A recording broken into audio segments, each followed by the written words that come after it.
Can you hear me? All good. Let's go.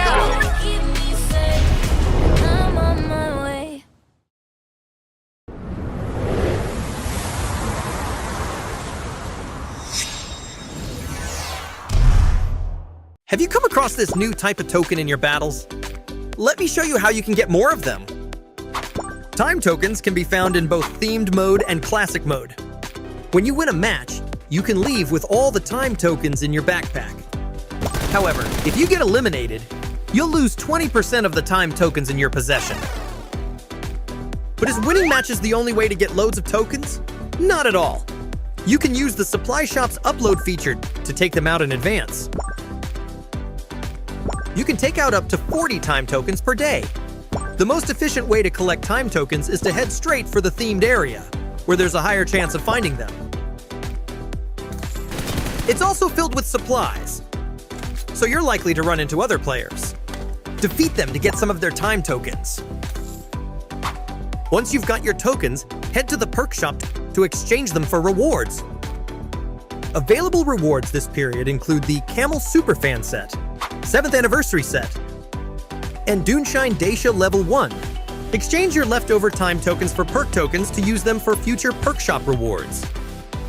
Collect time tokens in the game now, so you don't miss out on any rewards.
evil mechas spread darkness across the land. The pandas fall in despair. Jade's Farm Aurora extends a helping hand. Will it be justice or evil that prevails? Join the PvP webcomic fan art event and end this story your way.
Welcome to Metro Royale Advanced Tips. Other than your equipment, your position is also key to determining the outcome of your fight. Understanding the buildings and terrain of each map will provide you with an advantage. Each of the 4 Metro Royale maps have unique environmental features. Frontline Confrontation features a mostly flat terrain, with items such as haystacks and trees in the wild that can be used as cover when exploring the map. They can also be used to ambush enemies. The old blockade zone is quite similar to Frontline Confrontation, but there are less buildings that can serve as cover, and more undulating slopes. The height difference of the slopes can be used to your advantage, like having a good vantage point for a strategic attack. Mistyport's environment is more complicated, with smaller resource points that are more scattered. There are more high slopes in the area that provide a great view of the resource points, making it ideal for strategic maneuvers. Compared to the other maps, the Arctic base map is much larger, with larger resource areas that make it harder to observe the situation. Therefore, when scavenging for supplies in these areas, be aware of enemy attacks, especially when taking on a boss. After entering a resource area, it becomes evident that the environment affects battle outcomes. Take, for example, Battle Line on the Frontline Confrontation map.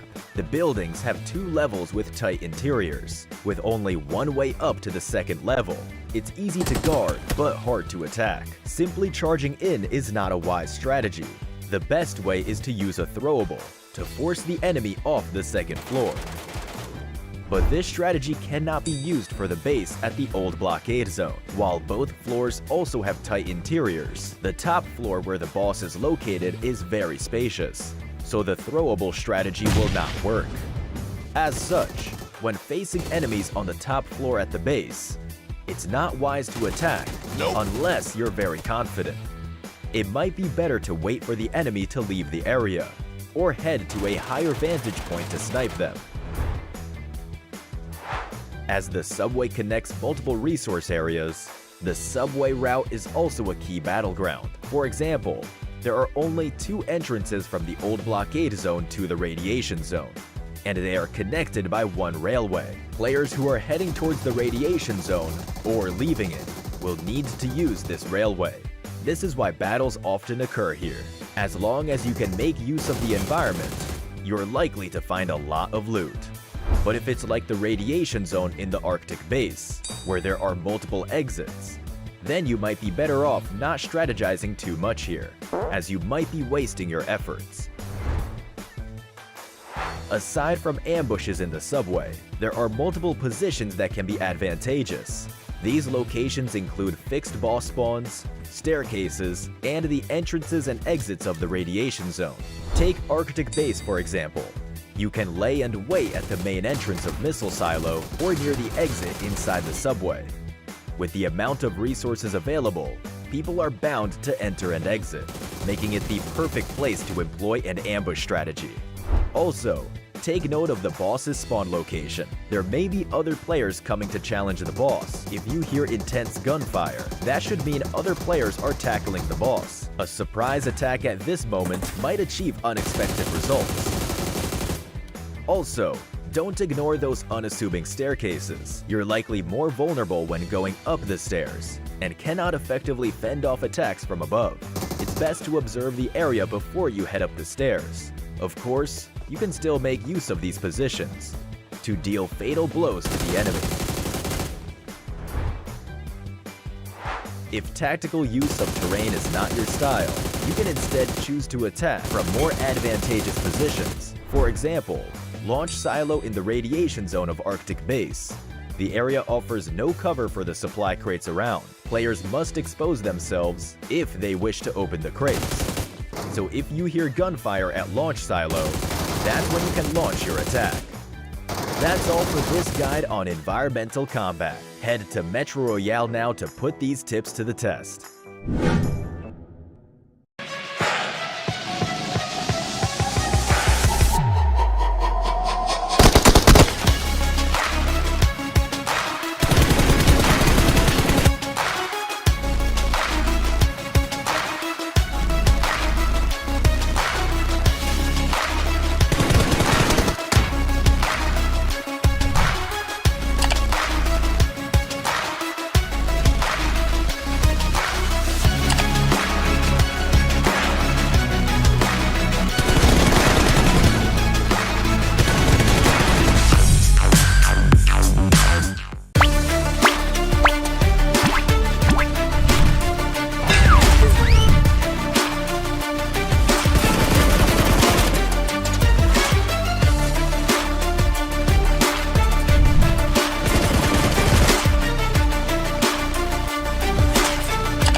Tanpa Zuxi dan Luxi, apakah BTR sedang menurun?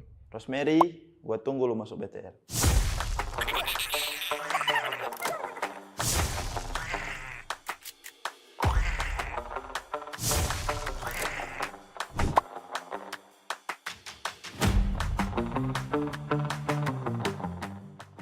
Kalau dari gua sih Rosemary sih.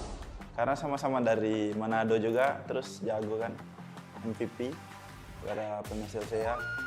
Mungkin kalau masuk BTR bisa juara bareng dunia. Rosemary, buat tunggu lu masuk BTR.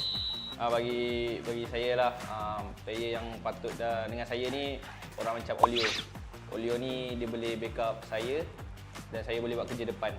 Lagi senang lah untuk tim gerak. So ketambahan adik Luke pun dah cukup untuk satu tim. Tham quá thì em chọn TODAK kìa. Đã được chọn thì mình chọn người bán hay nhất, sát cánh và đồng hành. Welcome to TODAK. ก็ขอโทษด้วยนะครับที่ผมไม่ได้เลือกคุณนะครับ Day1 แต่ว่าผมเลือกซาต้าแทนครับ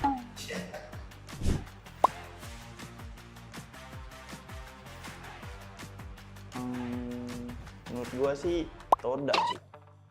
Karena dia nggak gimana ya, bawa 3 loh, sampai 3. BTR aja cuma 1 loh, import dari Filipina. Dia sampai 3 loh dari Indonesia. TODAK. Bagi saya line up yang terpower New Era. Sebab diorang Ruthless pun tak tengoklah nombor berapa. Lepas tu diorang dekat scrim terlalu beria lah. New era terhad lah macam mana pun di bawah kita orang. Theo em nghĩ thì đội hình yếu nhất chắc là đội hình của bọn em. Vì theo kiến thức, trải nghiệm và gọi là thực tế thì mọi người đánh giá theo em rất là yếu. คิดว่าเป็น eArena ครับ เพราะว่ามีโค้ชเป็นพี่คิวครับ พี่คิวสายติดหาครับ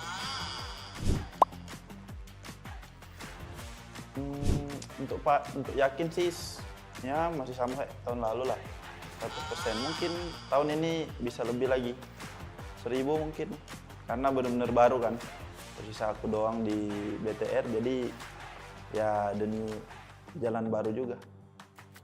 Jadi pengen benar-benar buktiin lah, kalau bisa kasih piala ke BIGETRON, bahkan bisa jadi tim yang dominasi.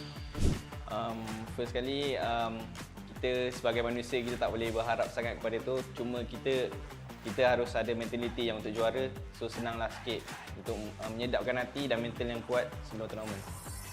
Theo bọn em nghĩ thì tuần đầu tiên bọn em cần phải cố gắng về mặt điểm, cũng như là xem các đội hình của các team khác bắn như thế nào, bọn em học hỏi và rút ra kinh nghiệm và sẽ gọi là đặt ra một cái chiến thuật gì đấy gọi cho hiệu quả để tuần sau cố gắng và bứt điểm. ก็คาดหวังได้ครับ เพราะว่าผมมองว่าทีมเราก็กำลังมาดีอยู่ครับ แล้วก็ปรับเปลี่ยนผู้เล่นมาก็ถามว่ามีปัญหาไหมก็ไม่ได้มีผลมากมายขนาดนั้นครับ แล้วก็อีกอย่างทีมเราปรับตัวกันได้ไวด้วยครับ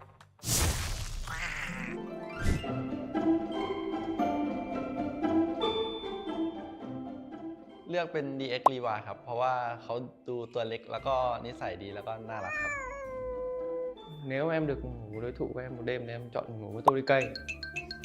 Để em phong ấn cái tay của Tony Cây lại bắn nó đỡ hay. Bắn hay quá. Nói chung là bắn quá hay.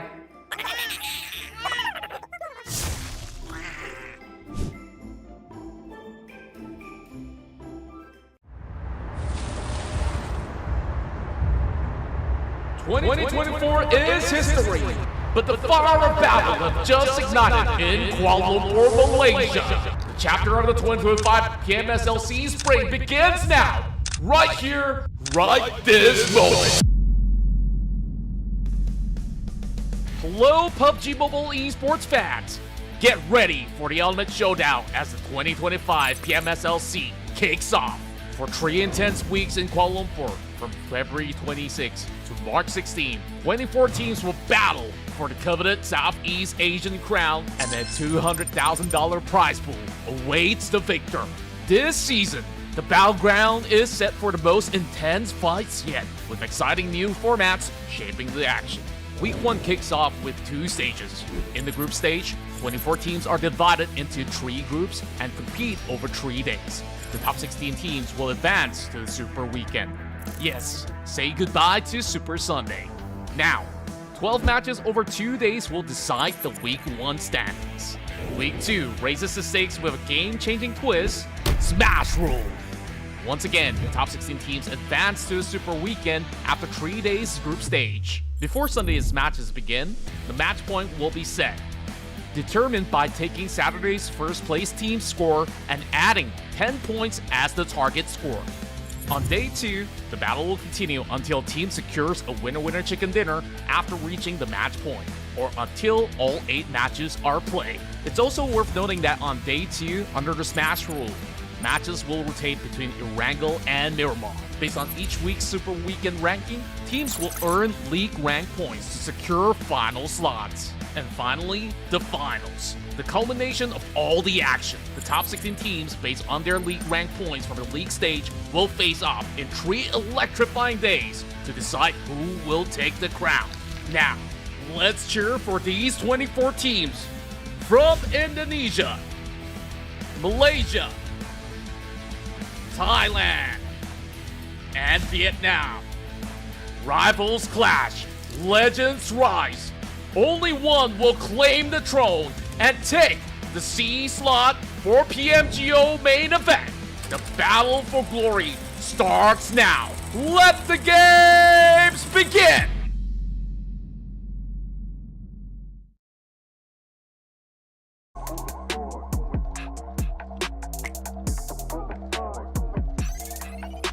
undoubtedly this is the weekend to watch the PMSL SEA Spring 2025. I'm Tash Bunny. Alongside we have Trexie and Misery from TALON and Sem9 respectively. And I'm super excited to say that the Smash Rule weekend is finally here, where day 1, every team will be going around picking up points. Day 2, the team to get the chicken dinner and the match point will go home. Now, let's talk a little bit with these two teams. Right now, starting off with Trexie from Sem9. Trexie, this is, I think, the second week you guys are here in the Super Weekend, and now it's the Super Weekend. So while we've seen massive improvements to your lineup, since Mika and Firen got added to the roster, but it feels like Sem9 is still in the middle of the pack. Can you share with us a little bit about what's been the hardest thing about this change?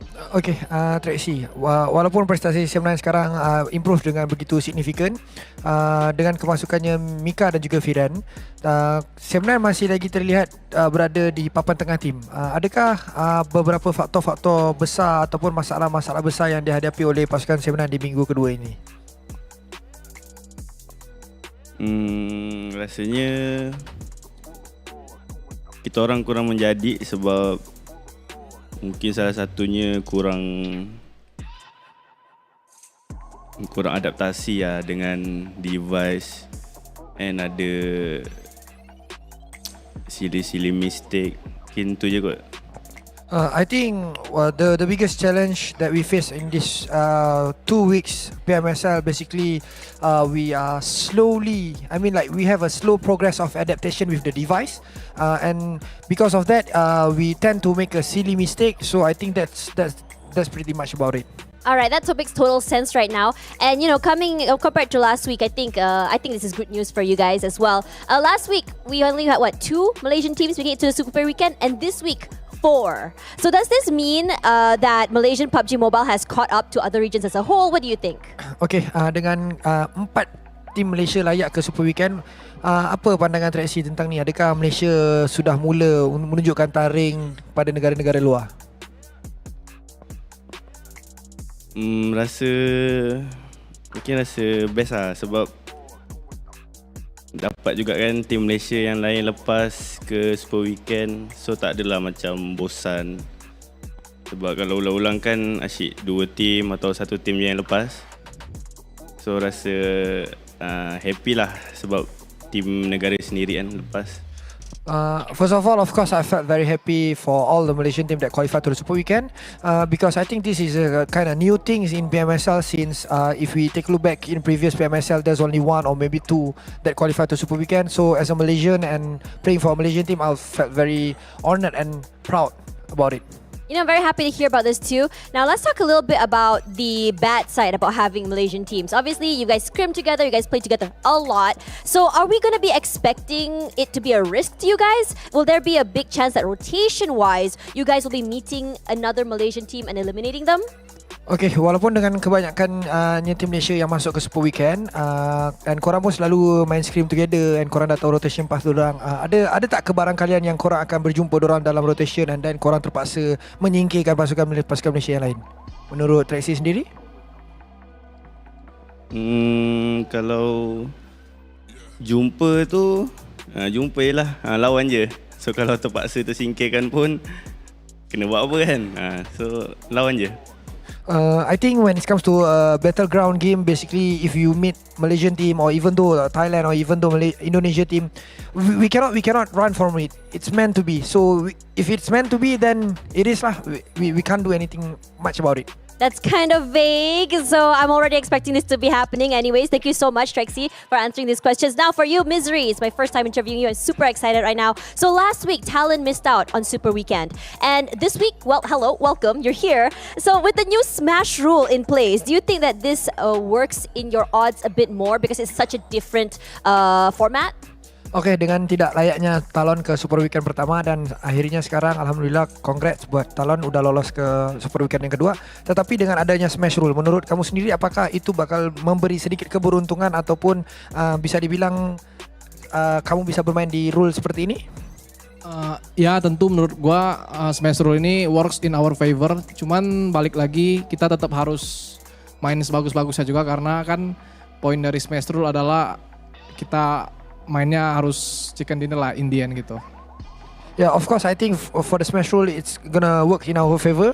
But then, yeah, we need to play consistent. We need to play very good in order to get a chicken dinner. Because in the end, smash rule format is basically about how you can manage to get a chicken dinner.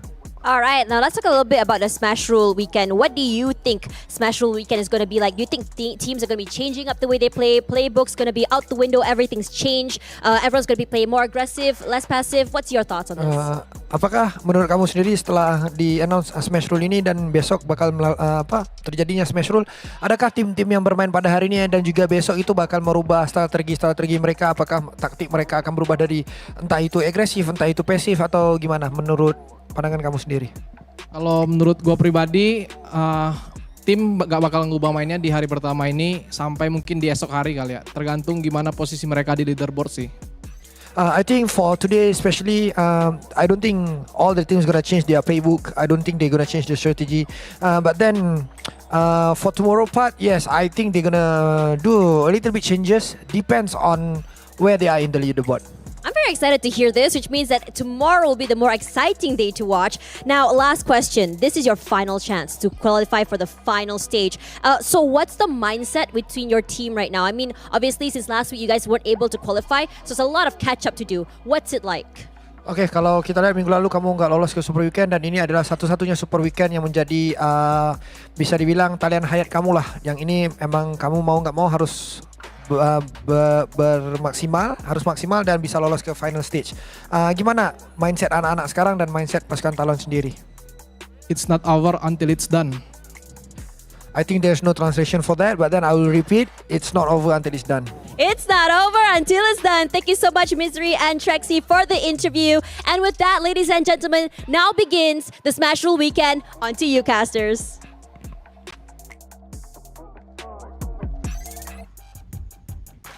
It is, as what they say, the Smash Rule weekend, the weekend that we have been waiting for in the PUBG Mobile Super League Southeast Asia Spring 2025. And we're here still with you, your storytellers. My name is CELCOMDIGI, together with an amazing Juju. Oh man, I mean, when it comes to today, push to shove, whoever, actually friends or no friends, who cares? Because it's down to who get the #1 spot. I want to know how much for the point by end of today, because it's going to be a lot of work for tomorrow. Oh yeah, the top one team plus 10 points, that will be the benchmark for tomorrow. So if we talk about the objective today, yes, is to be the #1 team, but also to try to pull away from the competition so that you have a little bit more room tomorrow in case you don't start off well. But of course, every team, they just are aiming to end the game in 2 games tomorrow. You'll get a better picture when we go into tomorrow's matches, because I'm sure all of you, or some of you, might still be asking, what is the Smash Rule all about? Because it's a new format. But don't worry, today and tomorrow, you get to see it. Yeah, imagine, I mean, like the average that a team can able to get for points, I think around 60 to 70 points in a day, and that's already a lot. Imagine we're going to finish off the run around 80 points only tomorrow. That's going to be big. But just to recap you guys, when it comes to the overview of the entirety of the format, Chicken Dinner is still going to point with 10 points, second place 6 points, and reduce until the 8th place with only 1 point. Elimination point wise is still going to be 1 point each.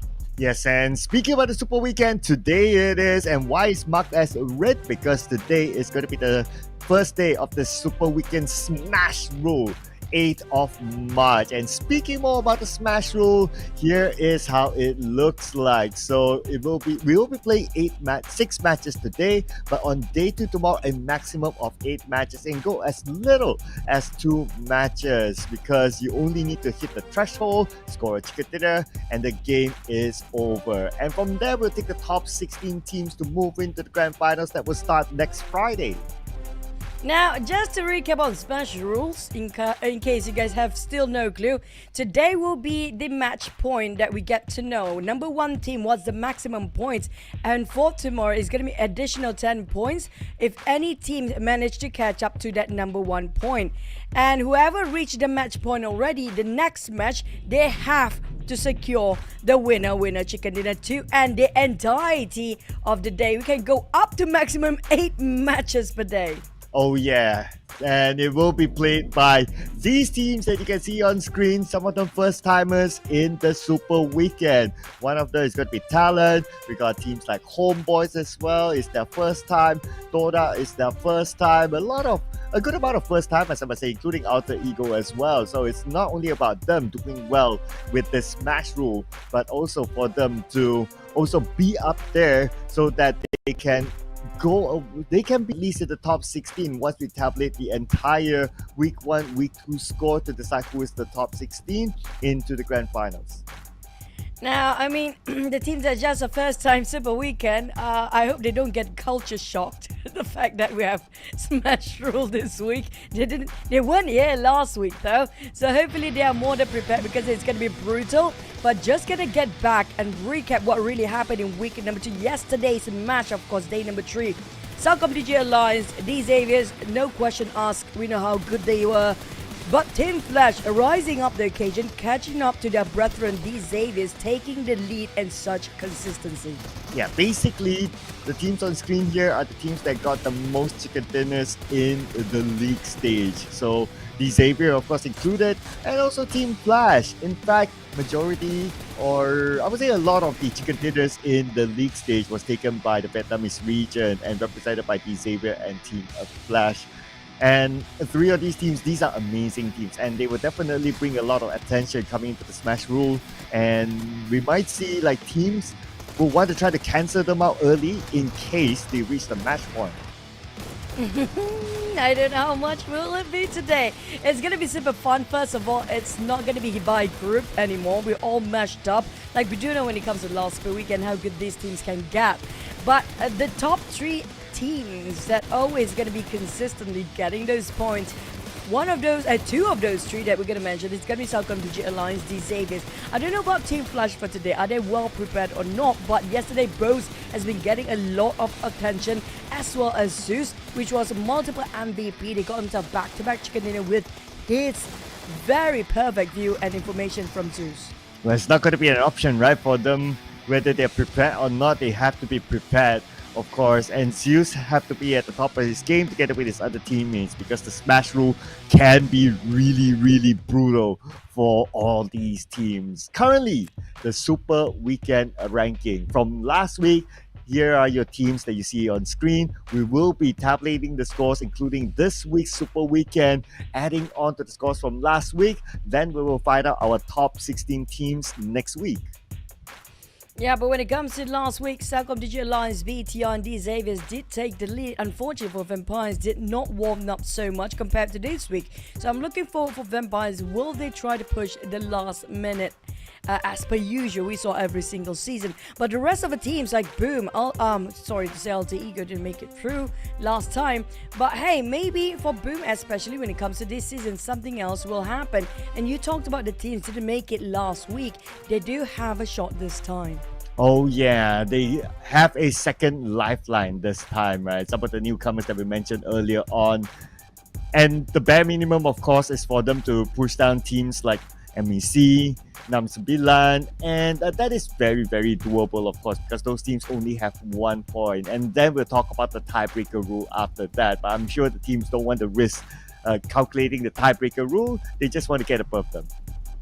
But at least, even though it's slightly different format for our Super Weekend, not really slightly a massive turnaround for Smash Rule this weekend, but at least we have the same rotation of the map as per usual. Sanhok, triple Erangel, then wrap things up with double Miramar. And be mindful that between match 3 and match 4 of Erangel later on, you're going to have slightly extended break for the players who's fasting for the Ramadan month to break their fast and have a bit of a dinner before they end their day.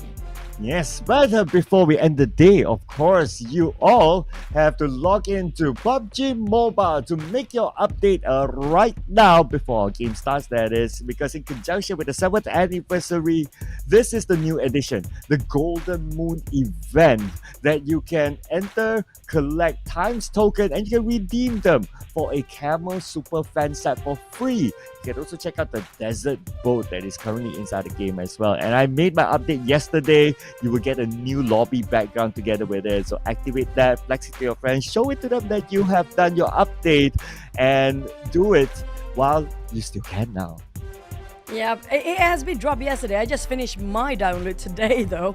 Alan Walker also is coming back for our PUBG Mobile 7th anniversary music collaboration, which already dropped yesterday as well, with number 1 track which gonna be Faded. If you guys been with PUBG Mobile for 7 years, you're possibly gonna know track number 2 and number 3 as well. So I have no clue about track number 3, but I pretty much have an idea about track number 2. So this collaboration is gonna be super extremely nostalgic for old and maybe new players as well, so you guys can enjoy good music while playing the game. Oh, super extremely nostalgic. Yeah, that's like a super duper wow, extremely way whoa, let's go nostalgic. But you know what else is super duper wow, way whoa, let's go? It is of course our official smartphone for the tournament, and this is TECNO here, the brand that understands all of us hardcore gamers with the power 6, with the POVA 6, POVA 6 Pro 5G, powered by the fastest processor and also a 120Hz ultra smooth display that will ensure you get the best gaming experience, responsive and lag-free. I mean, a lot of you guys been asking in the chat section what device the player is using. You guys can actually see in the center of the screen right now. I mean, it's so huge, it's impossible not to see it. So this is going to be the POVA 6 Pro 5G that the player is actually using right at the entirety of the tournament. But when it comes to things that getting feisty here, Cloud, is going to be our predictions. I mean, I'm gonna drop the obvious one, but for you, that's a bit unorthodox. Yeah, I'm gonna go with the teams that needs points, even though they made last week's Super Weekend, but they still need to do well in order for them to not be pushed down. So those are my picks here. Team Flash, Sam9, and also VOIN Donkey going the other way, basically. So it's a bit of a try the Cinderella story on the side of Cloud. For me, it's going to be a very straightforward story, which is going to be the Giants who will take the lead, because the smash rule will be super crucial for them tomorrow, especially these 3 teams I'm talking about, these Xaviers, Vampires, as well as CELCOMDIGI Alliance. They are the highest potential to get a chicken back to back to back. We've seen them did it before multiple times by now. Especially with the smash rule implemented, it's not impossible for them to pull it off.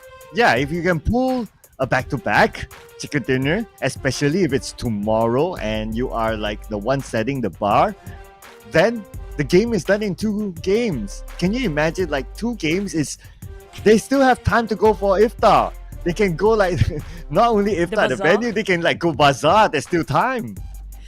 I know, I wish that would happen. I really do, because that would be a great day for us to spend the time having a great iftar and also celebrate the fact that, hey, the smash rule really makes so much difference and so much exciting games gonna happen for tomorrow. But it's all down to today. Today we'll be setting the tone for what's gonna happen tomorrow. I know, right? That's exciting for us because we can hit the bazaar as well. Just saying, right? Everyone can. You can as well. Watching at home, it's like, hey, you know what? We already know who won, so we can get on and do something else. You know, that sort of thing. And that's also mentioned by Olio yesterday, right? They want to do the double back-to-back on day number 2 of the Super Weekend so that they can leave earlier. But that's the thing, though, Cloud. Will other team allow them to do so? We talked about Team Flash on the rise here. We do know teams like, I'm sorry for FaZe Clan though, for yesterday it was really painful to watch them to be dropped in the very last minute. They probably won't be in the grand finals as well because they didn't get into the first Super Weekend too. But also don't forget about BTR. When it comes to the points that really matter during the Super Weekend, all of a sudden they just push beyond their limit. Yeah, and they are one of those teams that known to come back towards the end, right? So they have that kind of track record. But of course, if you talk about the smash rule, then sometimes you might not have enough games to make the supreme comeback. So you really, really have to set the bar from today so that you come in tomorrow, red carpet, not thinking about like, actually, how many games do we have? There's no counting for tomorrow. At least today they can still count. Like, okay, we still have fixed 6 games today, and we're gonna try to do a certain strategy when it comes to okay, this map, that map, and a certain map. Even tomorrow's map, right? We have no clue what kind of map. Do we have the same sequence, or we'll just only Erangel then we stop, or is it just Miramar? Who knows? Yeah, good question, because it's the first time we have this smash rule, right? And even if we go 8 games, like what's the last 2 games going to be? Is it going to be random or what is it going to be, right? So we'll find that out tomorrow. Of course, PUBG Mobile Esports, they like to keep us anticipated. So that's why you have to follow the journey of all these teams to find out what's going to happen. Then I have absolutely no clue. I mean, if they pull that weekend, I don't know, never mind, Livic for tomorrow. I don't know what else to say. But for today, it's all set at a clean slate for all the teams. They all have to reset their mind. What's past cannot be changed, but what's the future and what's to come can make a massive impact for their performance, including for tomorrow. So we don't want to waste any more time. Enough chitter-chatter, enough theorizing everything, because we head over to our first map of the last Super Weekend in the Sanhok, smallest map of them all. Let's fly into Sanhok.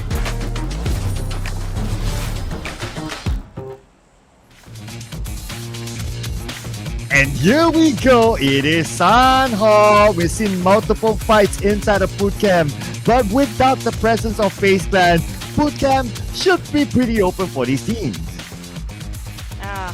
I think bootcamp's going to be rowdy. Last time we saw, well, FaZe Clan's not playing, like you mentioned, it's going to be empty, but it means that probably 2 or 3 teams have their focus and are already locked into bootcamp. I feel like Vampires are flying over it, so I don't think they want to drop themselves there. Or maybe they're interested in going there as well. Maybe just ruin. But RQ Strangers, let's go for our first matchup. Inside of Kampong, here we go. We haven't even get to see the circle yet, but we're going to see the first fight here between RRQ and Strangers Esports. Both teams have their own side for now, but they don't want to let each other go. We can see gunfire is happening. Let's see. Oh, Mela yesterday has been amazing, though. I remember the last few minutes when he actually dropped such a huge nade and being such a pivotal player for the side of Strangers when they needed him. But this is one of the best Indonesian team. They've been talked by the Indonesian community for this season. A lot of them are saying that RRQ have the potential to be the best of Indonesian region teams for this season as well. Well, I mean, you got 2 players from BTR, right? So that's a lot of experience that has been brought into their team. That's going to be one factor. And you still have Nopeko, a lot of experience. He was the PMPS Southeast Asia Terminator at some point, so he definitely has that in his armory. So I would say, yeah, RRQ is definitely one of those teams up there. For EA, TALON. Joker again, as per usual, the first one to be knocked down. It's either Joker will survive till the very end, or the first one to go down here. It's just Linux right now that's marching over to a side of eArena's compound. But for Linux, it's not wasting any more time. Finish off cleanly and get an execution. But for the rest of TALON, I'm not sure where are the other 2, but they're going in with only Boy Chill and Axel for now. Wow, that's fast. Oh, okay. eArena, that is really, really fast. The fact that they got eliminated without any points. Oof, okay. I'm still trying to theorize, like, how can this be set like tomorrow? But anyway, we'll run through the games today. We get a better picture later on. Coming back to Kampong. Now looking at the circle, it's going to be a kind circle, but in Kampong itself, it is 50-50. The pressure is more onto RRQ as Strangers Esports. They have the inner side of the circle to play. Close enough. They don't have to rush themselves. But the one that we saw just now, the furthest away, which can be the one that dropped himself in Sami. That was Sam9 last time we saw them in fight. The fights were around Tambo, but here comes again Strangers and not stopping. And they are trying to take down the entirety of RRQ, but still have 3 members alive. The one that seems to be losing right now is going to be Strangers. Lobby acts pretty low himself, but KNS coming in for the rescue on the Peko. Barely got any gears. We don't even want to touch about utilities. It won't be enough for Nepeko to haul himself here. Yeah, no helmet, no vest. How much can he tank from this with Lobby X and his S12K? He has a QBZ on the other hand. And this is the chase by Lobby X and the rest of Strangers. But the Peko still able to get one. Can he get another one still? Okay, that's going to be Lobby X just spraying around with his S12K. One more to go. And it is going to be RRQ eliminated, number 15. Despite Nepeko trying to corner himself down into one angle, I have to give it to Nepeko. He knows exactly his game instincts and game sense is way more polished compared to the side of Strangers just now. RRQ. But unfortunately, RRQ and EA will have to say goodbye early on. That's quite early for this round. I assume these teams really want to get as much point as they can. We have a bit of recap what happened between TALON and eArena just now. That was one of the fastest cleanup we saw. Yeah, 2 teams out. That is pretty fast, I must say. At least for RRQ, they got 1 point, but for eArena, no points at all. Strangers lost 1 player. TALON clean 4 points in the bag. So now we're going to have a bit of chill time until the next fight.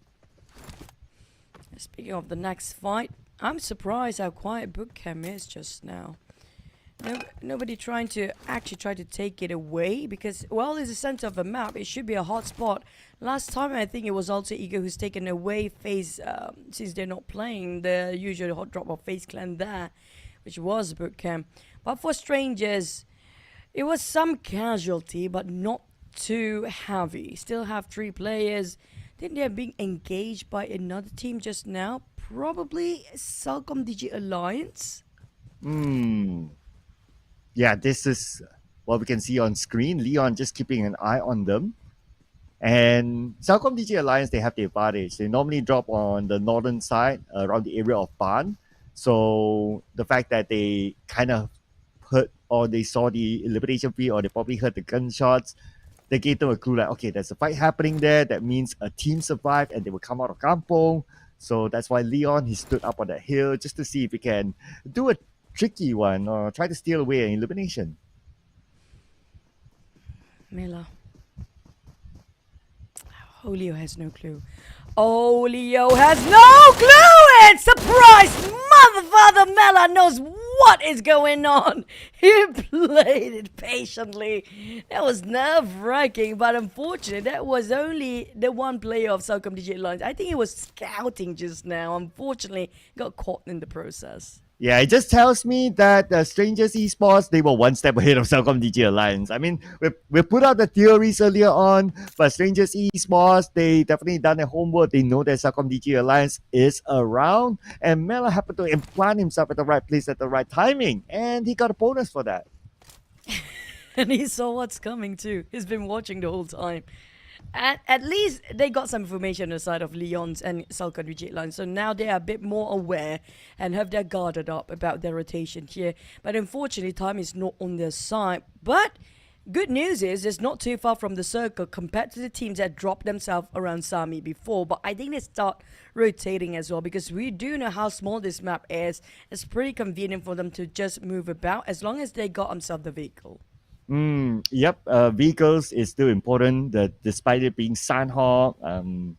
And the Mythbuster would say that, you still need a vehicle in Sanhok. You cannot be too safe. It helps you to rotate, it helps you to barricade later on, especially when the circle becomes kind of small.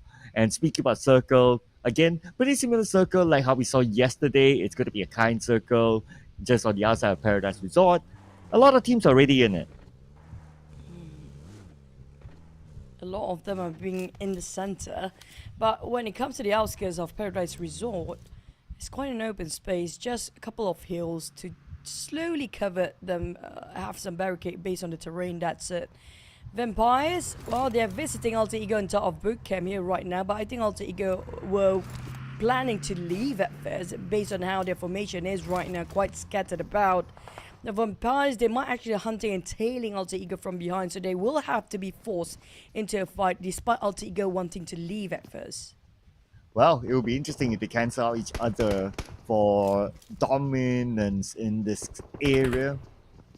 Looking at the setup right now, Talon, they have one player on the high ground. Xavier, we don't see. Okay, all four of them should be around in this compound. Yeah, all four of them are in the compound, so they don't have like that support-ish sort of setup. So if we talk about like pushing, Talon has that a little bit more advantage, even on a defensive stance. They have the advantage as well. So if Xavier, they're aware of that, then they will stay put at where they are. Yeah, I mean, everybody wants to be at this fort right now. It's going to be one of the most valuable places to take. Not just it's comprised of three sides of land with road in between. It's pretty much almost centered.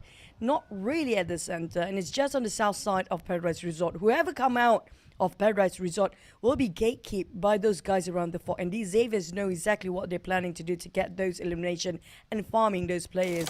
But on the side of Vampires and Alter Ego, I feel like they left one player. Oh, Rosemary. That was sharp coming up from Shrubs. And that was nice shooting earlier on, but still not able to finish up the job yet. But anyway, it's still good to wear down your opponent's utilities. But it also gives them a chance to push. Here we go.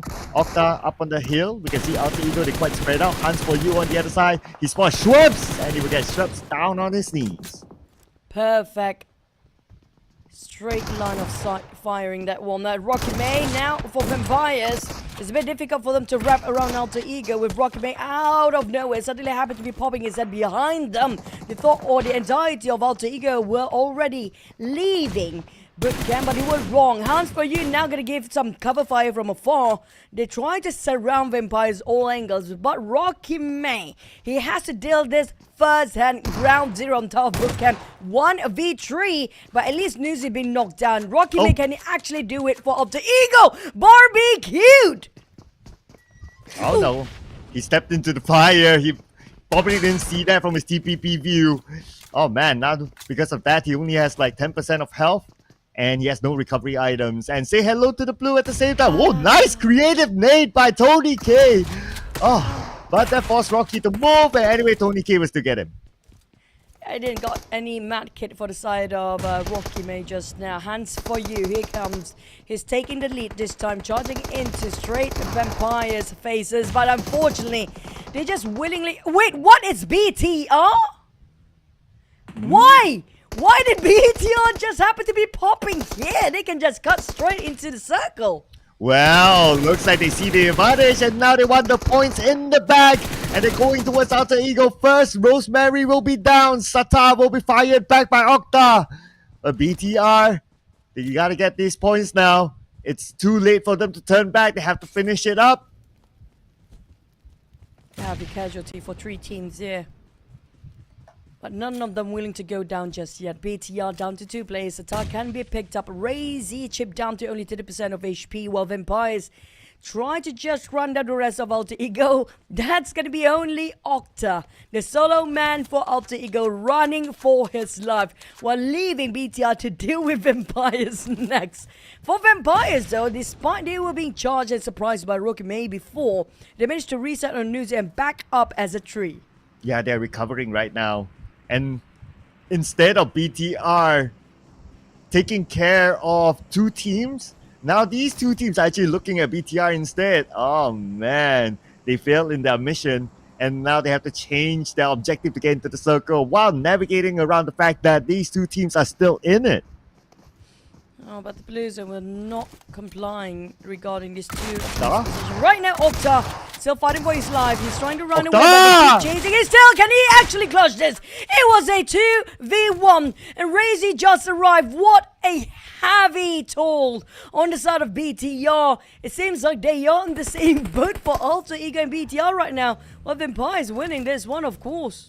Yeah, the biggest winner here might be Vampire. They'll be like, okay, you guys have fun. We'll just move away and we'll see you guys in the circle if you guys can make it into the circle. But Tony K, I wonder if he wants to try something adventurous here. And he will. He saw Octa given away to Tony K. Just casually park over the side and just spray. When it comes to game instincts and game sense, I have to give it. Tony K knows exactly the off angle he should be looking into. But for Razy, it's going to be healing game for him. I'm not sure how many mat kits left. Still 3. So, but how far is he from the blue zone? I don't think it's that far to get out from the blue. But the thing is, will Vampires let him off the leash? Newsy is still around the corner though. So if they want to hunt the final player of BTR down, there's actually a good reason for them to save Newsy. Okay, we can see Tony K and Onzens in the circle. Newsy kind of far away out there. Okay, Racy's aiming down. There you go. He knew it. He knew it. Cheeky guy, Razy, but he's one of the best players back in the days. We know how his brilliant works. But back on Boom and CELCOMDIGI Alliance, this is going to be on the right. So just now we saw the left deep in the blue fights between the teams. It's going to be Boom 0. That was a straightforward run down by Jimmy. But they don't want to linger too long in the blue zone. It's not going to be worth it. It might be the same fate, just like how we saw earlier on by the 3 teams just now. But CELCOMDIGI Alliance, they will try to keep Boom from entering and deny the entrance entirely on the right side of the circle here. But CELCOMDIGI Alliance, they're not out of it just yet. Look at this. Frenzy is waiting for the right moment. As for TALON, taking their time, not getting into the circle. But there's one player on the outer side shooting. Oh, it's good. It's Razy. You got Boy Chill. Another sneaky move by Razy. But now he exposed himself to Axel. BTR bows out. Oh, man. What a great solo player for Razy here today. He managed to score so many by himself despite his solo survival all the way for BTR. Still contributed so much for the side of BTR. Not going to go empty-handed there. But next we do have Homeboys. And they managed to spot out Tony K straight away on his knees. Next it's going to be Onzens. Quite out in the open without any cover set for that. UAC! Shamil almost entirely knocked down on Onzens. I'm not sure about his healing utilities, but Kit on an off angle. That was a brilliant cleanup and a great teamwork showcase by Homeboys. Yeah, the healing utilities didn't matter at that point. But it might matter for OSJA Thailand. Now they're going up against Team Flash, a team that performed really well yesterday. And Baus trying to stop Chopper from moving forward. Tops with this top angle. Oh, the door opened! It was surprised by Chopper! OSJA Thailand.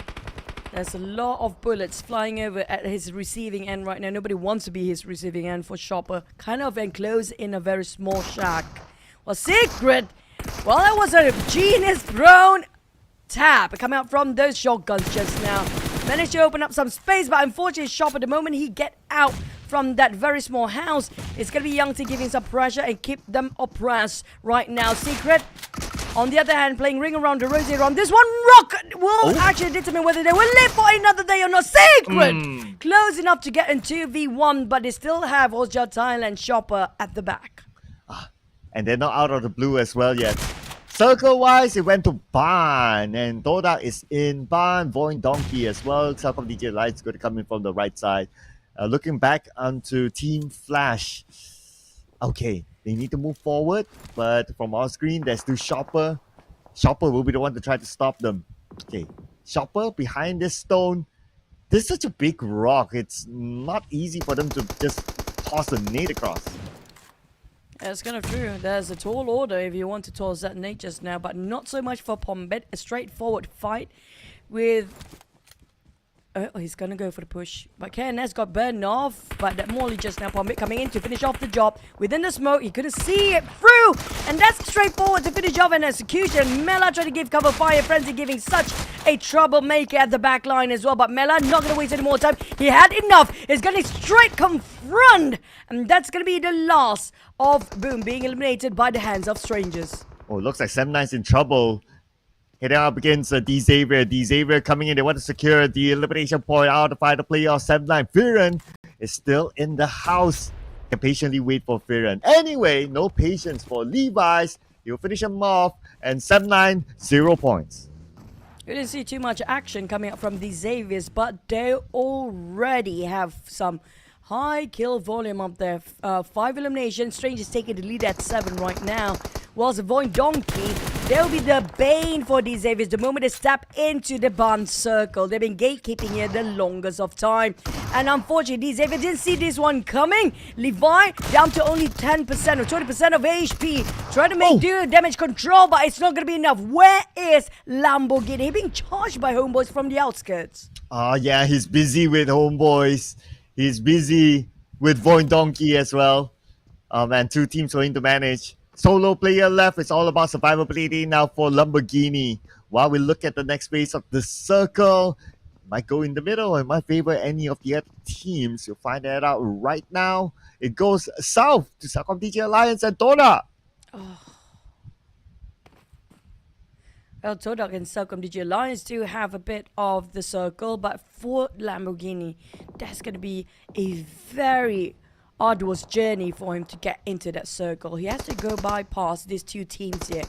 How to do it? He's open fired, giving away his position. His back line will be Homeboys. He has to be extra careful. And he is all by himself to carry out the rest of these Xaviers right now. Lamborghini down to 10% of HP. Might actually go into Vaxis' compound. He's going to try to check out the windows, but unfortunately it's not going to be enough.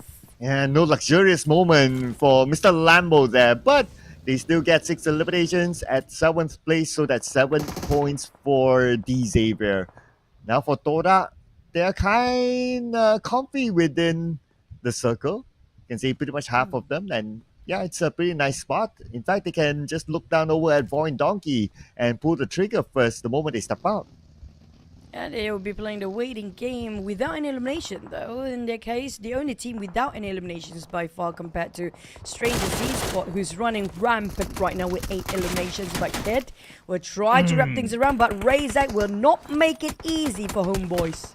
And from afar, Strangers Esports had to butt in. None other than Mela with now 5 elimination points. And he's looking at Vaccine. Not able to score number 6. The zone got it. Something is possessing Mela. Meow, meow. I don't know what Meow Meow Ghost, possibly, because he's on fire today. 5 elimination out of the 9. I mean, that's a lot by one person. Oh yeah, he's steaming hot right now. Let's see if we can put the cherry on top by wrapping it with the chicken dinner. Now circle time, and it moves slightly up north. Razak is in the circle. We got Cleon from TODAK in the circle as well. CELCOMDIGI Alliance. They might fight with TODAK soon. Yeah, the circle always love to favors the unfortunate with the least amount of players or firepower in the team. So for Razak, he didn't last long enough being eliminated. At least he lasted long enough to be on the top 4. Now it's going to be a 3v3v3. All of them having the same amount of players at an equal fair play starting off for our finale. And here comes the spray by Jimmy OP onto TODAK, and he got Dimsy in the process of it. But at the same time, look at the movement on the minimap. Another team's coming in. It's going to be Strangers Esports. They're scouting around. But the high ground goes to CELCOMDIGI Alliance. What a position to be. TODAK look. Trying to find which way to go. He heard gunshots 2 sides now. He don't know which one to focus. In goes for Liam Deasy. I mean, CELCOMDIGI Alliance, they do have the elevation advantage. But which will be the one they pick first? They can just focus and split into 2 sides. But it's going to be one with this advantage since they only have 3 men right now. Jimmy resolved to taking the fight against Strangers Esports. I think Strangers Esports is more dangerous than TODAK right now based on how aggressive they can get. Ooh, and here comes Jimmy, still putting pressure on the Strangers Esports. The circle still does kind of favor them, but they also need to manage TODAK on the left side. But with this kind of high ground, man, this is such a big advantage for CELCOMDIGI Alliance. But will the blue force them to go down? They still have a little bit more space to play. TODAK running down and crawling, snaking his way into the center of the battlefield. It's not going to be easy. TODAK start to push in and closing the distance between them. Cleon try to give some pressure and suppression to the side of CELCOMDIGI Alliance. And thanks to TODAK, managed to knock down on 9. This will put TODAK movement on a hold. And here comes Lobby. He sees a silhouette. He tries to get it. But still, very, very difficult from the low ground like this for Strangers Esports. They probably have to play a bit of patience game. They need to heal up their teammates first. He wants to go in. I don't think that works from that distance with that shotgun, buddy. But Adiklo managed to take down and finish off 9 just now. Jimmy, here comes in the zigzag man. Unfortunately, he was slightly delayed with his reflexes. Leon will try to do some damage control. They wiped out the entirety of TODAK with the most men. But Strangers, it means that they got some place and some time to recuperate. And they take advantage. Strangers Esports playing it smart while CELCOMDIGI lines were busy, occupied with TODAK's presence. The team that moves last wins it towards the end, and it is Strangers Esports and Mela. They put in an amazing performance in this round. And on top of that as well, I also wanted to point out that CELCOMDIGI Alliance, they split out their formation. They wanted to manage 2 teams at the same time instead of just focusing onto one team, clear them out, and shift their focus onto the other side. Could the result have changed if they actually had that focus? Well, I guess by now we'll never know. There are many situations to take into consideration, but nevertheless, we're not going to take away the credit from Strangers Esports and their chicken dinner. Yeah, but I agree. Strangers Esports starting off very strong, especially Mela. It's a different version of Mela entirely. I mean, aka Meow Meow, okay? It's still the same person, just different name. But today, he really starting off with such an impact for the team and also setting a tone for the entirety of today's Super Weekend. And here is your man Mela with 7 eliminations by himself. In total, they scored 12 eliminations as a team, together with Lobby S, KNS, and UBZ. UBZ, early elimination for Kim. So, in majority of this round, they actually played with 3 players, but still able to come up with not only a chicken dinner, but also a good amount of eliminations with it. So now it's all about consistency, be at the top, and try to pull away from the competition to set the bar high for tomorrow, to give them a little bit more breathing space in case they need it. It's only game 1, ladies and gentlemen. We still have more games to come. Before that, we head on to the highlights.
My oh my, Strangers Esports, they just take away everything for the first map when it comes to the Super Weekend here. They got the most eliminations, they got the chicken. What else they're aiming for the rest of the day?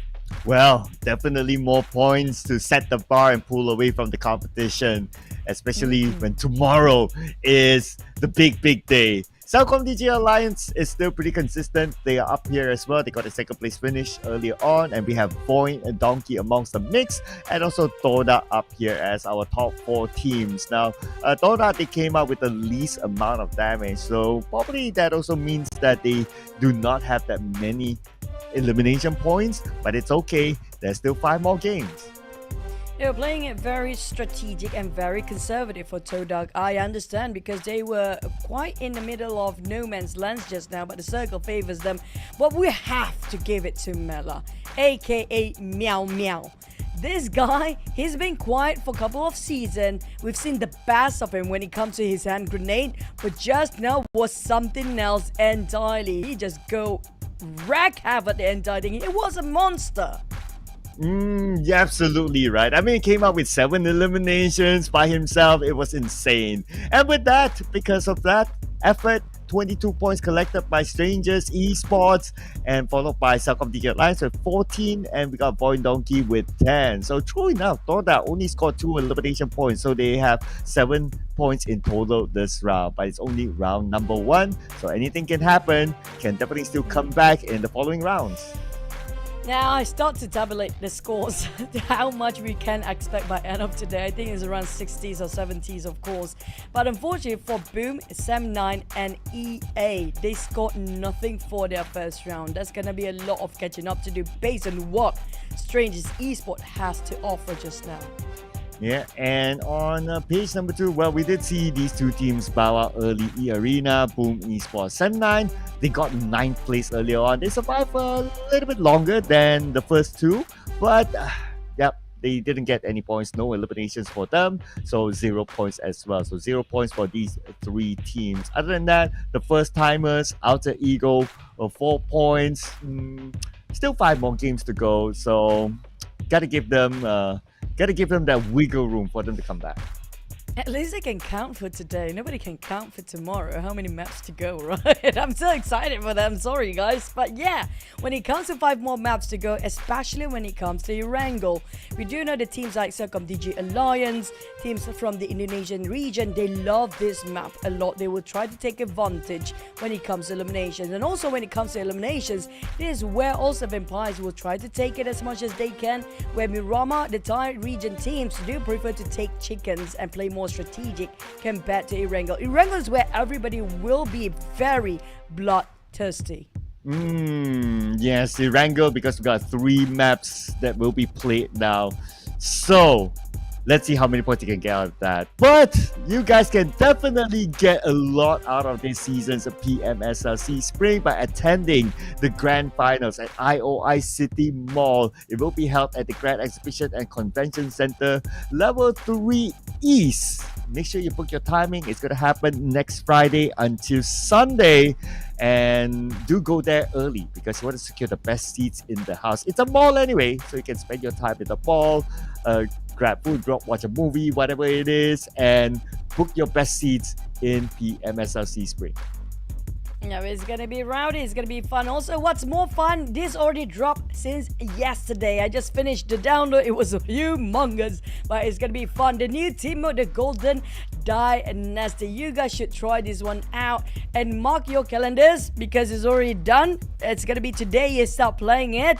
And not just that, the beloved Floating Islands gameplay makes its grand return yesterday as well. So make sure you guys discover the breathtaking ruins and also the palaces where there's long buried secret of the Golden Dynasty waiting for your exploration. Be sure to join with your friends because it's more fun, the more the merrier. Oh yeah, and make sure you claim that lobby background, yeah, so that you can show that you have updated the game and your friends haven't. So it's a reason to remind them to update and you can play the same mode together with you. Now, speaking about the mode, of course, this weekend is going to be the Super Weekend new mode, which is the Smash rule. So game 1 is over. Today, you might not see much of a difference.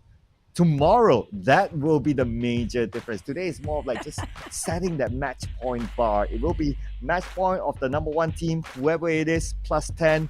That is going to be the match point for tomorrow. And CELCOMDIGI Alliance, they have mentioned that yesterday in the interview, they want to end in 2 games. But can they? Well, they're part of Choo Choo's prediction though. They were close enough at second place. I thought you had strangers. I was wrong. It was Team Flash because there's so many oranges this season. Last season we had so many reds, right? But this season there's so many oranges. So Team Flash, Sam9 for you. Sam9 was quite decent as well, unfortunately, but they didn't get any points just now. Trying to sugarcoat things. But just now we saw the tip of the iceberg. Today we just beat the surface of what's going to happen tomorrow. But today will mark a history as well, because tomorrow we'll see whether we're going to finish off quickly or take the longest day of our life in PUBG Mobile esports scene. When it comes to the team's talent, they did valiantly well just now, but unfortunately the fight was just slightly too early when they start engaging. Boss Tommy, she laughed at your team. You see her. You see Chuchu. Hi. Hey, I'm saying it in a very polite way.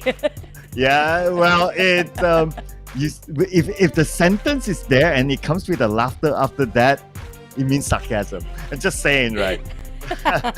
But well, I mean, it's a matter of fact anyway that they didn't get any point in round number 1. So a lot of work to do because we've got 5 more games to go before the bar is set for tomorrow. And Sam9 overall in the Super Weekend point, it's not like they have the best amount of points, just saying. So they also need to work that part of the strategy out. Speaking of strategy, I think a lot of teams, including like Boom, who used to be our champion back in the days, have to redraw their strategy for this Super Weekend. So it's a very different compared to previous season because the teams might have some slight changes when it comes to the navigation throughout the entirety of the map to make it a bit more tricky because they know what at stake for tomorrow. But also when it comes to teams that unexpected to be taking the lead in today's Strangers Esport, can they carry out the momentum throughout the entirety of the day? Because I feel like the Titans are not warm up yet. We're talking about CELCOMDIGI Alliance. Well, they're pretty decent and also consistency when it comes to the entirety of the week. And they still have it for CELCOMDIGI Alliance. But for Vampires, these Xaviers, these are the team, the more they are being pressured, the more they will actually bite you back. Yeah, and they might bite back here in Erangel because it's the map that it will be played the most in our format. So teams will need to be extra prepared for this sort of map. And those teams are historically do well in this Erangel match as well. Of course, we'll be playing 3 Erangels back to back. We're going to play the first 2 before we head on to a break. So note that, ladies and gentlemen. But here we go. Our first Erangel of the Super Weekend.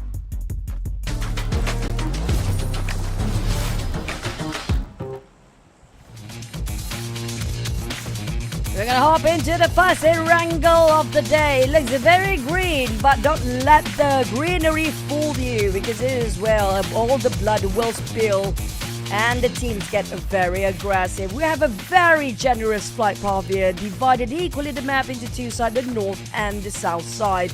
But it's all about the circle. Will the circle be quite in the center? So far for week number 2, Cloud, I feel like the circle is always heavily favored towards Gatka region and Pachinki.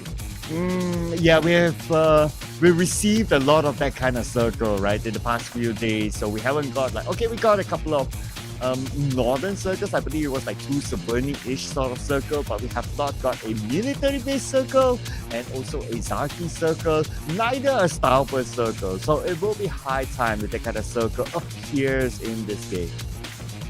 What is Zaki? Zaki never exists in circles. I mean, that's gonna be my dream circle if that ever happened one day. Of all my years with PUBG Mobile, to be exact, 7 years, we never have Zaki. I believe I have got that like once. I believe it was like in a scrim or something.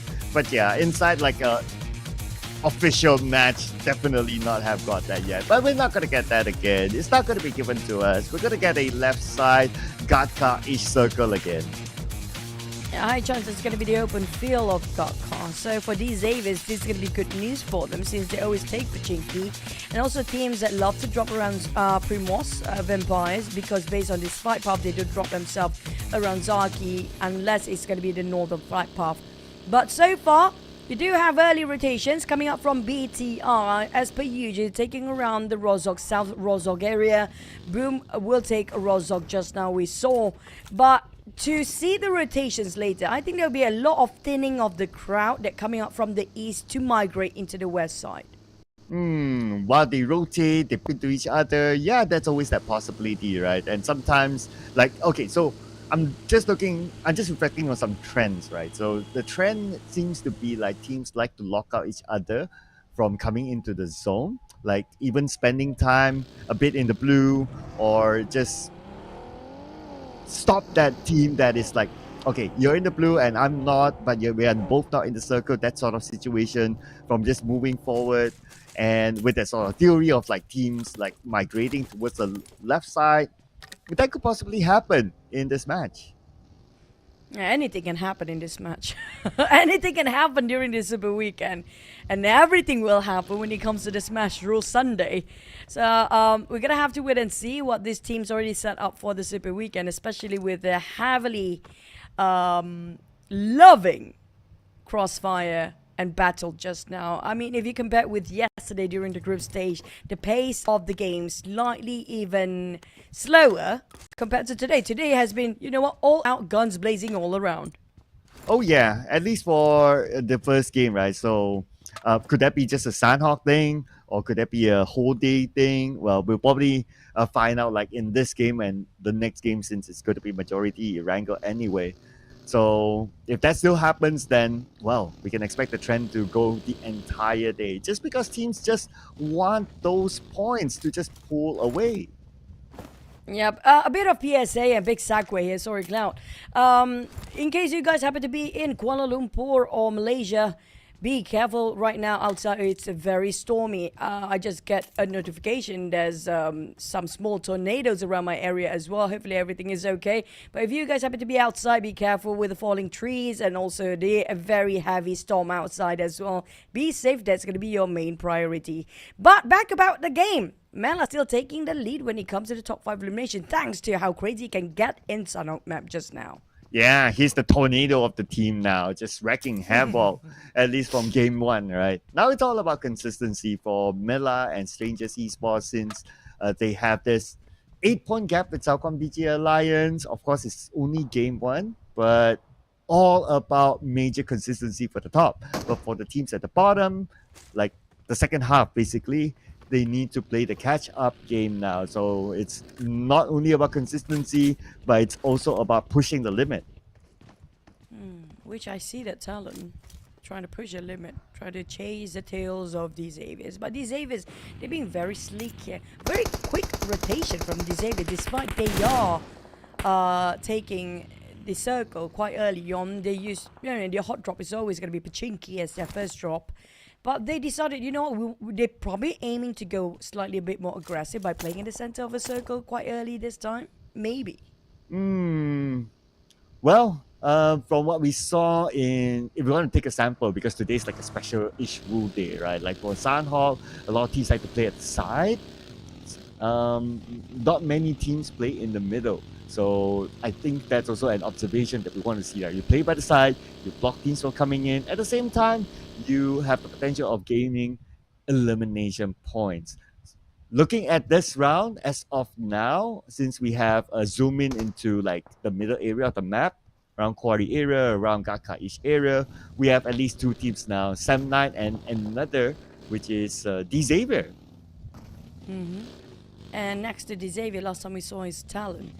So they're probably going to be like, what, 4 or 5 teams already in right smack in the center of a circle here. So it's going to be very interesting to see for second stage. Might be a lot of battle will be commencing very soon, despite it's still early on. And Cloud, imagine, right? Imagine, since Strange is taking the lead right now based on the last Sanhok map, if we have different teams taking the lead in the top 4 for every single map the entire day here today, that means the margins between the team will be super tiny. And not just that, the benchmark point for tomorrow's Mashru might be not as much as we expected, might be slightly lower, which is going to be more interesting for tomorrow. Oh yeah, if it's like well spread out, right? Yeah, if it's like well spread out, then like the 2 games can happen for, well, a lot of teams. I wouldn't say everyone, but maybe a lot of teams.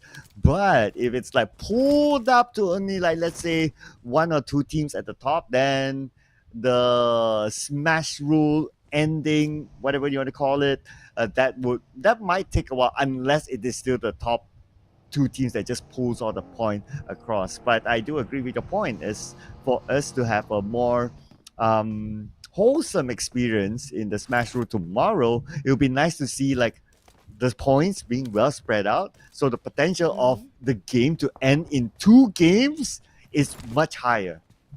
Yeah, it's going to be anybody's game at a point. If we have the overall point at number 1 by end of today less than 60, in the 50s or even the 40s, I don't know if 40s is it realistic or not, but it depends on the other teams in the middle pack, especially if we got all top 8 teams, especially very close margin, tomorrow is going to be very chaotic for our smash rule.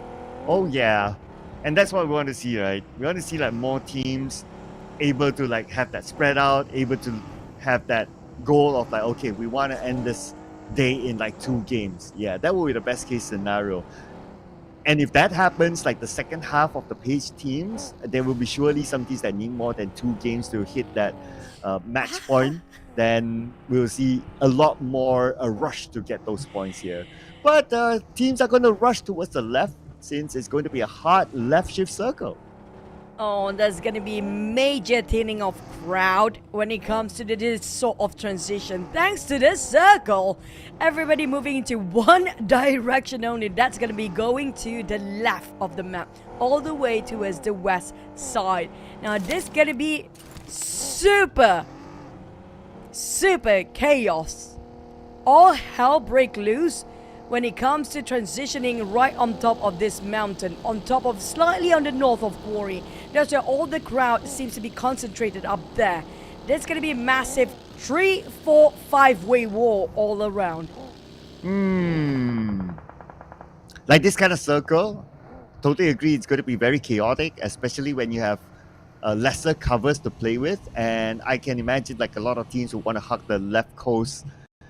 There are only a few compounds that you can play in the left coast, so that's where the teams will want to try to catch that left coast as much as possible. We can see some of them already traveling there, including HOMEBOIS. They've arrived around the corner, but they noticed another team there. Then they were like, okay, we want to hug the left coast at that compound, but nah, we can't. So we shift our plan to this other house instead. It's all about speed and timing for the teams. If they're late into it, might as well be super late, because if they try to get into the circle or the center with this much water ratio in it, that's like what, 40% of water last time we saw the circle. You know there's going to be very little space for all 16 teams that seems to be intact, and no first blood yet, which means it's a bit slightly overpopulated in the center here if everybody have the same idea. So if you're outside of the circle, stay where you're at, take your time, and just hold it in for a bit and get into in stage number 4 maybe. Yeah, and also hoping that circle pulls back to like the Gata-ish area. But OSJA Thailand now pulling it back against TODAK. Real's vehicle smoking up, and Real now in trouble, 50% of health. Chopper gets onto his own vehicle. I wonder what they're going to do right now. Okay, they're going to manage Cleon instead. Oh, this is not great. I mean, yeah, the beach area seems to be a very good place to go for a transition, but not where you have to pull over.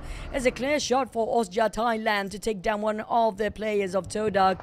And now TODAK Dimsy try to cook up the nade, hoping nobody will try to push his side, but he will try to get and have a backstab to the side of OSJA Thailand.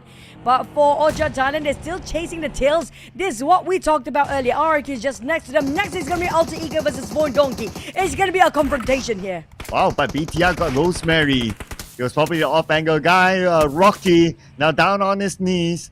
The point will go to Vexy for VOIN Donkey. They don't have Potato, they're IGL, but they still have a lot of firepower in them. And the circle is still somewhere on the left side. It's going to be real interesting now. We're going to see more fights for sure.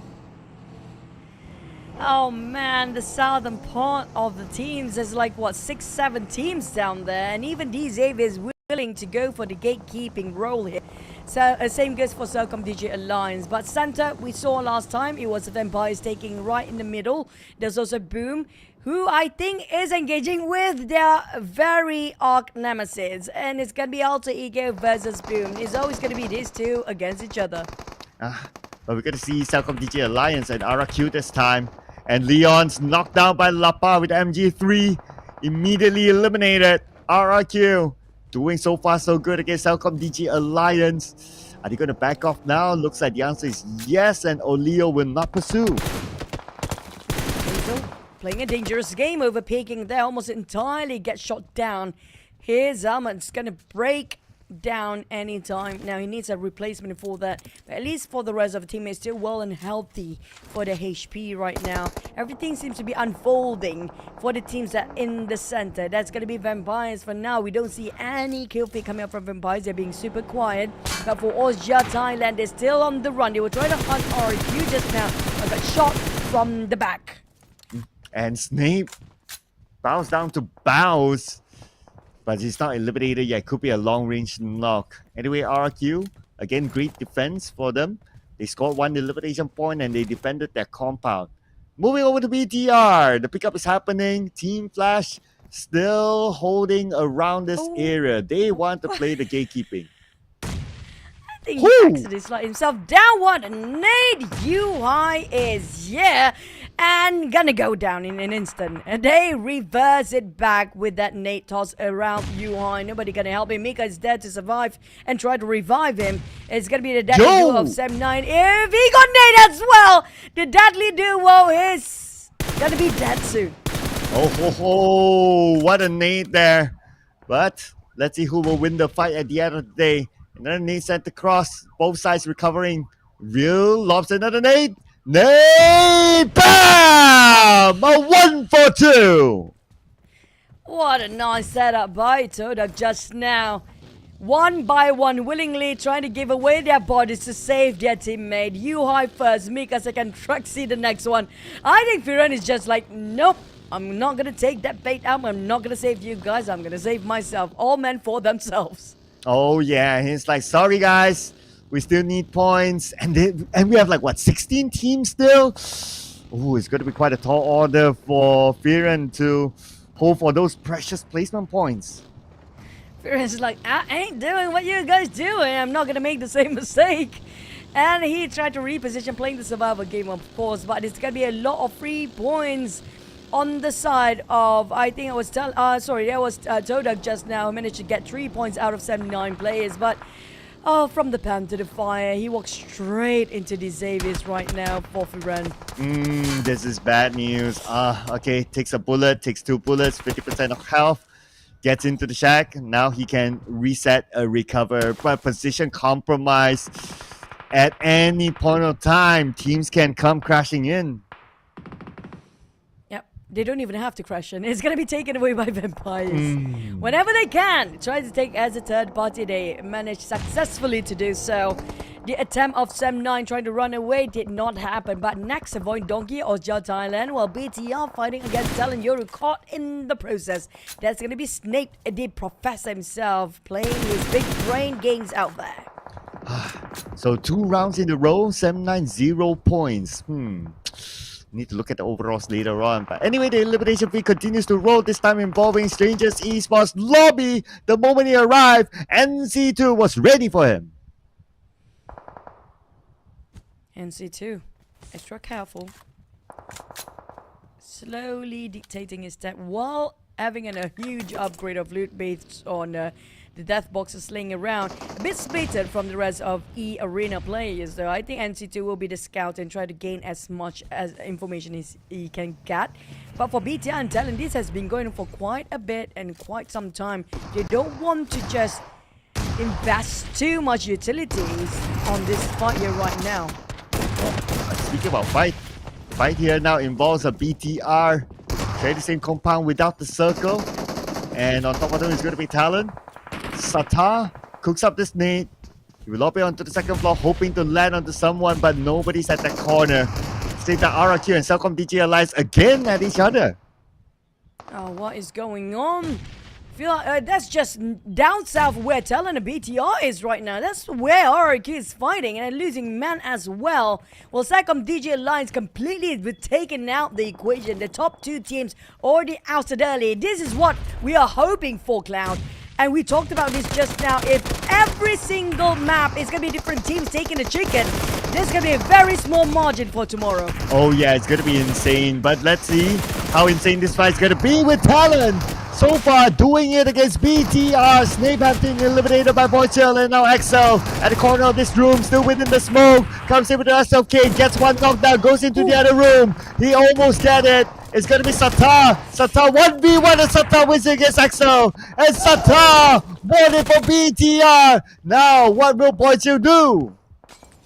10 HP of Satar left. That was bold just now, going straight in a zigzag manner, but Linux would not be helped. Razy trying to finish off. It's going to be Boychill, but a bit too reckless. On the side of Boychill will finish off the rest of the team. But TODAK is there to do some house cleaning here against BTR and Talon. They're still licking their wounds, so TODAK will take advantage. Oh, they won the points for themselves as well.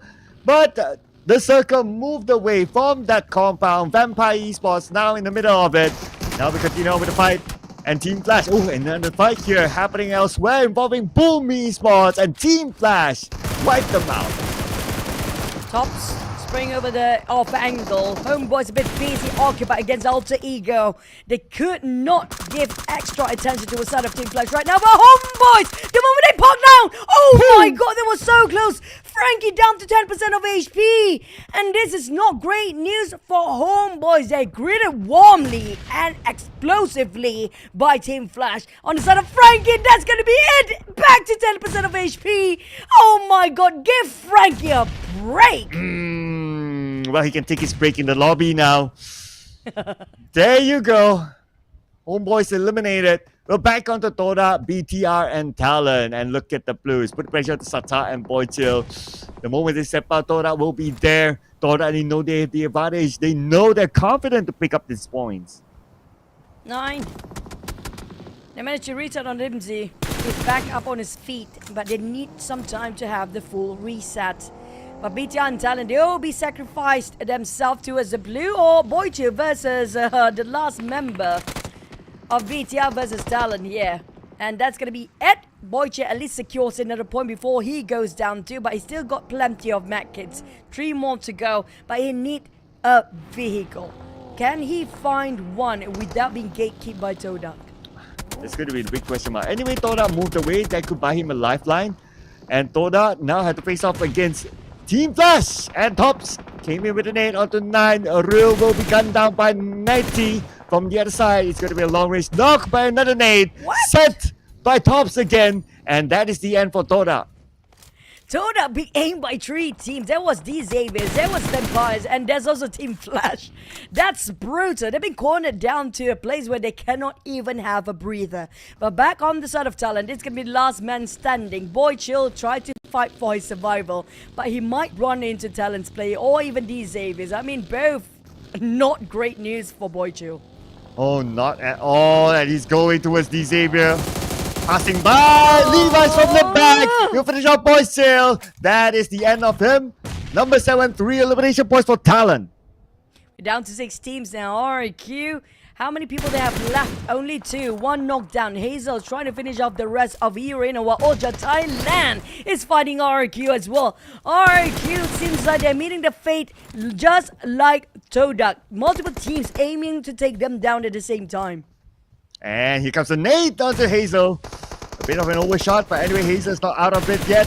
Now he's out in the open. Joker knows exactly where he is. At the same time, the blue is onto Hazel. Hazel will be given away to the blue, perhaps. Okay, he's trying to heal up. Okay, managed to, but Tiger will not allow him to do a second heal. It's going to be Joker finishing off. Tiger were trying to make a fashion to do some finishing, but still would be stolen by Joker. But at least they are the same team. But on the side of OSJA Thailand, look at him, where Gui is. He's going off angle all the way. take the liberty to do some scouting against eArena by himself here. Well, relay back the information towards the rest of OSJA Thailand. Will they go all the way towards the northern side or cut straight towards the Vampires for OSJA Thailand? It depends on the IGL and based on GUI's information as well. Yeah, it's really pick your poison right now, right? And the most important thing is that crossing the road, this kind of situation is pretty tough for them unless they can get an early long-range knock, but looks like they are not able to get it yet. So the best is, of course, for the Circle to still kind of favor them so that they can play stage 7. If not, cutting across, even like if they want to go north, straight, or even all the way down south, there's even Xavier here. Now, I mean, Xavier is playing slightly a waiting game. They try to collect as much intel as possible. So they don't really have to rush things out. It's quite an open, flat space in what's in front of them the moment they leave these hills. So it's a bit too much at stake and too much to jeopardize the entire lineup of the Xaviers if they were to push forward. But for Team Flash, they don't have that luxury. They might actually get burned by the Blues, and while Vampire will keep them at bay. Oh, Tiger X knocked down by Paragon. That could be their opening for Xavier to move forward. Looking for the next target. They see Vampire Esports in the compound. So now they know the compound is occupied. Cannot crash in directly unless Vampire Esports is distracted. Right now, Team Flash is making that move.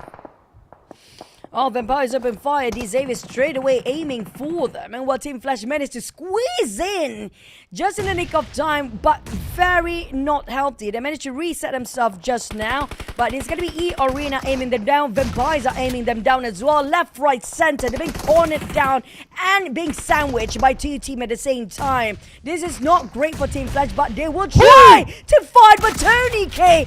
What a big nade just now, taking bows on his knees. And here comes Young T chasing down eArena. Can't get the right angle. Now he's going to go in for a flank instead, cooking up that nade. 3, 2, 1. Let's go, nade. And this nade splash damage on the Joker and Tiger X. Young T couldn't make it through. eArena and Team Vampires both fisting on Team Flash players. We're down to the top 4 teams, with eArena the least amount of player that still remains. The rest of the other, these Xaviers, Vampires and OSJA Thailand, still have a full squad.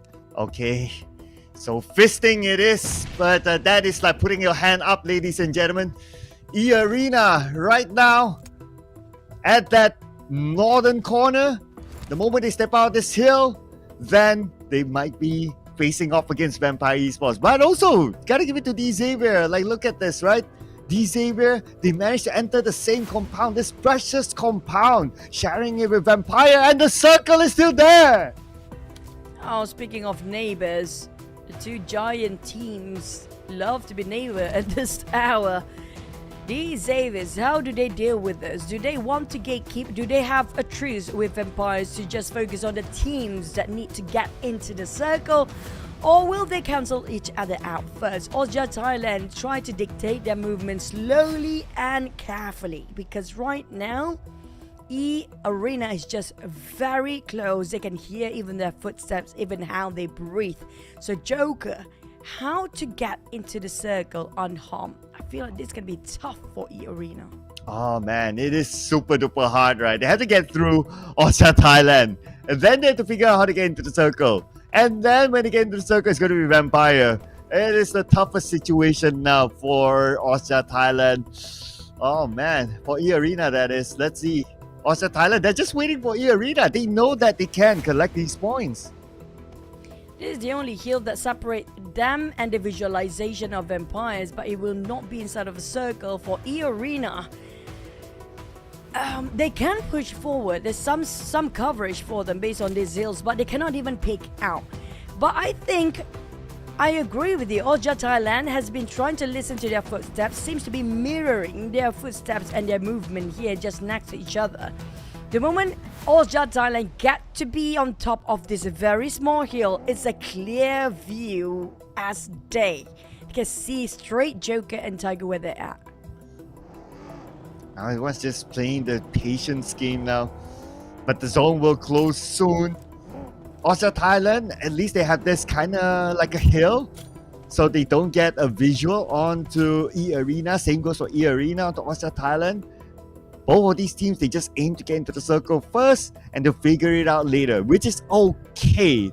So they're not taking that huge risk in case Vampire Esports will want to take that risk and come out to wipe them all out. Tiger snaking his way to the side to get to the wall where Vampire is at. But for Joker, that's going to be tough for him to be where Tiger's at. But lucky enough, Tony K can see them clear. I think he knows. Tony K knows exactly where to see. Oh my god. This guy, when it comes to game instincts, he's scary. Yeah, thanks to the TPP, right? If it's full FPP, then you won't be able to do that. But making use of what they have right now, just looking over that hill, waiting for their opponents to show up. And we're at stage 8 right now. They survived stage 7, so that's cool. But the circle is still at this compound, but it's a little bit more towards the Xavier. Maybe Vampire will need to move too. They got the compound. They got 4 walls. Vampires is still touching at the rim of the circle, but the Xavier is the one that behind everybody else. That might be the real chicken dinner winner if these 3 teams seems to be busy against each other. But for eArena, they know they have to force their way in. But what a nade just now, almost entirely knocked down on Tiger. But News is on the ground. He got knocked down by Joker's nade just now.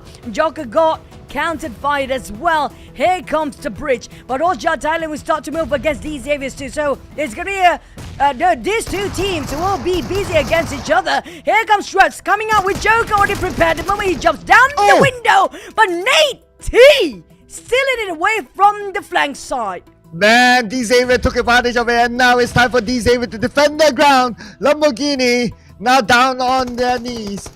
And right now, OSJA Thailand looking to land another nade into the building, but it will not connect onto anyone. Anyway, it's time for Vampire Esports to reset, but the nade launch, and that nade will get the final 2 players of Vampire. There was such a delicious nade by Parachin. Completely obliterated Vampires. Everything seems to be unfolding and surprised. It's going to be OSJA Thailand who were trying to run and gun all the way since the start. These Xavier scored a 5. Walls on the side of OSJA Thailand. They've always been running and gunning all this while. Secret, Sharper, Red Bull. They're all trying to make pressure on the side of these Xaviers. The blue is not a problem anymore. It's going to be an open space battlefield for the finale in the first Erangel here. Oh, here comes the movement of the Xavier. Look at this. They're spreading out right now. They're trying to get the right corners. It's not Secret. Secret 10% of health behind the haystack. Lamborghini is the closest one. Jumps into the smoke to give him extra cover, but the neighbor will launch out the Secret. The splash damage will bring him down. And the other players of OSJA Thailand, they cannot move. Oh, Lamborghini and also Parachin just now. Levi just managed the flanker on the haystacks area just now. It was a cleanup by these Xaviers, Levi and Lamborghini. But Lamborghini taking a charge. Nate T bleeding at the back. Parachin will try to save him. Here comes the Nate to distract them a bit over. Toss on the side of these Xaviers. Sharper, Gilway, they all hide within that very thick smoke. But the moment the smoke dissipates, it's going to be an open field. Sharper taken down on Lamborghini by random intuition. Lamborghini will go and hover to a side of Levi, hoping he will try to pick him up. It's going to be a 3v3 despite they have slightly more firepower inside of these Xaviers. Lamborghini is willing to sacrifice himself to the front just to get the position of Gui.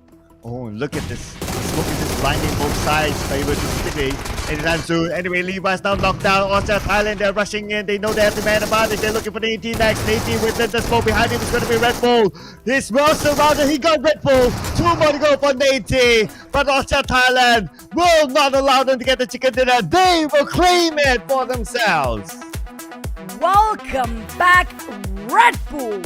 He's been missing the entirety of this week number 2.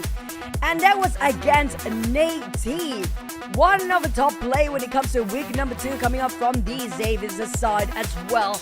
That was a close battle between the Thais and the Vietnam teams. But hey, Dingo Xavier, we do know even if they scored a chicken, they will never celebrate. Getting second place it's gonna be, they treat it like a curse. Look at how frustrated they were, despite they still got good points. Yeah, I know, right? It's like first place or nothing for them. But even if you get first place, they don't celebrate as much as well. It's like the trophy or nothing for the Xavier. But for OSJA Thailand, they're definitely pleased with that chicken dinner. And plus, they got it against the Xavier, one of the top contenders. So you gotta be happy with that kind of performance. Oh, it's gonna be some switch of the overall rankings, of course. The batons have changed hands right now when it comes to the sprint or the marathon, whatever you call it. But right now, things are turning around and teams are taking turn to be in the top 4, which means we have a very small margin. Oh yeah. We're only game 2 though. So let's see if that margin will continue to be small or will it pull away at some point. Anyway, for OSJA Thailand, they scored 7 elimination points and they hardly got the circle. So as a matter of fact, with that kind of situation that they were put in and still able to score the chicken dinner, it is an amazing performance by OSJA Thailand.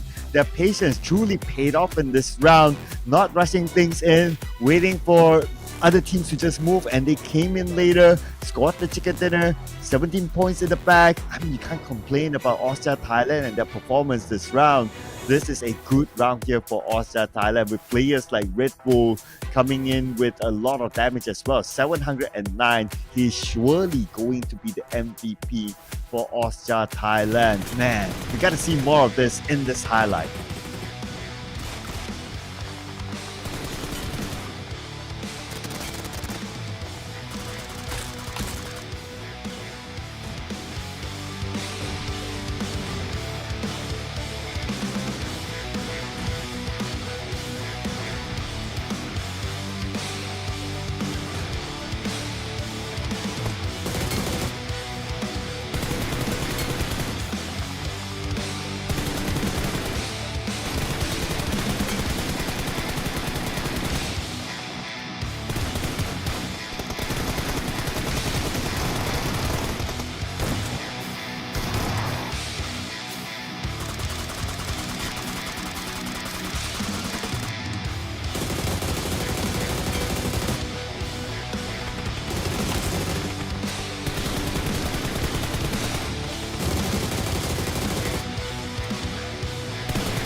Man, you gotta just love the circle just now. Ended up the circle where it's an open space, flat plane, and everybody can see each other. It's all about reflex and technicality of each fundamental of the players.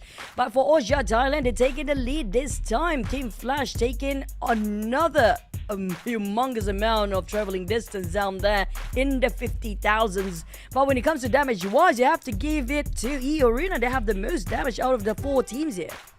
Yeah, it just shows how much work did they put in right in this round, and that could be translated into the elimination points, which we'll find out in a little bit more.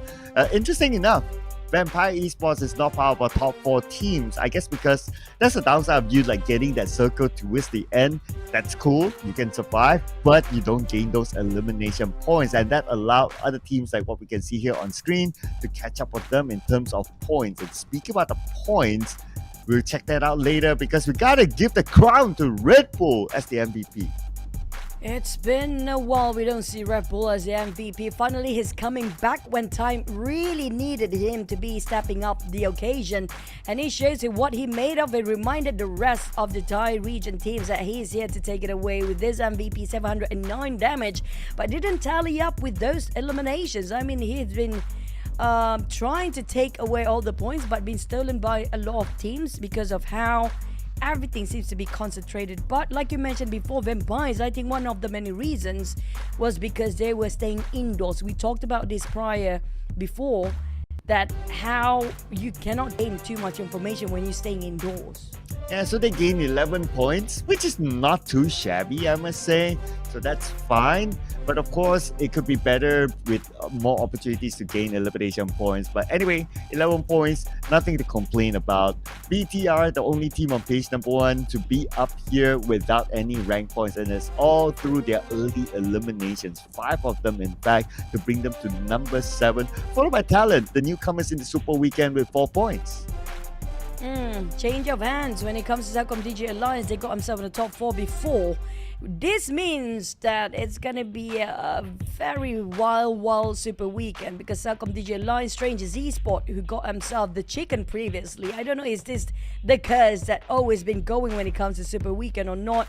You got chicken, the next one you're gonna go very cold super fast. But we do have very small margins this time, Clown, when it comes to the overall rankings. Yeah, so it's 22 points for OSJA Thailand and Strangers Esports. Okay, of course it's only 2 games so far, but we don't see some of the powerhouses on the podium spot. CELCOMDIGI Alliance right now is at the number 6. And D-Saber is still up there, number 3 with 19 points, so that's still okay. But since it's only like 2 games, 1 game can change page number 1.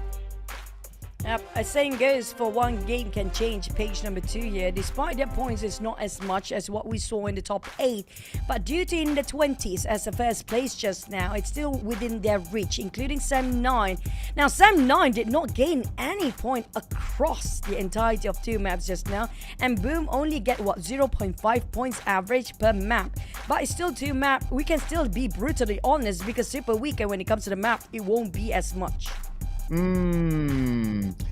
Yeah, especially if it's tomorrow, right? So that will be, of course, a thing for us to observe. But we're also going to observe our top 4 gunslingers here, which is eArena.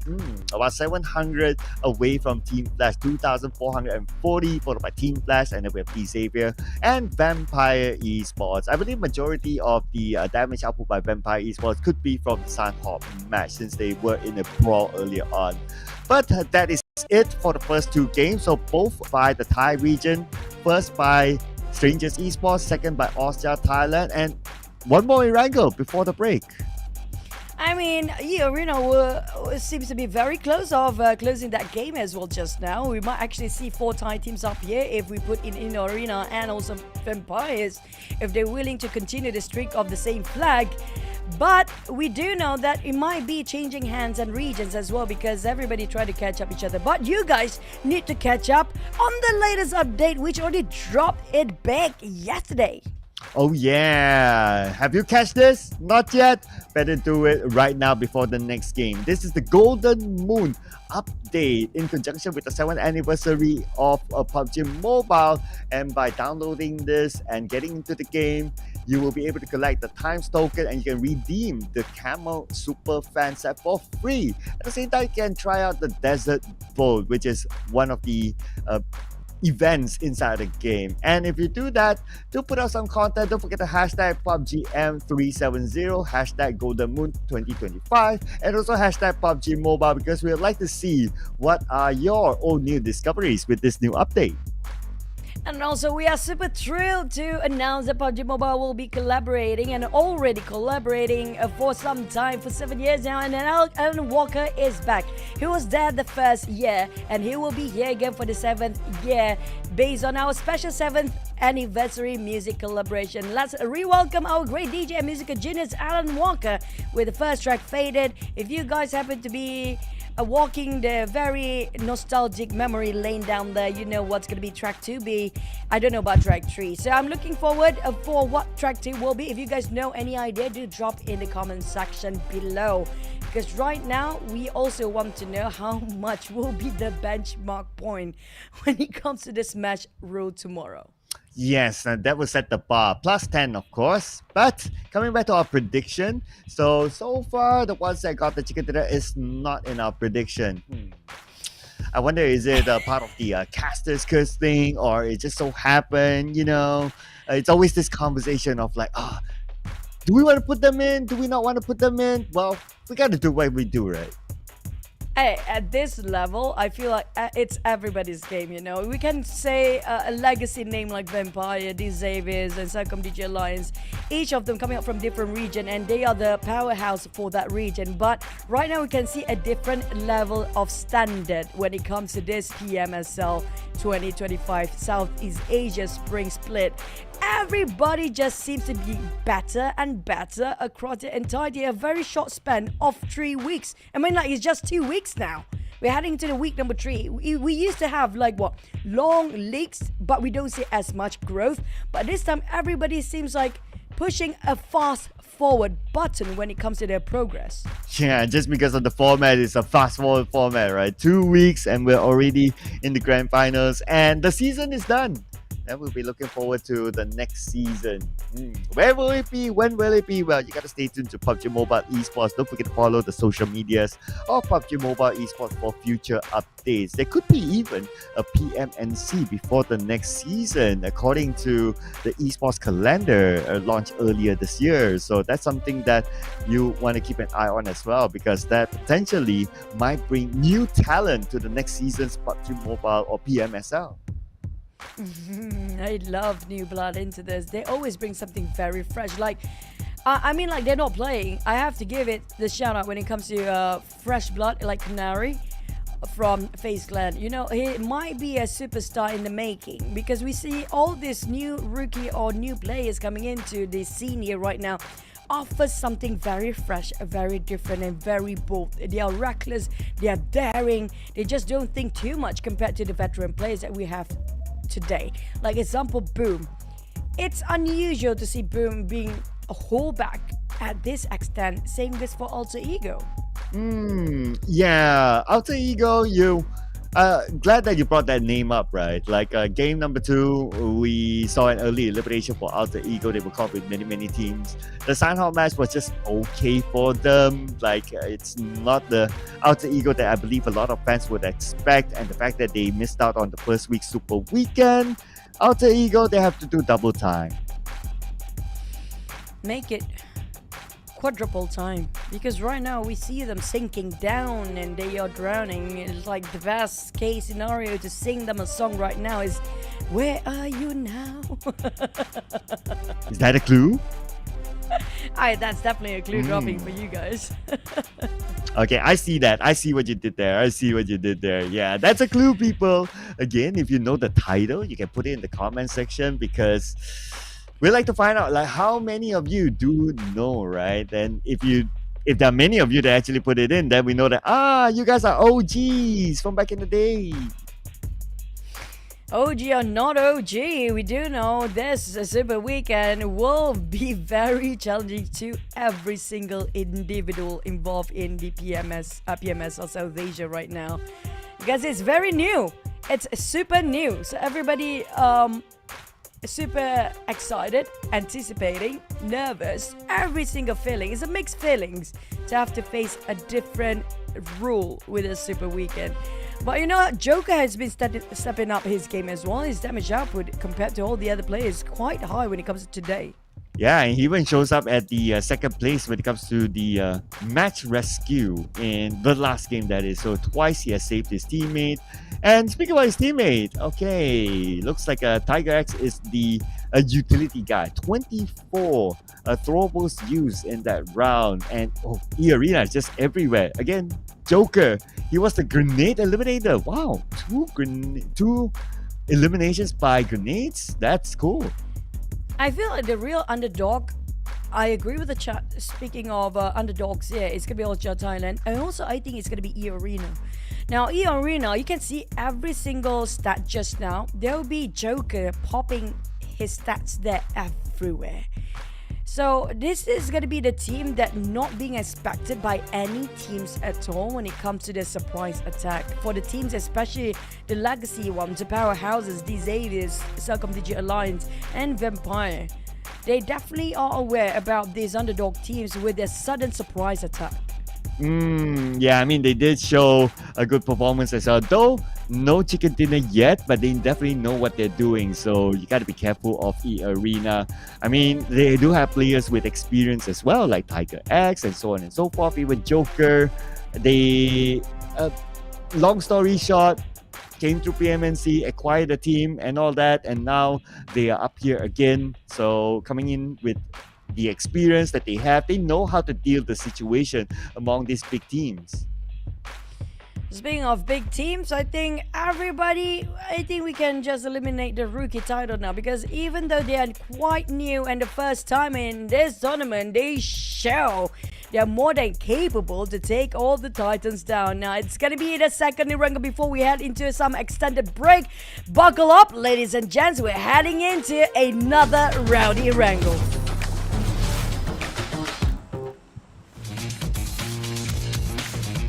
Rowdy Erangel it is. Here we go. Let's see what sort of flight path are we going to get this time. And it looks like it's going to be a different flight path. Okay. I see the guard car area. Oh, this is Stalfer. Okay. Oh, wait a second. Oh, it's the other side. Sorry about that. Anyway, Milta Power towards Saverni. So slightly different flight path this time. It's not as middle cut as before. So teams who want to drop on the left side will need to travel. Potential early clash like how we have seen yesterday is up there. Yep, unless the circle is going to be on the west side of the map. Probably if we're going to have sort of similar circle as we had before for the Gakka region. So maybe a lot of teams will still try to find them vehicles. We might see some vehicle skirmishes due to this sort of flight path. But we're going to have to wait and see. We never had any SMB circle yet when it comes to this week. Not yet at all. Not yet at all. Still waiting for that. Normally we get to see like one in the middle of the week, but not this time still. The circle gods have been pretty kind so far, giving these teams, well, except for the previous circle that was pretty tough, but most of the circles this week have been pretty nice for the teams. And we're gonna get another left side circle again. Very similar to what we had just now. So it's going to be one direction only, guys. Not the pen, but it's going to be the direction of navigation. So it will be a very similar sort of game plan. Maybe even this almost similar top 4 teams. Will be completely different. Now, I have a feeling Vampires, since they changed and dropped, right, usually it's going to be a Primos, but due to the flight path itself, it forced them to drop right on top of North Jogapol, Zagi area. So they might want to get into early, or maybe they suddenly want to be a bit later, because just now going in early in the center wasn't so great for them. Yeah, we might see a switch up there, right? Yes, it's cool to go in middle early, but yes, and you do last long, but the elimination point chances are low because everyone just fights on the outer side. So I guess that's going to be one reason for them to try to switch things up. Just like Homeboys, they're switching things up. They're bringing in Helton for this round. I mean, Frankie has been great for the group stage, in the early stage of it. But, I mean, I'm not complaining for Helton too. We know what he's capable of as a player. But when it comes to result-wise, it depends, I guess, how they rotate themselves. Because the thing about Homeboys, their biggest flaw that I can actually analyze by now is self-doubt and overthinking. They always have those golden opportunity in this very small window to actually take advantage of the situation, especially when it comes to a squad versus a squad 4v4. They managed to knock down one player. Yesterday was the case here. But didn't go in for the rush. If you compare it with the teams that's really confident, know what they're capable and their firepower, they believe in their firepower, they go straight into it the moment they manage to take even one knockdown. That's the difference about Homeboys. A bit of too much of a self-doubt. Honestly, I wouldn't be too critical if you're referring to the Miramar match, just because of like how the terrain really didn't favor them to gather information. But yeah, I mean, if given a second chance in a slightly different situation where they would have like a better view of things and they position themselves perhaps in an area that they can have the critical information, then definitely I like to see if something like that happens again, or we see a different side of Homeboys.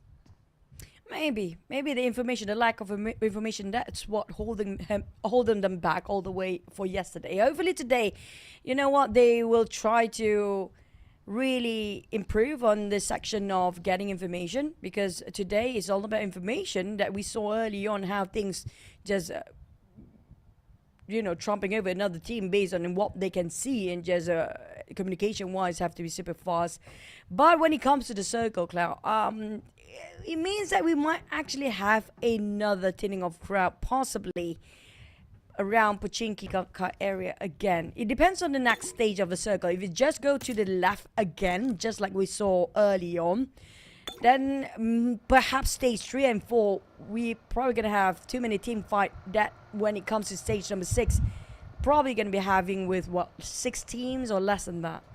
Yeah, especially if the circle goes again like all the way to the left side, like how we saw in the previous match, then surely we're gonna see a lot of casualties very, very quick. But if it like goes like Pochinki side, you get 100% land, then everyone still has like their space to play. Okay, it might not be as crazy as the round before. But of course, as viewers, we like to see a lot of fights. We like to see like explosive fights. So it pulls again all the way to the left side. I wouldn't be complaining. I mean, like, we definitely will be happy and entertained for it. But players, they'll be frowning all the way. It's their life career we're talking about here. But for you guys still confused about the Smash rule, I'll give you the best example that we can, since nothing is happening. Hopefully nothing will happen for the next few seconds while I explain. If this is an example of a final match, and the maximum points is 22, so tomorrow's Smash rule will be 22 plus another 10. So whoever gets 32 points tomorrow first, and if they secure the next match with a chicken dinner, then the game ends tomorrow like that. But could it end for either BTR or Boom in this round? Or maybe eArena? Okay, they're passing by each other now. They're trying to shoo away their opponents. Everyone's trying to get the best spot possible with this current circle. Look at the amount of teams in this era. At least eArena, they got a decent spot. But not for long, I assume. I feel like this is going to be a touch and go spot for them, but TALON already taken out RRQ, and this is going to be right on top of Primorsk. And TALON, seems like they're winning this one big. They managed to eliminate Gen Force entirely without too much soak into the damage. So they have very healthy HP for each one of the players. And RRQ just going to go for disengagement, but the problem is the moment they disengage from TALON, they're going to walk straight into Sem9. Here comes Sem9. They need to collect points. And it looks like they're doing so far so good against RRQ. Lapar, only 20% of health. Mika will want to come in to finish up the job, and they will. Finally, they start to collect points. Sem9 with 3, but RRQ 0. Well, good news for Sem9. They barely got any progress earlier today, so they need this jump start to have everybody a bit motivated for the rest of the day. We're already halfway through our day here. This is going to be the third match. Only 3 more maps to go. Tomorrow is going to be a totally different story. But for RRQ, unfortunately, they stuck at only 7 points. Yeah. The Sanhok match wasn't great. The first Erangel match was okay, and now obviously not great. 0 points all the way down there for RRQ. And with Alter Ego holding 5 points, they could overtake RRQ in this round. Same goes for Sem9 Boom, since the points are not far. Yeah, I mean, if Alter Ego and Boom get this chicken necks, oh my. If everybody from the very bottom start to get chicken, every one of them for themselves, tomorrow we might actually have only 40 points for our benchmark for Smash Rule. I'm trying to do the math, right? Like, if it goes 40 points, like, it has to really spread out. And eArena might not want that to happen. They want like tons of points for themselves, but they lost Tiger X to HOMEBOIS, to the hands of Halton, the sub-end player for this round. And I need to go and help a boy right now. He's bleeding out. The rest of HOMEBOIS reunite and regroup. eArena and C2 trying to just do some damage control from the back. Try to find Shamil, but Shamil saw him first. And C2 is playing a very dangerous game. No cover fire by any of his teammates at all, and they might actually... This is at the center of the circle where all the teams are migrating at stage 2 at the same time. We have BTR, we have eArena here, we have Strangers Esports possibly around here somewhere as well. And this is going to be tough for eArena. Right now, their formation totally broken by that surprise attack. Yeah, look at this, right? Very, very spread out. One player at the north, but he's traveling towards his teammates. But at least the information is relayed to him so he can use those routes to evade BTR. We got Federalas here, but look at the route that NC2 took. Federalas can't pull the trigger. They have to be extra careful. There's so many eyes watching. You might be attracting too much unwanted attention if you keep spraying Snape. Giving some couple of warning shots from afar. I don't know how many teams around them right now, but I see some different circles down there. Based on the colors, just a glimpse. Maybe it was Boom. But next, OSJA Thailand, who just got himself the last chicken dinner. They're taking a bit of a slower rotation. They're not in a rush. They're not in a hurry. They know for a fact, hey, last time we saw this circle was a bit too crowded in the center. And nobody taking it a bit slower. So they are taking a different route and a different approach compared to all the other teams. Yeah, I guess it's because like they learned from the previous round since it's a similar circle. So it's like, okay, that route, no good, too many people. This time we change it up. And that's what we call adaptability, right? So that's a great showing by them. And that's also something that was mentioned during the interview when Trexie mentioned before we started the show today is that, adapting and all that. So that's one of the keywords because you got a first new game format and then you got fresh new names, fresh new teams. So there's a lot of adaptability that these teams need to do. And so far, like what you mentioned earlier on, because of the learning from that round, then adapting worked out so far for them. I'm surprised they haven't engaged for OSJA Thailand and CELCOMDIGI Alliance. They just passed by each other just now. I agree. I mean, they're learning it quite fast. They're a fast learner on OSJA Thailand side. They learn it on the fly, and they look at how they pick their position to just hold their grounds as well. This is amazing. How they just been so quick-witted too in deciding about their next move. They saw CELCOMDIGI Alliance, but Gui being left behind is not great for Gui. He's been caught in the process. It's going to be tough for OSJA Thailand, but fortunate enough, they managed to go and escape unscathed. With his teammates providing extra backup, allow him to just move forward. And now VOIN Donkey, they will lose their IGR potato to the hands of Mr. Red Bull. And now they are charging forward to find the remaining members of VOIN Donkey. But they have disengaged. Smart move there, prioritizing the circle and to stay alive. Oh, CELCOMDIGI Alliance, they miss OSJA Thailand just now and just passed by TODAK. It seems a very clear path for them to get into the circle. Surprisingly, there's nobody gatekeeping on the inner side of the circle. I thought it's going to be more gatekeepers to make sure that they can farm eliminations while they're waiting things out. But based on this rotation, CELCOMDIGI Alliance, they made a U-turn the moment they saw some slight information of Sam9, possibly based on the gunfire just now. And just to be in between Boom, Esports, and also D-Zavis from the back line. Yeah, probably like, again, it's the learning from the previous side. Like, nobody was in the middle, only Vampire. So now, all of a sudden, everyone wants to try to go to the middle as much as possible. Vampire, we don't know where they are though. I like to see where Vampire is. Maybe they thought the opposite is like, middle, no point. And we want to play from the side now. If you're able to get the chance to see where Vampire is, then it will be interesting to be able to come up with that assumption. I think that might be actually the case, yeah, because if vampires happen to be already in the center, usually we get a glimpse of them. Especially last time we saw, like, what, Boom? Boom was very close to the center, so we don't see anywhere nearby vampires. They definitely learned their mistake in the last run, where they went there way too early and things didn't actually sit right for them. But on Talon's side, I think a lot of teams now playing at the rim of the circle, don't you think, based on the last circle? Now everybody just playing at the rim. Everybody just seems to be having the same idea. If everybody's playing by the rim, then it has to be a very well spread out rim, right? since we don't see that many fights at stage 3. But if it's stage 4 and they are still at that sort of strategy where everyone just still want to play by the rim, then stage 4 will force them to just close in and they have to like manage their side. So if they're unlucky, then they have to manage like 2 teams at once. I think that's exactly. Look at this. Nobody wants to be at the center now, don't they? But the circle will force them to move anyhow. And the toughest side to get into is going to be the northern side. And look at Vampires. They're really taking it slow based on the last mistake they made.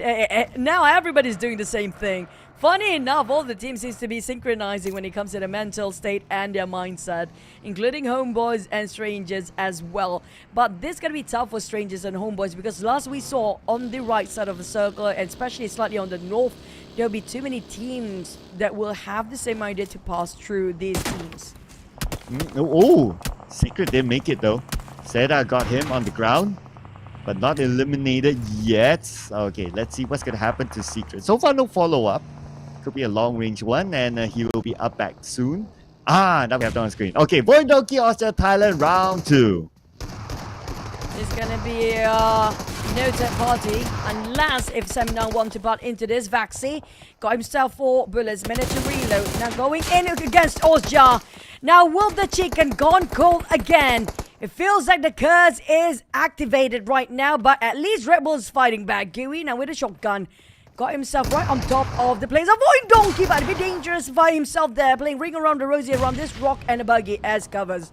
But coming up from behind, Sam9 just arrived. Say hello to Sam9. They need the points in.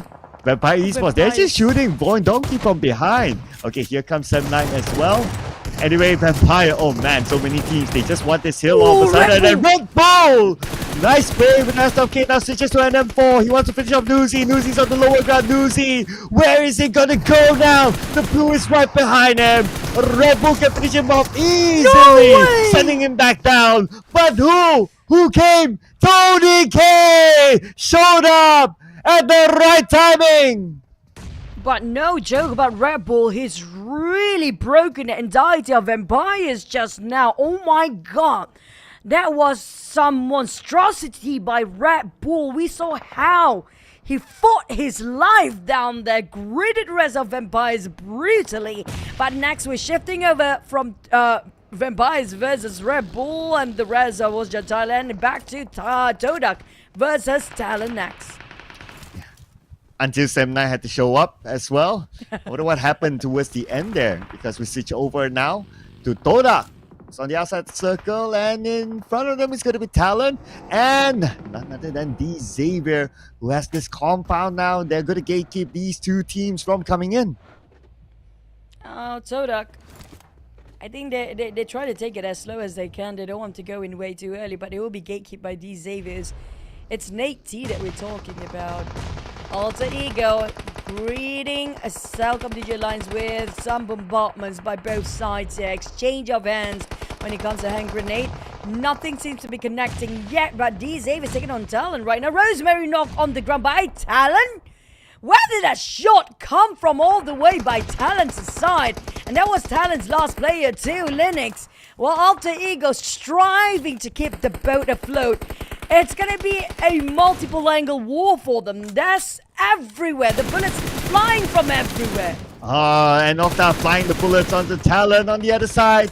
And it looks like they're going in for the pickup here onto Rosemary. The smokes have been deployed, so that will protect him for now. But the circle, they are not protected by it. It shifts towards the middle. Got M9 in the circle. Homeboys, BTR just came in. eArena and the final player of Vampire Esports, or the second final player, which is Tony K in the circle. They have a duo compared to Linux. CELCOMDIGI Alliance still have a full squad. Alter Ego managed to reset themselves for the full lineup as well. That was a fast reset. But worst case scenario happened to them. They have their worst position here right now. Which way to go in? There's so many teams gatekeeping on what angle they're watching here right now. I know, right? Look at the amount of colors on that rim of the circle. Where is Alter Ego going to go? In front of them right now is going to be Boom Esports. They're going to charge in onto Boom Esports' compound. And we got Zero, Yummy on the other side. Frenzy is going to be in the building. They will try to keep out Alter Ego. Funny enough, for Alter Ego, by the end of the day, is back to their arch nemesis for their preference when it comes to pick their poison. But Boom already prepared their nades. While these Avians taking on TODAK. Boom, Yummy May. Here comes with the shotgun, but unfortunately, Hans for you and Yummy May both being knocked down. It's going to be Zero giving cover fire to a side of Yummy May. But for Alter Ego, Hans for you is a total loss right now. Rocky May trying to take down on Frenzy. And Frenzy got finished off. They both traded for their teammates here. It's 3v3. Rosemary's here. Will he carry it out? No, he can't do so.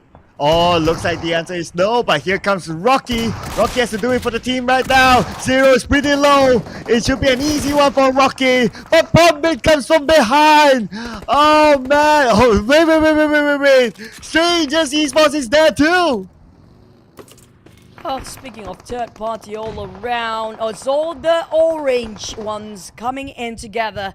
Strangers, they're winning it. They're the one who's winning big against both teams. Alter Ego is, and Boom nowhere to be seen. But hey, we have another third party coming in. Welcome to the fray. It's only CELCOMDIGI Alliance joining in the party as well. Oh man, and all of them on the outside of the circle. Okay, anyway, Strangers Esports, they had enough. They prioritized on getting into the circle. Next is going to be CELCOMDIGI Alliance to come in. But waiting inside the circle is going to be BTR and HOMEBOIS. Look at this. We got Lobby X rushing towards HOMEBOIS, navigating around and somehow still stays alive. Lobby X trying to find direction of how he's finding his life compass right now. The compass to survive. And I think he should all the way towards nowhere land just now. I don't know where he's at. But back towards Team Flash versus eArena. We talked about these two teams. eArena, they are pretty good when it comes to their firepower. But can they hold the CQC? With the help of BTR, they might actually can survive. And Team Flash, they need to pick up tops. eArena, Joker, NC2 is back up again thanks to Sakura, but now Joker will be down on his knees thanks to Pulse and his DBS, and Zeus navigating around the smoke, lobs a nade into the building, takes a bit of fire damage from the Molotov, gets in to heal up. Right now they're not out of it just yet. BTR now comes around the corner. And BTR just finished off Lobby X when he was trying to find a way to find a place to call home. Unfortunately, he's alone. But these Avians, they got a clear path into the circle without anybody to disrupt them. Back to a side of Team Flash, they're not done with the battle against BTR. But it's going to be a 3v war, perhaps, because Team Flash, they're not allowing BTR. And there's another team behind them, which was HOMEBOIS before. I don't know if they are interested in this, but for Young T, he needs to save his mate, at the same time need to revive and also shut down on BTR players. Tops is being revived while the smoke is buying them time. BTR launches nades across. This nade, first nade, second nade. Okay, a little bit too short. Now it's time for Team Flash to do the same. They almost got Federales though. Federales, we need to heal up. Right now it's his healing time, so the team is buying him time. Young T hoping it will connect somehow, but it's a bit too over toss. Zeus next. We know what Zeus capable of. He's been the multiple MVP for Team Flash right now. For BTR, the reset has done. Federal is back up on his feet. But for Team Flash, they're going for 2-2 formation here. They're not aware for BTR regarding the other two players, Bows and Top's position. They're going to go slightly on the high ground. Those elevations will actually give so much big impact on Team Flash's performance. Yeah! And Top's drop it big. Federal is back on his knees. Oh, Federal is down. And now Snake will need to pick him up. But the nades are not stopping yet from Team Flash. They got Razy! Oh, BTR. It's now down to only 2 players left. The revive is happening, but Team Flash, they're coming by. BTR in shambles, but CELCOMDIGI Alliance is interested in this fight as well. So a couple of shots from the grey dots in the small map just now. But Tops wanting to finish off straight away. They're done with this. They just used too much utilities and resources just to fight BTR just now. But Team Flash are picking too many fights at the same time. Being a bit greedy right now with BTR still not being settled down. They want to pick a fight against the Vampires. Oh, Vampires at the same time putting the pressure onto them. They want to play the third-party game by the edge of the circle. Looking at the elimination feed, looks like CELCOMDIGI Alliance took out Lamborghini from D-Xavier. D-Xavier Levi's gets Leon's. Newsy navigating the smoke. He's trying to find his next target. Zeus, right out in the open. Satai Sipari, but Zeus is very, very low. no! Young T was a clear sight. Satar is holding on as the last member of BTR, while Vampire is now occupying where Team Flash is fighting at.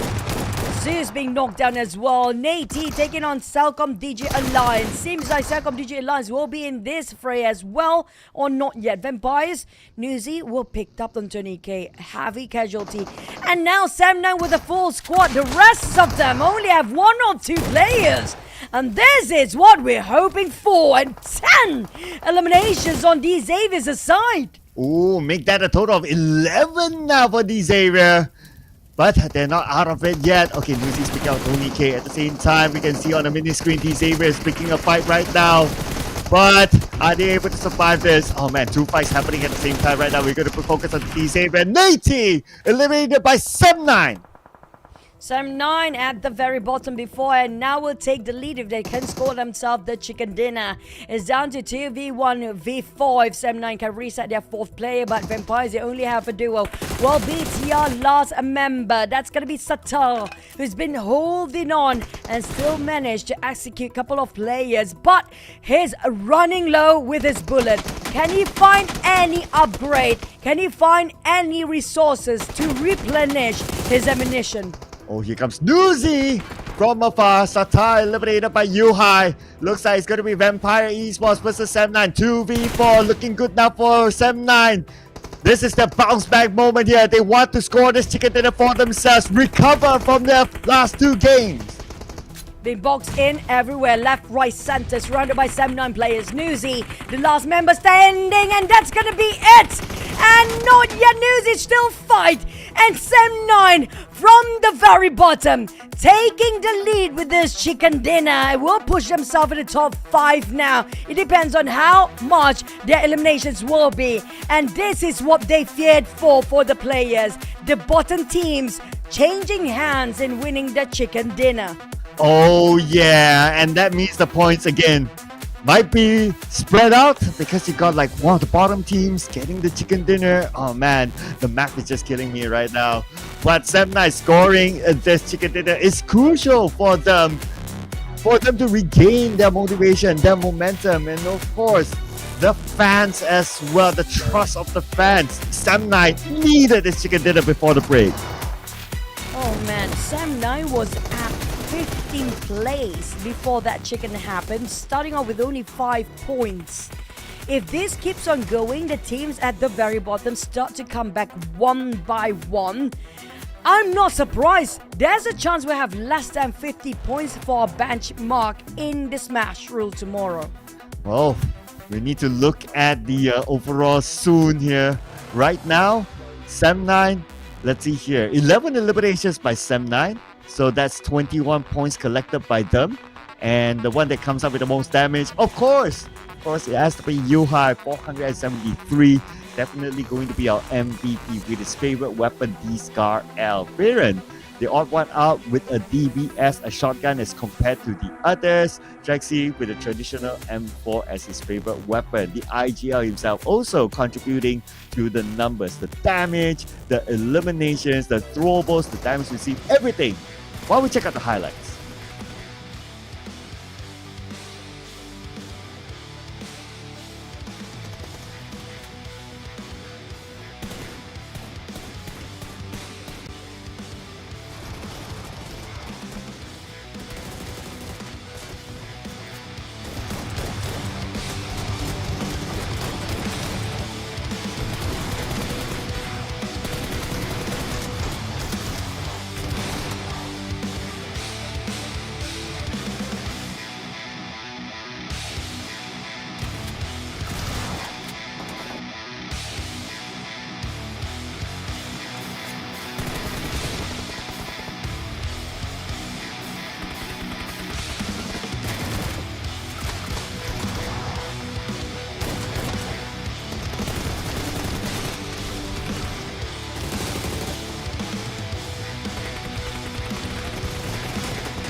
The attempt on Sam 9 in the previous map of Erangel was a failed attempt, but they make it a very huge success with this chicken dinner after they learn from what their mistake was in the first Erangel of the day just now.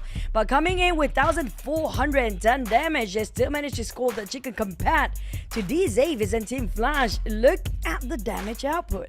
Ooh, 2,086 and 2,111 respectively for Xavier and Team Flash. And the declaring number for me is going to be Vampire, only 823 damage. But how many eliminations did they get to still be in the top 4 teams? They must be really efficient with their gunfire, or they were the ones who just steal away eliminations from the others. I love one thing that I love about all these teams just now, including of course Vampires, the adaptability of the almost similar circle but different approach entirely. Not getting into the center did actually give them a better outcome. But it's been a while we see this guy. We saw him grow in PUBG Mobile since he was still very young player and now grown into a very fine man with 4 eliminations, 473 damage. I mean, it's been a long time we've seen Yuhai in the MVP board.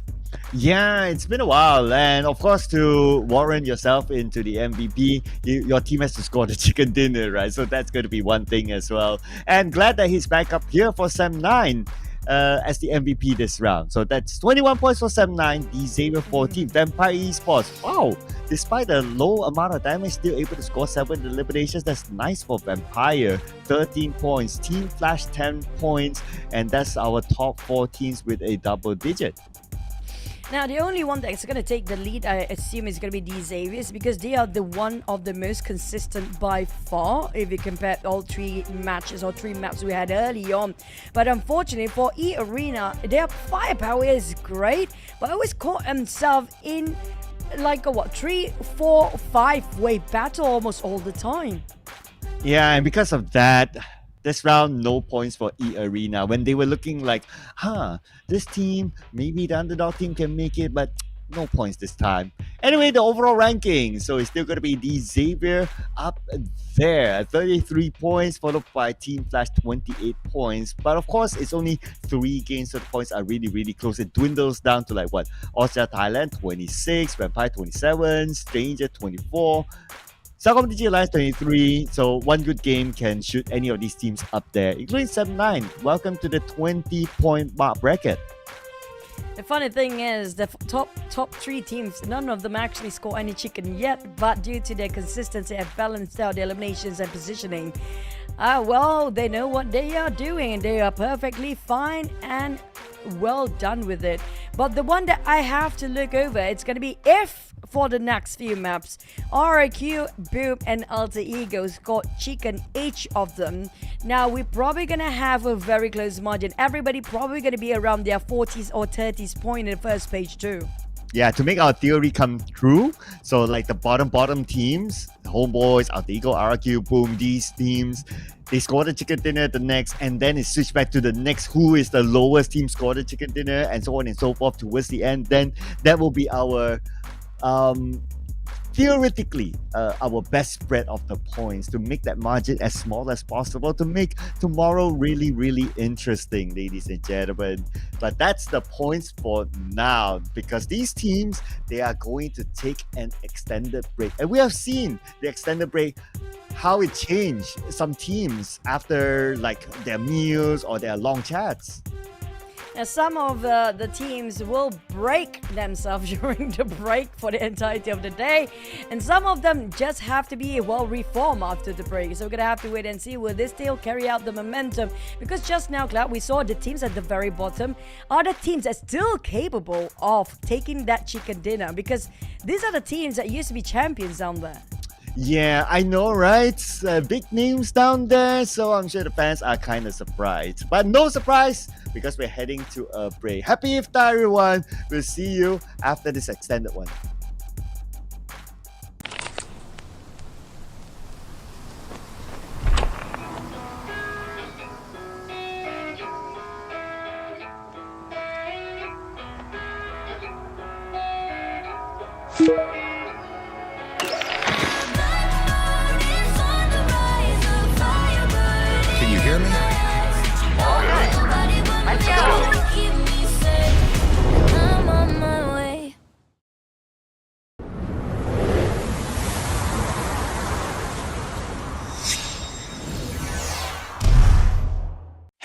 across this new type of token in your battles? Let me show you how you can get more of them. Time tokens can be found in both themed mode and classic mode. When you win a match, you can leave with all the time tokens in your backpack. However, if you get eliminated, you'll lose 20% of the time tokens in your possession. But is winning matches the only way to get loads of tokens? Not at all. You can use the supply shop's upload feature to take them out in advance. You can take out up to 40 time tokens per day. The most efficient way to collect time tokens is to head straight for the themed area, where there's a higher chance of finding them. It's also filled with supplies, so you're likely to run into other players. Defeat them to get some of their time tokens. Once you've got your tokens, head to the perk shop to exchange them for rewards. Available rewards this period include the Camel Superfan set, 7th Anniversary set, and Duneshine Daisha Level 1. Exchange your leftover time tokens for perk tokens to use them for future perk shop rewards. Collect time tokens in the game now, so you don't miss out on any rewards.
Eagle mechas spread darkness across the land. The pandas fall in despair. Jade Farm Aurora extends a helping hand. Will it be justice or evil that prevails? Join the PDP webcomic fan art event and end this story your way.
Welcome to Metro Royale Advanced Tips.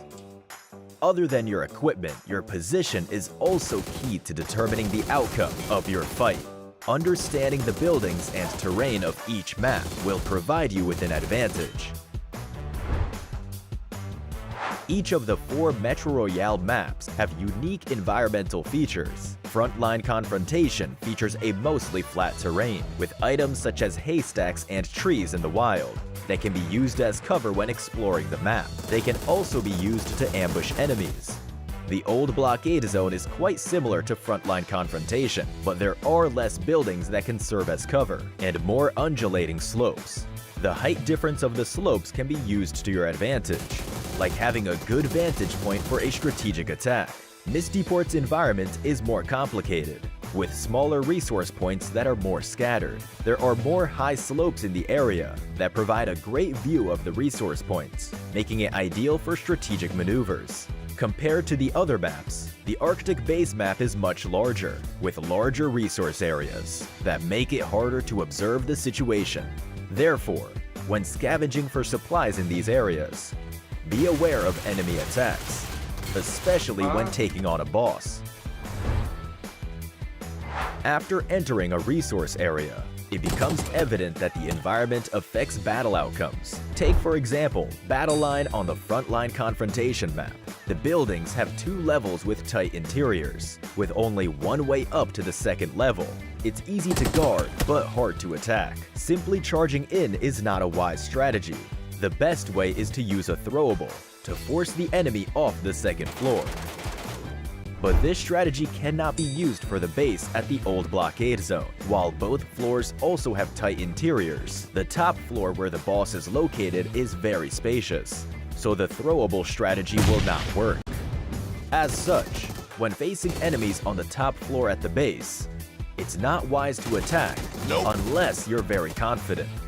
It might be better to wait for the enemy to leave the area, or head to a higher vantage point to snipe them. As the subway connects multiple resource areas, the subway route is also a key battleground. For example, there are only 2 entrances from the old blockade zone to the radiation zone, and they are connected by one railway. Players who are heading towards the radiation zone or leaving it will need to use this railway. This is why battles often occur here. As long as you can make use of the environment, you're likely to find a lot of loot. But if it's like the radiation zone in the Arctic base, where there are multiple exits, then you might be better off not strategizing too much here, as you might be wasting your efforts. Aside from ambushes in the subway, there are multiple positions that can be advantageous. These locations include fixed boss spawns, staircases, and the entrances and exits of the radiation zone. Take Arctic Base for example.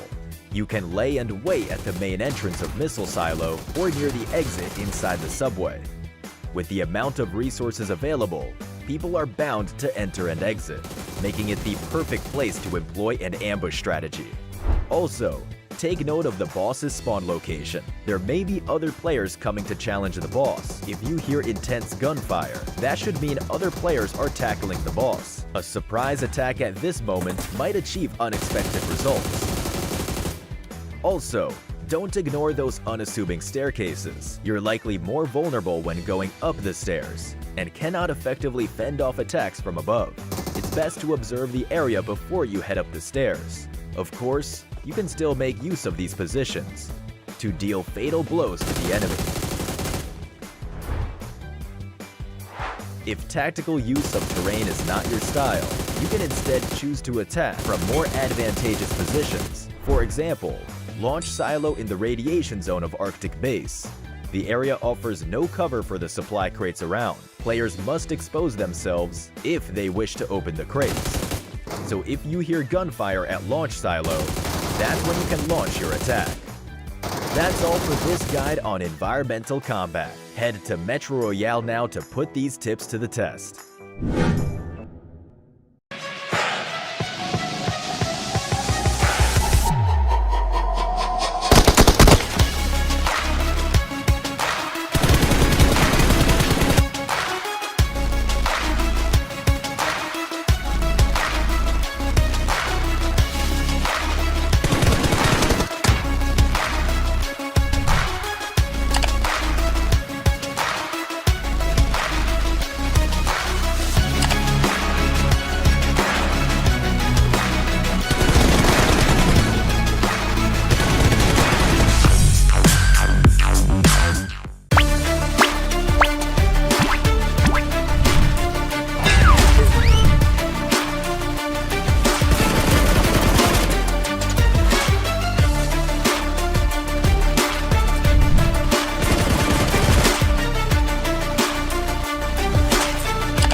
Pak Zuksi dan Luxi, apakah BTR sedang menurun? Rosemary, gue tunggu lu masuk BTR.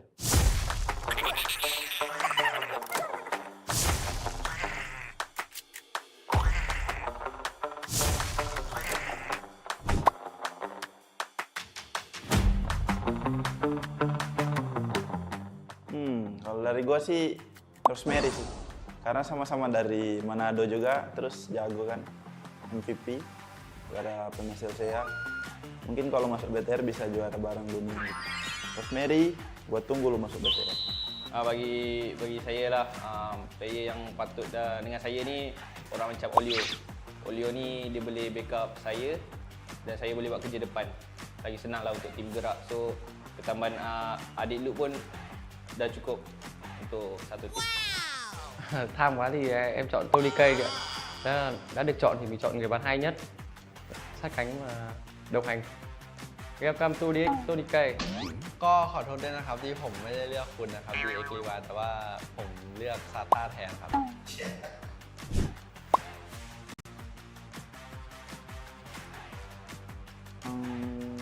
Menurut gue sih TODAK sih. Karena dia nggak gimana ya, bawa 3 loh sampai 3. BTR aja cuma 1 loh import dari Filipina, dia sampai 3 loh dari Indonesia. TODAK. Bagi saya line up yang terpower New Era, sebab diorang Ruthless pun tak tengoklah nombor berapa. Lepas tu diorang dekat scrim terlalu beria. New Era terhad lah macam mana pun di bawah kita orang. Theo em nghĩ thì đội hình yếu nhất chắc là đội hình của bọn em. Vì theo kiến thức, trải nghiệm và gọi là thực tế thì mọi người đánh giá theo em rất là yếu. คิดว่าเป็น eArena ครับเพราะว่ามีโค้ชเป็นพี่คิวครับพี่คิวสายติดหาครับ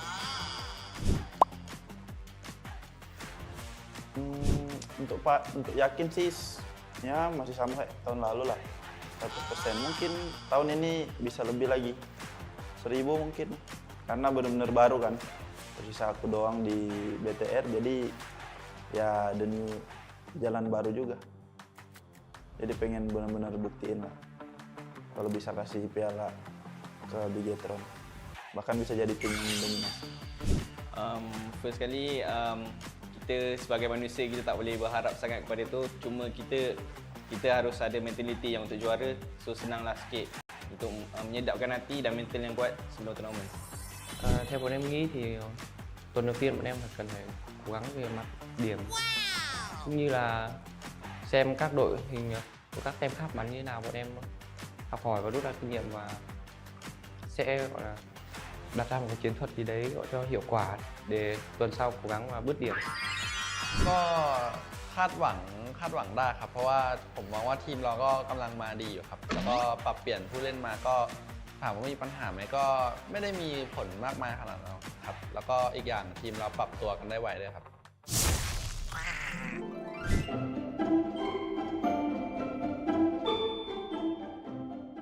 เลือกเป็น DX รีวาครับเพราะว่าเขาดูตัวเล็กแล้วก็นิสัยดีแล้วก็น่ารักครับ Nếu em được ngủ với đối thủ với em một đêm thì em chọn ngủ với Tony Cây để em phong ấn cái tay của Tony Cây lại bắn nó đỡ hay, bắn hay quá, nói chung là bắn quá hay.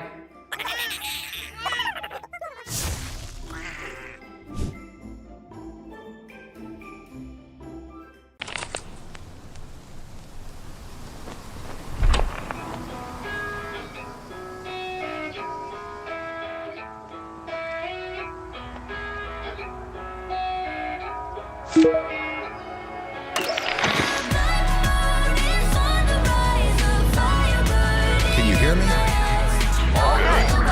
Let's go. I'm on my way.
Welcome to Metro Royale Advanced Tips. Other than your equipment, your position is also key to determining the outcome of your fight. Understanding the buildings and terrain of each map will provide you with an advantage. Each of the 4 Metro Royale maps have unique environmental features. Frontline Confrontation features a mostly flat terrain, with items such as haystacks and trees in the wild that can be used as cover when exploring the map. They can also be used to ambush enemies. The old blockade zone is quite similar to Frontline Confrontation, but there are less buildings that can serve as cover, and more undulating slopes. The height difference of the slopes can be used to your advantage, like having a good vantage point for a strategic attack. Mistyport's environment is more complicated, with smaller resource points that are more scattered. There are more high slopes in the area that provide a great view of the resource points, making it ideal for strategic maneuvers. Compared to the other maps, the Arctic base map is much larger, with larger resource areas that make it harder to observe the situation. Therefore, when scavenging for supplies in these areas, be aware of enemy attacks, especially when taking on a boss.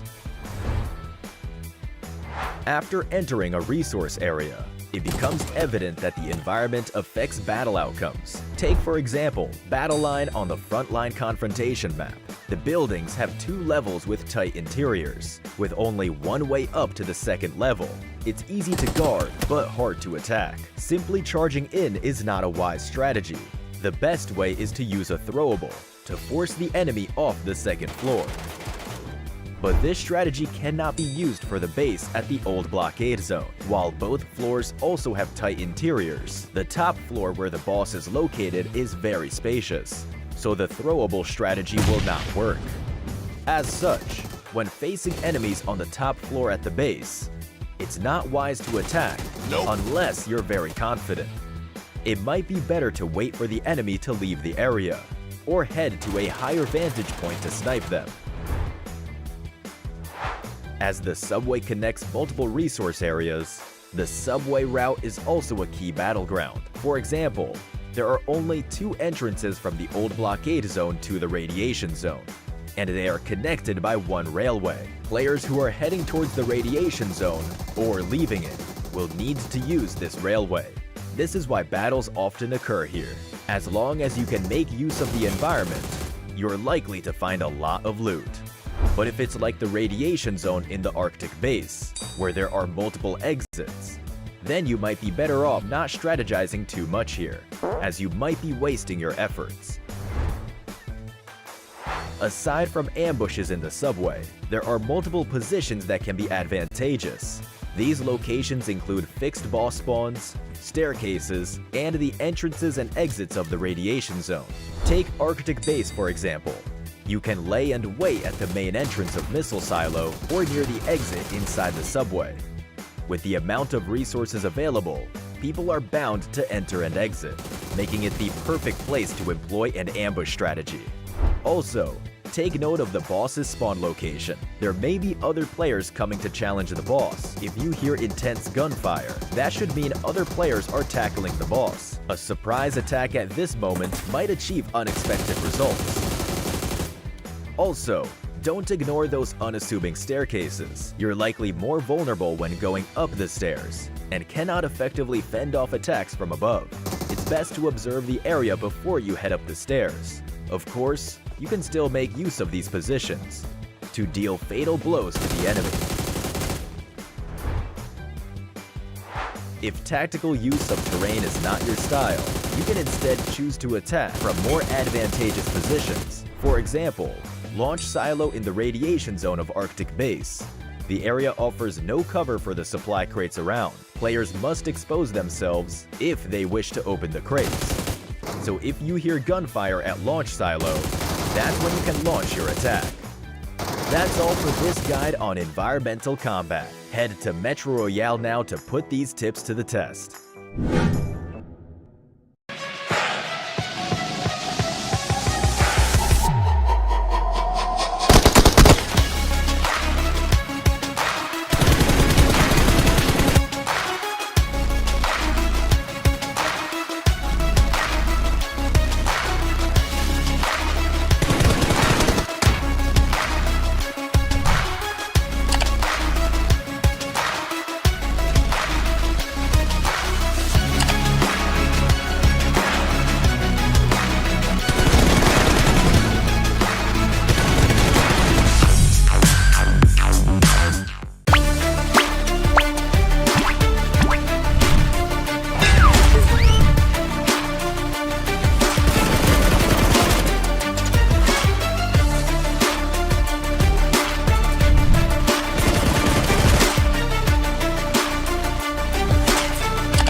Tanpa Zuxi dan Luxi, apakah BTR sedang menurun? Rosemary, gua tunggu lu masuk BTR.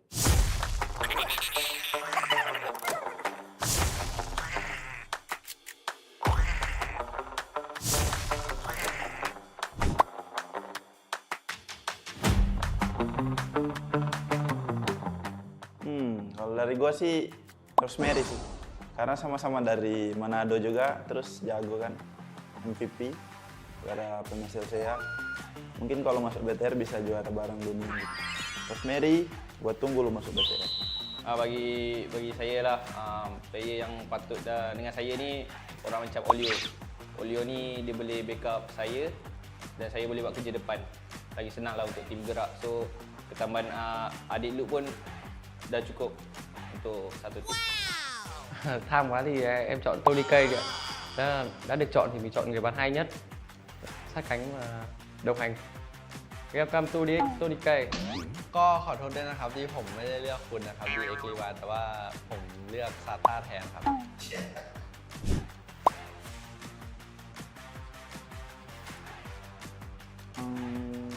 Menurut gua sih TODAK sih. Karena dia nggak gimana ya, bawa 3 loh sampai 3. BTR aja cuma 1 loh import dari Filipina. Dia sampai 3 loh dari Indonesia. TODAK. Bagi saya line up yang terpower New Era. Sebab diorang Ruthless pun tak tengoklah nombor berapa. Lepas tu diorang dekat scrim terlalu beria. New Era terakhir lah macam mana pun di bawah kita orang. Theo em nghĩ thì đội hình yếu nhất chắc là đội hình của bọn em. Vì theo kiến thức, trải nghiệm và thực tế thì mọi người đánh giá theo em rất là yếu. คิดว่าเป็น eArena ครับเพราะว่ามีโค้ชเป็นพี่คิวครับพี่คิวสายติดหาครับ Untuk yakin sih ya masih sama kayak tahun lalu lah 100%. Mungkin tahun ini bisa lebih lagi 1000 mungkin karena benar-benar baru kan, tersisa aku doang di BTR jadi ya the new jalan baru juga.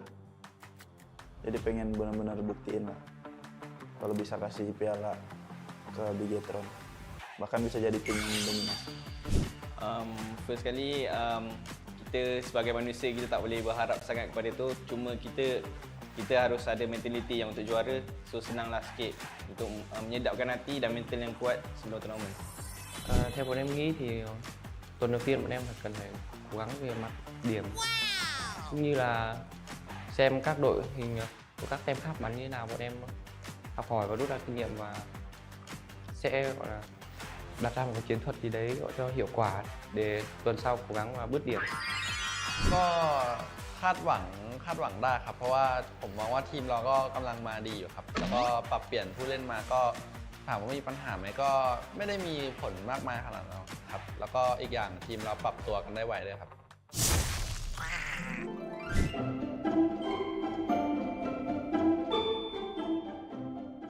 เลือกเป็น DX รีวาครับ เพราะว่าเขาดูตัวเล็กแล้วก็นิสัยดีแล้วก็น่ารักครับ Nếu em được ngủ với đối thủ của em một đêm thì em chọn ngủ với tôi đi cây, để em phong ấn cái tay của tôi đi cây lại bắn nó đỡ hay, bắn hay quá, nói chung là bắn quá hay.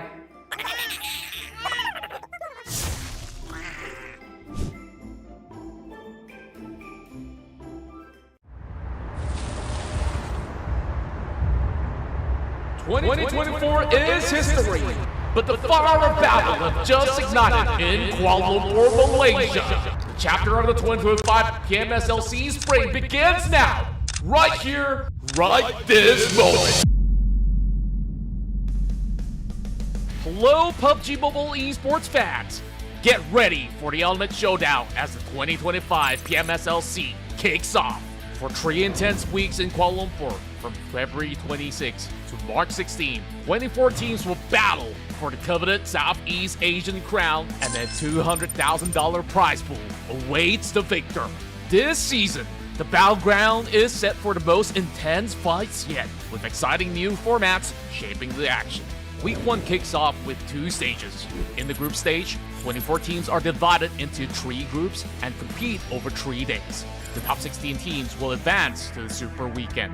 Yes, say goodbye to Super Sunday. Now, 12 matches over 2 days will decide the Week 1 standings. Week 2 raises the stakes with a game-changing twist, Smash Rule. Once again, the top 16 teams advance to the Super Weekend after 3 days group stage. Before Sunday's matches begin, the match point will be set, determined by taking Saturday's first place team score and adding 10 points as the target score. On day 2, the battle will continue until team secures a winner-winner chicken dinner after reaching the match point, or until all 8 matches are played. It's also worth noting that on day 2, under the Smash Rule, matches will rotate between Erangel and Miramar. Based on each week's Super Weekend ranking, teams will earn league rank points to secure final slots. And finally, the finals, the culmination of all the action. The top 16 teams, based on their league rank points from the league stage, will face off in 3 electrifying days to decide who will take the crown.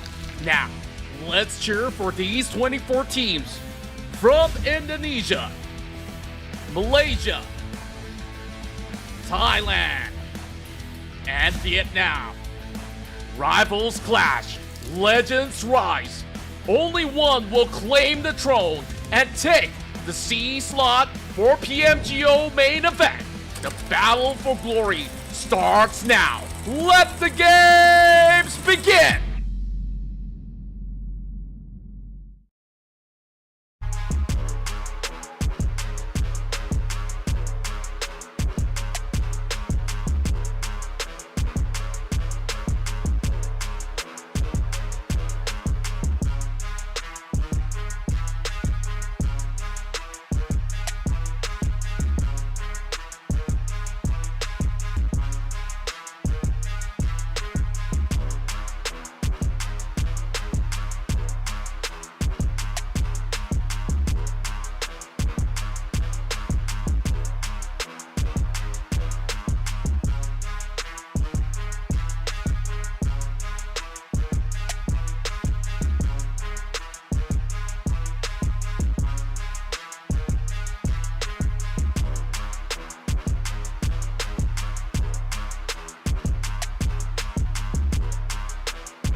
If there's a team that brings in firepower and spice from Vietnam, there's none other than Dingo Xavier. Hi, I'm Tash Mania, your host for today on the PMSL SEA Spring 2025. With me on stage, D Xavier, we have Nate T, and super stoked to talk about his performance today. First of all, how are you feeling now that we're in the first half of day 1 of Super Weekend? Bây giờ thì mình đang trải qua được nửa ngày thi đấu đầu tiên của Super Weekend rồi, thì em đang cảm thấy như thế nào? Cảm thấy rất là hào hứng và vui khi đang đạt top 1 bảng xếp hạng tổng. I'm feeling very excited and happy because we are now on the top one of the leaderboard. Yeah, you guys are the top one of the leaderboard, and you guys start the day really strong. I think no chicken, no problem. You guys start the day off with, consistently with high amount of points. So coming into today so far, I mean, no chicken, no problem. But tomorrow, however, is the Smash rule coming into play. Do you feel the need to adjust your style of play given the fact that you do need a chicken dinner for tomorrow? Hôm nay thì mặc dù các bạn chưa có đạt được bữa cơm gà, nhưng mà điểm của mình đang rất là ổn định và đang ở top 1. Nhưng mà ngày mai Smash Rule sẽ được áp dụng. Vậy thì em có cảm thấy là có nhu cầu mình cần phải thay đổi chiến lược hay không? Dạ, em thấy là không cần thiết. I think it's not necessary for us to adjust our strategy. Okay, that's really, really confident. I love hearing that. Okay, so last week you guys ended at second place with 9 league points and spent the entirety of this week rampaging. But this is so different than last week's day 2, right? Where you guys felt a bit lost. You guys were getting eliminated too early. So how did you guys manage to fix your minor mistakes so quickly? Thì tuần trước các bạn đã dừng chân tại vị trí thứ 2 và được 9 điểm chuyển đổi, và tuần này thì các bạn cũng đã áp đảo khi mà càng quét các vòng bo. Vậy thì không biết là how did you guys manage to fix your mistakes so quickly? Các bạn đã sửa lỗi của mình nhanh như thế nào? Làm thế nào mà sửa đổi nhanh như vậy? Dạ, mỗi người trong team tự nhìn nhận ra lỗi của mình và thay đổi thôi ạ. Each of us will just review at our own mistakes and improve on ourselves. So you guys spend time reviewing your own mistakes instead of going one by one together as a team. So like, how does it work here? Vậy thì khi mà các bạn sửa lỗi như vậy thì mình sẽ tự xem xét lại từng người, hay là mình sẽ ngồi chung cả nhóm để xem xét? Dạ, tự xem xét lại từng người. Each person will review their own mistakes. So after that you guys talk about it and then you guys come together as a team? Thì cái việc này là mình thực hiện sau khi mà mình đã thảo luận chung theo nhóm rồi mình mới tự xem xét lại lỗi cả cá nhân, hay như thế nào? Dạ vâng ạ, khi thảo luận nhóm chung rồi mới tự xem xét lại bản thân. That's right. We did group discussion and after that we review our own mistakes. I love that because when you look at D Xavier, it's all about that individual prowess, and this shows exactly why this was a thing. Now, final question. So you guys are one of the few teams in the league to bring in a 6-man roster, and you guys are constantly subbing and changing out your teammates all the time. So without revealing too much, does changing the lineups actually affect your strats and how you play in it as a team, or is it like a map-based decision?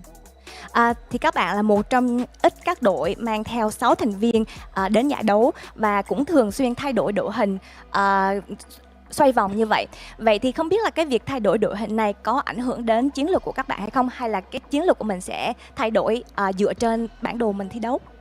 Việc thay đổi lineup thì em cũng không biết. Nếu mà mọi người không biết thì hỏi huấn luyện viên Gea của em không biết.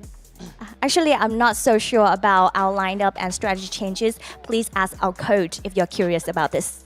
You know what? They say that the less people know secrets, the less people will find out about it. And clearly the coach keeps his cards closer to his heart. So thank you so much, Nate T, for sharing that. And for now, we're coming to the second half of the day where each team is now gunning to see who rises up to the top for that match point plus 10. So on to you, casters. Let's see how it goes.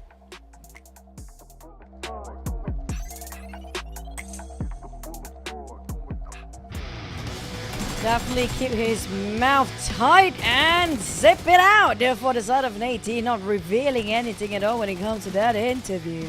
Yeah, everyone's keeping hush, right? Totally understandable. You still have up until the grand finals, then maybe you can start talking about it. But that's a nice way to evade it. You pass it on to the coach. But what we can say is that during the first half, and this is the first time again, the Smash rule is being implied in the match. And today is about setting the matches, especially setting the match point. And the one that has set a very good bar as well is definitely D Xavier. But let's not forget about Strangers Esports, who came in with a good performance in Sanhok. And not just that, we have multiple different teams with getting the chicken dinner here today. So even though the Xaviers do actually has the lead right now, but it's not that far when it comes to the gap, because OSJA Thailand also, just like Strangers Esports, they managed to secure another chicken. So I'm looking forward for a very tight gap when it comes to tomorrow's Smash Rule points, because right now, if Boom, if Alter Ego, if RIQ, or even Homeboys at the very bottom 4 right now start to take away the next chicken dinner, oh my, tomorrow is gonna be a very tight match. Yeah, now we'll be rooting for like the teams like below to get those chicken dinners right. 7-9 was one of them. They scored the chicken dinner before the extended break, and prior to like the previous match, they haven't got any points at all. And the fact that they got the chicken dinner, so they also pull up like the points to themselves, and that will kind of like average out the points in a little bit.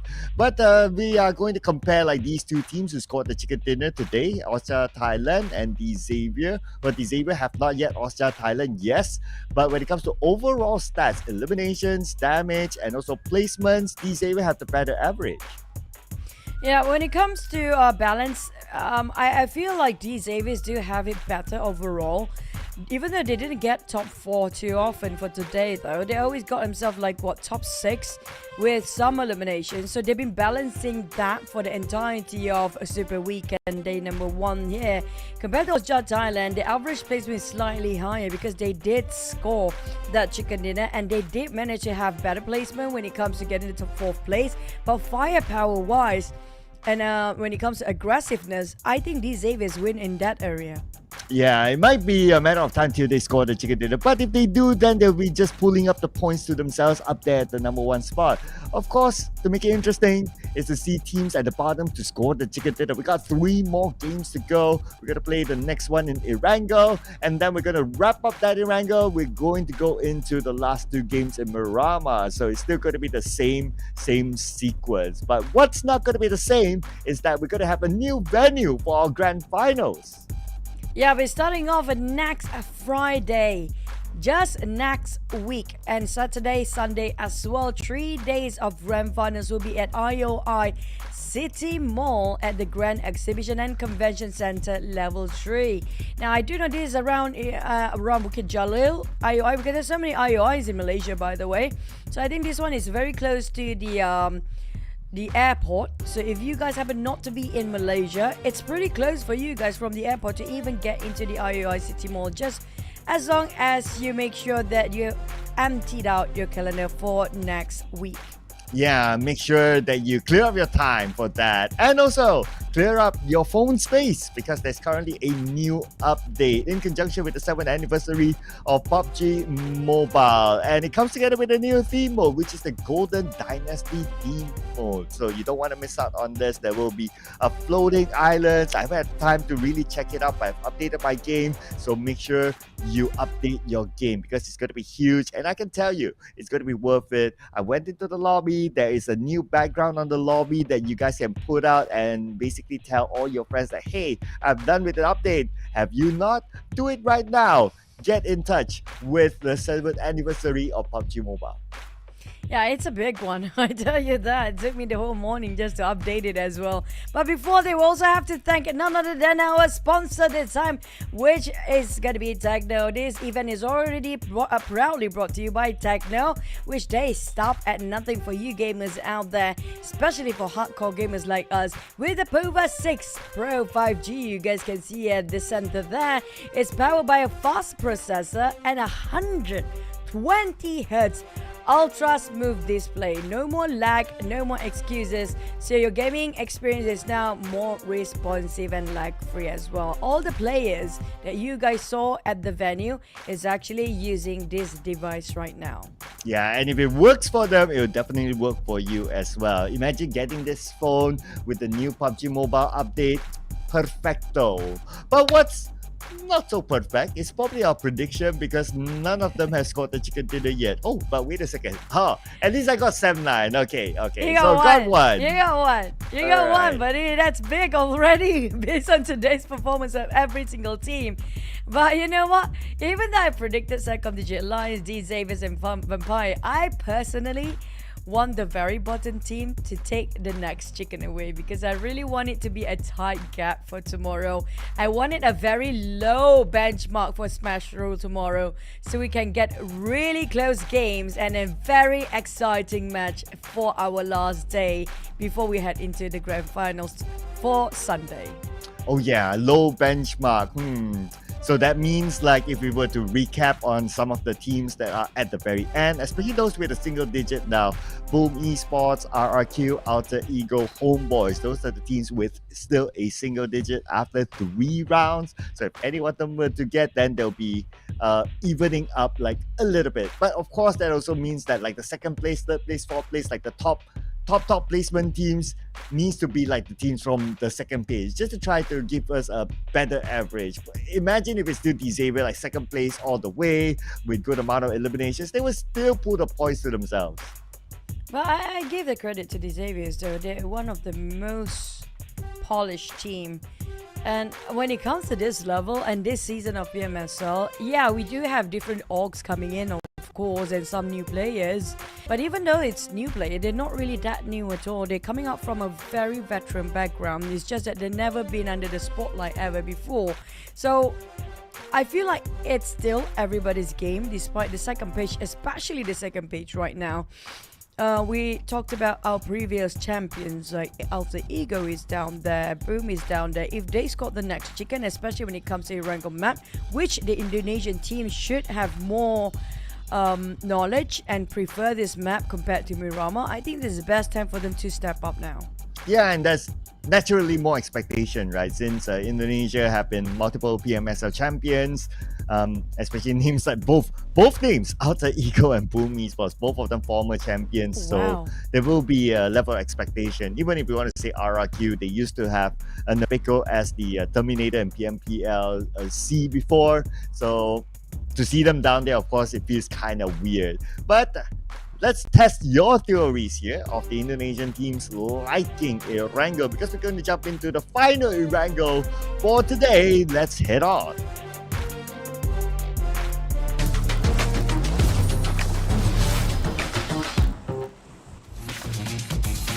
This is going to be the last Erangel of today. Welcome back, ladies and gents. You guys are tuning to the PMSL Southeast Asia Spring 2025 with me, and Cyclau, as your narrator of today. But we're heading to the last Erangel. One more shot to go for the teams at the very bottom. And speaking of which, today will set the tone for the Smash Roll that's going to happen tomorrow. Some of you guys saying that, are we getting the match point at 50 plus 10 right tomorrow? But Abdullah Alamiri mentioned that in the comment section. But a chance we might be, depending on who will get the next chicken dinner. If the number 1 spot by end of today is at 100 mark, then tomorrow the Smash Roll will be the benchmark of 100 plus 10 points. So far, I feel like maybe 50 is the number. I believe it will go beyond that. Because it's hard to see like a 50, right? Even like if I were to like over the many years, like even taking into consideration like scrims or not even like pro games, like having that 50 is kind of hard. So I believe that the benchmark would be around like 60 plus 10, then that should be around there. But of course, if the points do pull down and there has to be like many teams down there pulling the points to themselves, then we probably get a closer number than that. But we're gonna get a different circle this time. Finally, we're gonna see a right side circle with a small hint of maybe a military base circle. Imagine if it's SMB now. Oh man, that's gonna be fun to watch, especially for RRQ who needs the point. But when it's cutting off the chase early on, we do have Team Flash versus Point Donkey. Now we don't see a lot of Point Donkey these days. Well, there you go. You asked for it, you got it, but not in the way that they would have liked it. As a Team Flash, they got Vexy. Point Donkey, they got away with the vehicle, but they will not proceed the rest of the round with Vexy. Tough start. At least just one player, not the whole crew, actually caught up in the eyes of Team Flash. Right now, we're talking about Team Flash. Speaking of Lady Luck on their side, the whole crew of Team Flash almost equipped with well-oiled rifles. I have to say the Scar L, probably M416 in there. Mostly it's going to be Scar L though, quite early on. But unfortunately, Vaxi, that pistol will not contribute as much compared to the others. But not all of them are actually well equipped in Flash. It just happens to be only a couple of them managed to get those rifles on. But the rest of VOIN Donkey quickly just get out from the side of Team Flash. Early first blood to Team Flash, so that's at least as a start, not heading the direction like what we wanted, right? It's like, bottom teams getting more points. Nah. The first blood had to be given to Team Flash, one of the top teams. Well, speaking about the top teams, we have Strangers Esports here. Looks like they are introducing Get Slow this time for this round. It's been a while we actually see Get Slow. I mean, I don't see him. Did we actually see him play at all when it comes to week 2 so far? I believe not. Yeah, I believe not. So this is probably going to be his first in this week, number 2. But we know Gaslow, he's a veteran player. So maybe they will try to change certain aspect of the game. Maybe Gaslow is actually the secret weapon for the team. Yeah, let's see sort of a secret weapon are they going to bring up. But if, let's say, Get Slow can pull off like a secret weapon sort of performance, like a Mela-ish sort of performance, and then the points again goes up, then that's again coming back to the narrative of like, okay, the teams up there brings up all the points. But we want to see like the Booms, the RQs, the Alter Egos, the Homeboys. Come on, put up a chicken dinner performance. If you guys have no clue which Gaslow is this, he used to be known back in the days, mostly. I mean, he did jump a couple of teams in between, but I think most of us do remember him from Hill Esports back during last few seasons. So since Hill Esports is nowhere to be seen these days, a lot of players like EA or all the others, entire region teams seems to be, you know, mix and match with all the other teams play that used to be known like Hill, example, or OSJA. Yep. Sadly for those teams, they have disbanded. Maybe, hopefully for temporary disbandment. Because this year, what's unique as compared to like last year is that we'll have multiple PMNCs. So there will be more chances for new teams to come up. And if Zertia, Hill Esports, were to come back, maybe it might be through that route, to the PMNC route. So hopefully we get to see them again, because those are names that we are familiar with in the pro scene. To not see them, it's kind of sad. Yeah, that's true. But it's actually a good thing. I mean, it opens up so many opportunities for the players that actually been very good when it comes to quality or high quality players, but just not well known as well, you know. So I'm looking for what it has to offer, especially if we're going to have more Smash Rule. Is it going to be happening every single Super Weekend or not? This is all down to this week, Super Weekend. I think this is a start and try to test out the waters to see for week number 2 how much the Smash Rule actually change the entire outline of the PUBG Mobile Esports here. Oh yeah, and fun fact as well. So the Smash Rule, it's only in PMSL SEA, like globally everywhere else, they have not implemented the Smash Rule. Like even if we don't want to talk about like Korea, Japan and all that, they have not implemented the Smash Rule. So kind of like the Smash Rule in PMSL SEA is like the testing ground. But looking at how exciting the format is, not gonna lie, I believe that it will be implemented globally at some point, and I would really love to see the Smash Rule just everywhere, even in PMGC or even at a PMWC. The question for us, I mean, I'm glad South Asia always the first to have this change of difference of, you know, something new. Oh, DZ is getting on CELCOMDIGI. I think that's going to be a far one. There's no follow-up after that. But yeah, I just want to know whether the Smash will be implemented for every Super Weekend or not in the future. Yeah, that is technically possible, right? Yeah. So definitely would love to see that. Every Super Weekend, that'll be great. So it keeps all the teams at their toes. And eArena, they were kept at their toes. They scored one elimination for themselves, taking out Alter Ego. So again, that's not really following our narrative. Alter Ego, come on. Boom or Alter Ego, even RRQ. I mean, it depends on the circle, right? Maybe the circle we did have once when BTR still have the twins, Luxie and Zaxi. I think that was like what 3-4 seasons ago, when it suddenly bounced. So you definitely gonna remember that time, right? This so scammy trolling circle to the very end. That it bounced back all the way to SMB that time in between those bridge. If that happens, though, I think probably RRQ or even TODAK, who love to drop in SMB, will be happy about that. But Mika's not happy though. Knocked by Vampire Esports. Just waiting for the follow-up to happen. Okay, that's a long one here. Just hugging the shoreline. At the same time, okay, Tony K still got Mika anyway. But RRQ and BT are fighting elsewhere. But we're not gonna get a scammy circle. It's gonna be an alright circle in farm. Oh, you see a lot of the Indonesian teams in there, and they are at the very bottom right now. They need a bit of a push, and they've been presented well with it. But Alter Ego is the furthest one away, coming up from hospital. Boom already in the center. We have RRQ at the southern side. They always drop themselves. That's going to be their hot drop anyway. So they do have more knowledge and more familiarity when it comes to the compound and the terrain surrounding the area of geography. Yeah, so that's going to be interesting, right? I would expect that with that coming into play, we'll see more fights here, starting from the middle of stage 2 to stage 3. And there's also teams still on the military base. So that's going to be another factor to kind of push some of these fights at this point. True. But everybody is being super careful. We actually see this, Cloud. We don't have a lot of... Usually it's going to be a lot of CQCs, right, when it comes to Erangel. It feels like we're slightly in a Miramar-ish mode. A lot of teams are taking the fight mid to long range fight. Nobody willing to just crash into somebody else's lair or their compound or their base and just take things into their hands in a CQC. Everybody just super careful, just tapping it out from afar.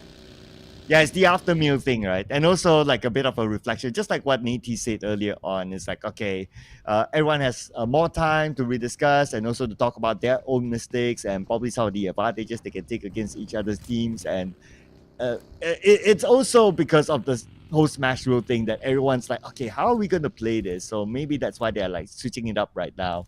But Ade, look, not switching up his performance, still pretty solid here. Look at his average damage, the highest of them all, 539. The rivalry between CELCOMDIGI Alliance and TODAK seems to be heated somehow when it comes to this Super Weekend. If you compare with Boom versus Alter Ego, it's always a beef between those teams. But it's like arch nemesis between those two. But for TODAK and CELCOMDIGI Alliance, the rivalry is slightly subtle. But we can see that they do have an upper hand here. But unfortunate enough for TODAK, the rest of the team weren't here just now. We saw the pass of TODAK when Real actually fired up. But Cleon will be in the hands of Olio. Oh, and CELCOMDIGI Alliance, they just got 9 thanks to Leon, and now it's going to be Olio on screen, but Olio knocked down by Real with the rest of K. Leon will need to come in. Adelu is going to come in as well from the other side with a nade lobbed into the building. Adelu takes a little bit of damage. He needs to reload. Jimmy, here he comes. Oh, the nade close enough just now, slightly missed. Real cooking up the nade. Oh, I did look. That deflected nade weren't what he's supposed to aim for. But Real and Jimmy will have some trading to do as well. It's down to Lynx on the side of TODAK. 9 managed to reset himself. But Lynx on the then shutting down on CELCOMDIGI Alliance too. There's not room for error at all. 2 in 1 and make it 3 in 1 for the discount. That's a big discount for TODAK. And that's the advantage that Real took when CELCOMDIGI Alliance clumped up together with that nade. Now it's only the IGL, Jimmy, all alone. He has to fight against TODAK now, but he needs time to recover. They don't have the circle. The circle shifted away towards the Medusa intersection. Jimmy OP, how is he going to defend this? 3v1. It's gonna be an open space. I love this circle for entertainment value. It's gonna be pleasing for us, not so much for the players. But Jimmy, he still managed to do it. No, that's so close yet so far. 9 down to like what 5% of HP, almost entirely knocked down. Still heavy casualty on TODAK. But hello, Sem9. Sem9, they have arrived. Willing to take the spike on the outside of the circle, knowing that they have the advantage after reading the elimination feed. Sending Firen and Yuhai, the duo that will do it at the forefront. But because of their first nade did not connect, they are kind of hesitating on their next move. Totally understandable. The TODAK might have recovered. Anyway, TODAK, not interested. They will leave. And noted that the Homeboys versus OSJA Thailand is ongoing for quite some time. As we now switch over to their side, Kid needs to go for the reload. On the side of Homeboys, they lost one man. OSJA Thai leaving to only one. They had Chicken earlier today. Things not doing so well for OSJA Thailand. Leaving only Sherpa bleeding out at the back. Oh. But who's coming next? Boy, Donkey. Oh, Zeta, but Zeta shot by RRQ. Oh man, how many teams do we have around this area? Right now, at least 3 of them with Homeboys on the outside of the circle. While RRQ with the high ground, oh, they will be gate capped by RRQ. It's going to be RRQ joining. I have a feeling TODAK is coming up from behind as well. We're going to have a lot of clashes here right on the north of Milta area. But RRQ possibly just going to go for this engagement. I'm not sure if they're going to go for the U-turn to retake between this fight. But I think Hazel is just thinking about whether to go for the scout at the back, giving some information, or do he join in with the team to just be sure and be safe. But for that fight, we have to put on hold for a bit because Vampire seems to be in just slightly warning shots from afar. Yeah, just to try to shoo them away. Don't come to our compound. And eArena, they're cool with that. They'll be like, okay, never mind. It's only 2 of us. So we found this little shack and we'll be staying here for now. And we have TALON now on screen. Right in front of them is going to be Vampire Esports, while the heavy hitters. And the circle actually shifted towards the left side where Vampire again is at. And that's a solid compound coming up from the Xaviers. Sem9 will try to take it out of the hands of the Xaviers on top of farm. But that circle is a bit disturbing to be players. I mean, yes, the terrain, it's not entirely flat, but the side seems to be a bit low ground. Now, whoever get into the center slightly faster in those hills will actually have a huge advantage. But the thing is, will be a flat plane up there. Up there, let's see if there will be that sort of situation that they will be caught in or not. As TALON moves away, Alter Ego's thinking the same as well. So they happen to bump in. Now, there's a lot of high ground here on the northern side of this circle.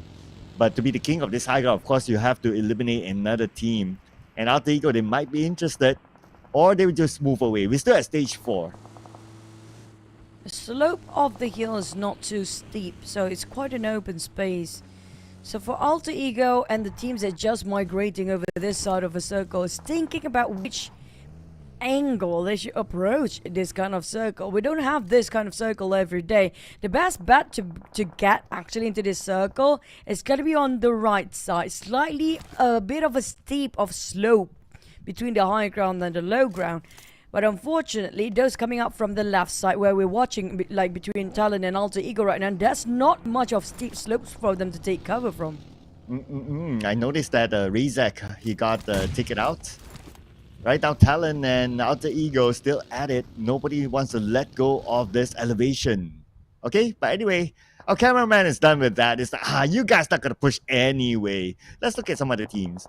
The fact that Boom Esports, they chose to go on the outer side of the circle. I wonder what they're looking for. Maybe they thought that somebody's here, but not really. So it's time to go back. And they were hoping Shelter would be one of the plays because the tunnel would be perfect defensive barricade for them. But for TODAK, this is just casually taking things into their hands. They just go blind here on top of the crossfire with so many teams watching over this open flat field. Oh my, now they caught himself in a trap. How to get out from there? I mean, maybe they have smoke, but that would be abundance of it, because last time we saw this place already covered by so many teams around the edges, like including where Sem9 stand. Look at how they fan out. Yeah, because of that kind of spread, right? Then they don't have many options. I guess they just try to find the closest shack. But Homeboys, no option for them. They have to fight against RRQ now. And Homeboys falling apart. Right now, Homeboys, only one player left. That's going to be Helton. And he's away from his team. He will stay safe for now. Where Helton stands actually nearby the Xaviers. Last time we saw them on top of farm. So I think somebody of the Xavier will check it out. But not so much. Talon Axel. Vampires exchanging some bullets. They have that small shack temporarily for now. We also have Alter Ego just arrived.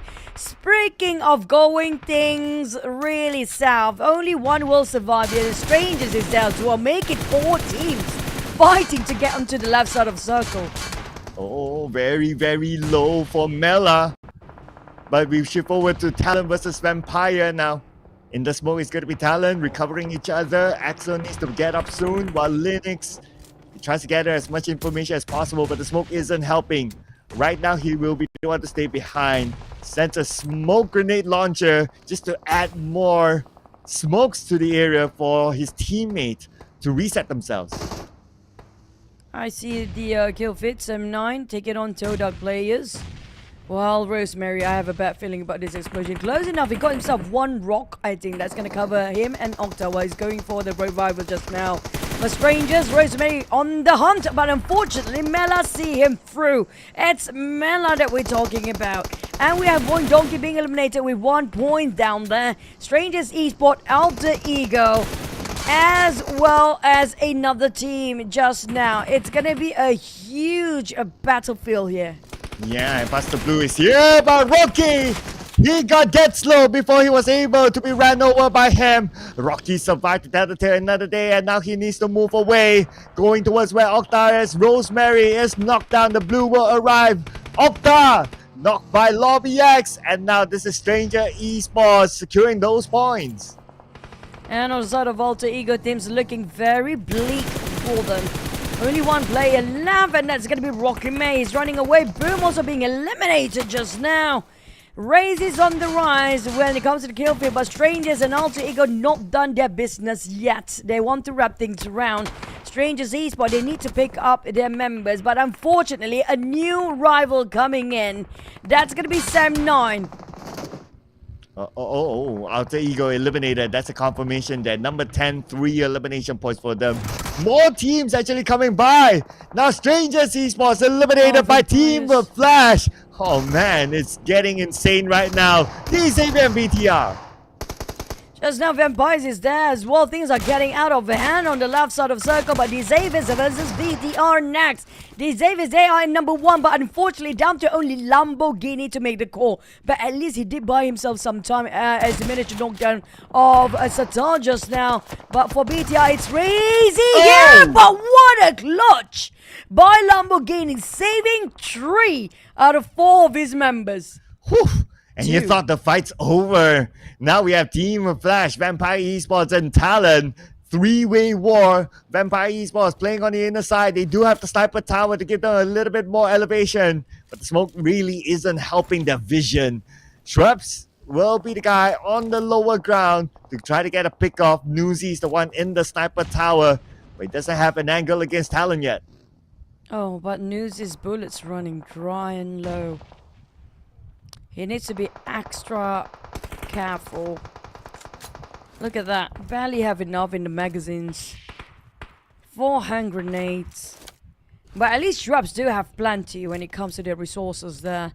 Team Flash and Talon will want to push in, but Vampires will try to keep them at bay. But the problem with Vampires right now, they don't have enough manpower, no resources.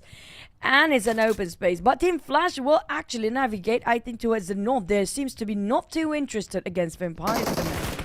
Well, if you're interested with the overall scores, now our top 3 teams are still in the game. The Xavier, Team Flash, and Vampire Esports. That means the points will likely still go towards there, unless RRQ or Talon can come up with something here. Well, RRQ, full squad still. But can't say the same for SEM9 as Trexie eliminated. That is the end of SEM9.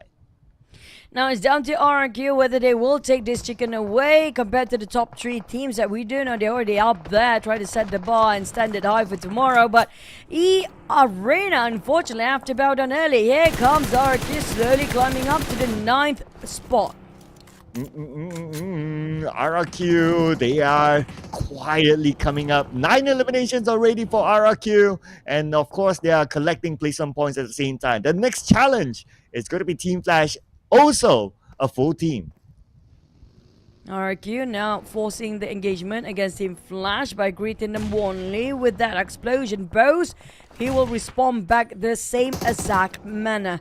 Bose tried to scout out the rest of RRQ, but this is a bit too risky for Bose with no helmet at all. He needs to leave. The rest of Team Flash will follow pursuit, but unfortunately Napeko caught Bose in the process of transitioning. He wants to leave, but they will not let them go off the leash yet for RRQ. Yeah, too bad for Bounce there. Napeko caught him, and they will likely secure the elimination point, bringing them to 10 unstoppable elimination points. There you go. It's official right now. It's given to RRQ. They are at 10 eliminations. Oh my, no stopping this, guys, right now. Zeus. Oh, he barely got enough. 1 reserve bullet for the magazine. I don't think that's going to be enough. RRQ have plenty. On the other hand, Gemforce keep the pressure on and keep suppressing on the side of Team Flash and keep wasting the bullets of Team Flash, which now is almost completely empty. Zeus cannot even open fire until he actually get a clear view that he can actually take one of the players down. And Zeus, that bullet won't actually save him anymore. And here comes another nade flying over Zeus. Is that the brink of death? And young T Vampire. Schweppes, that's nasty. Oh, here comes the nasty vampires. They want the chicken dinner for themselves, despite them only playing with 2 players, but they will still go for it. And Schweppes will eliminate Yanti, splatting him down to the ground. Newsy. Oh, he's running, guys. Barely got anything. He doesn't have utils as well. Now, what can Vampire do without a bullet? You have your arsenal, but not bullet. There's nothing they can shoot with. But Newsy, at least he got some knocked on Zeus. What is happening? We're down to only 4 teams. These Xavier's, Vampires, RRQ, and Talon. Now, this is going to be the last chance for RRQ. It's not going to come here any often. Now, they still have a full squad. The rest of them still have a trio and duo. Vampires have the least amount of players, but they're still coming in strong. I don't know how about the bullets right now. We gotta check it out. Oh, okay, Newsy's pretty low, but it doesn't matter if he gets eliminated right now. Thanks to the nade sent across onto him. And now Schweppes is going to be alone. RRQ is onto Schweppes right now. They're going to put all in focus. He's pretty low into some bullets, switches to a shotgun. Let's see if he can pull off a clutch, but no. RRQ will win it. And RRQ will keep on pushing it, going onwards. And on the side of Talon, I don't see a lot from them. They've been quiet for a bit. But I think last time we saw the Xavier is quite close by to Talon, but I'm not sure where is Lamborghini. We only see Nate Tier and Borigin right now. I think maybe Lamborghini actually took the liberty to push all the way to see what's happening to RRQ. Because we do know for the start of these Xaviers, they still have 3 members left. Yeah, 3 members. Anything can still happen. We've seen a lot of chicken dinners with 3 players, so it could still be anyone's game. But we can't deny the fact that RRQ, full squad, they have the advantage. These Xavier, they have the circle though, so that's going to be the highlight right now. And they're opening up some space within the circle just to try to gather more information. But RRQ, here they come. Lamborghini playing a very dangerous game by himself there. RRQ do have the elevation slightly at the edge of the circle, while these Xaviers have a very full, well-formed compound. 4 walls as their barricade. Talon, well, they have the slopes and a couple of trees and vegetations in between. The slope will actually give them so much freedom to roam around and gain information. While the side of RRQ, they have the elevation, but the thing is, it's going to be slightly flat up there. These Xaviers, the disadvantage, they don't see anything what's happening outside. La Paz spotted out Yoru, Talon down to 2. 13 eliminations now for RRQ, looking for more. Not able to secure the elimination point against Yoru yet. Yoru being revived by his teammate Axel. But we can see the active move here by D Xavier. They're coming up to the high ground. Will they get out from their compound to just move out of their way to see what's happening between Talon and RRQ? They want to butt into the business while these two are busy going against each other. So Lamborghini, as per usual, he will took up the front line road to see what is happening between Talon and RRQ, risking his own life to gain information and intel for his team. But Axel, he's a bit uneasy right now, not having a clue or any information regarding RRQ players. They're hiding themselves very quietly up there. Yeah, now everyone's really taking their time, right? Like during stage 5, stage 6, everyone's just go crazy. Now stage 8, when the chicken dinner matters, everyone's like, okay, let's stay calm, stay chill, take it tactically. But now we're gonna see the circle close. When it comes to stage 9, that's it. I think stage 8, we might not see fights because everyone's pretty much having their own part of the circle. But stage 9, that is where everyone will just go insane. Thanks to the hill that divided 3 sides in different angle entirely, they can't see each other for each of these teams. The slopes actually gave them each other a bit of space, but the moment Lamborghini just drove over that hill, it's gonna be a bit too risky. Now Nate knows exactly what to do, go up the roof while Lamborghini tried to distract RRQ with the noise from his buggy. But a bit too much of a risk, almost clipped entirely on deck for straight away, being finished off by the Blue Zone instead. For these Xaviers, they know for a fact, hey, RRQ, they are very close to Blue Zone. We have to play patience game right now. Here comes the spray by Nate, trying to get more out of this. But look who's here, Lamborghini as well, putting pressure with his own nades. Hoping to land another one, a little bit of an overshot by Lamborghini. He's done, he will come back to his team. Or maybe he will just retreat temporarily and U-turn back with the entire squad. Lamborghini gonna go in for the push. They know for a fact there was one member knocked down early on. But the moment he got themselves a bit of a glimpse, it's just too... Oh, what a nade! Parajin did it again. RQ, Hazel, he needs to get up. They cannot actually be worried about the position anymore. They have to fight for their life. But unfortunately, one by one, limb by limb, taken out by these Xaviers. Roaming around. Even Talon took the liberty to just push in. But unfortunately, Yoru got knocked down by Hazel. But unfortunately enough, RQ, they did a great run this time. 13 eliminations. Next, these Xaviers. Talon, even though they have a duo, one knockdown, they're still going to go head to head with these Xaviers, who has only 2 members as well. Yeah, they got Lamborghini in the process. Now it's 2v2. Talon and D Xavier for the chicken dinner. And here comes the nade onto Axel. But Linux caught that nade from Nate. It's only Axel left right now. It is go time for D Xavier to score the chicken dinner. Finally, they have a taste of the chicken today after such consistency for the entirety of our first day week to Super Weekend. But as per usual, they never celebrate. And Nate T and the rest of the team, even in the interview, Nate T did not spill anything at all. Things are very, very disciplined and seem to be very focused as well for the side of these Xaviers. Look, and they're not cheering, guys. Yeah, they're like hush hush, you know, even the cheer is our secret weapon. We don't want to show how we celebrate, how we cheer until we lift up the trophy. The Xavier, man, right after the interview, showing another good performance here, scoring the chicken dinner, and throughout the entire day, they have been consistent. That's why they are number 1. Looking at the final blow, Talon, they took the active approach, but the Xavier, they were prepared for it. They were bold. RQ, despite they do have more manpower, they lost Levi way early on for the Xaviers, despite only have 3. Lamborghini took the role to just be at the front line, Purge and Nate waiting at the sideline. I love how they actually think outside of the box and use the compound more than just walls and go climb up the rooftop to see what's on top of that hill and break the formation of RQ. That was genius. Oh yeah, really love it, right? And the fact that they played majority of the round without Levi's, they're still able to come up with this performance. Not the biggest of eliminations, but still, it's a chicken dinner, so you can't complain about that. A total of 9 eliminations for the Xavier. Let's check out the highlights of their best moments.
Sublime performance coming up from these Xaviers despite having the same lineup for years now.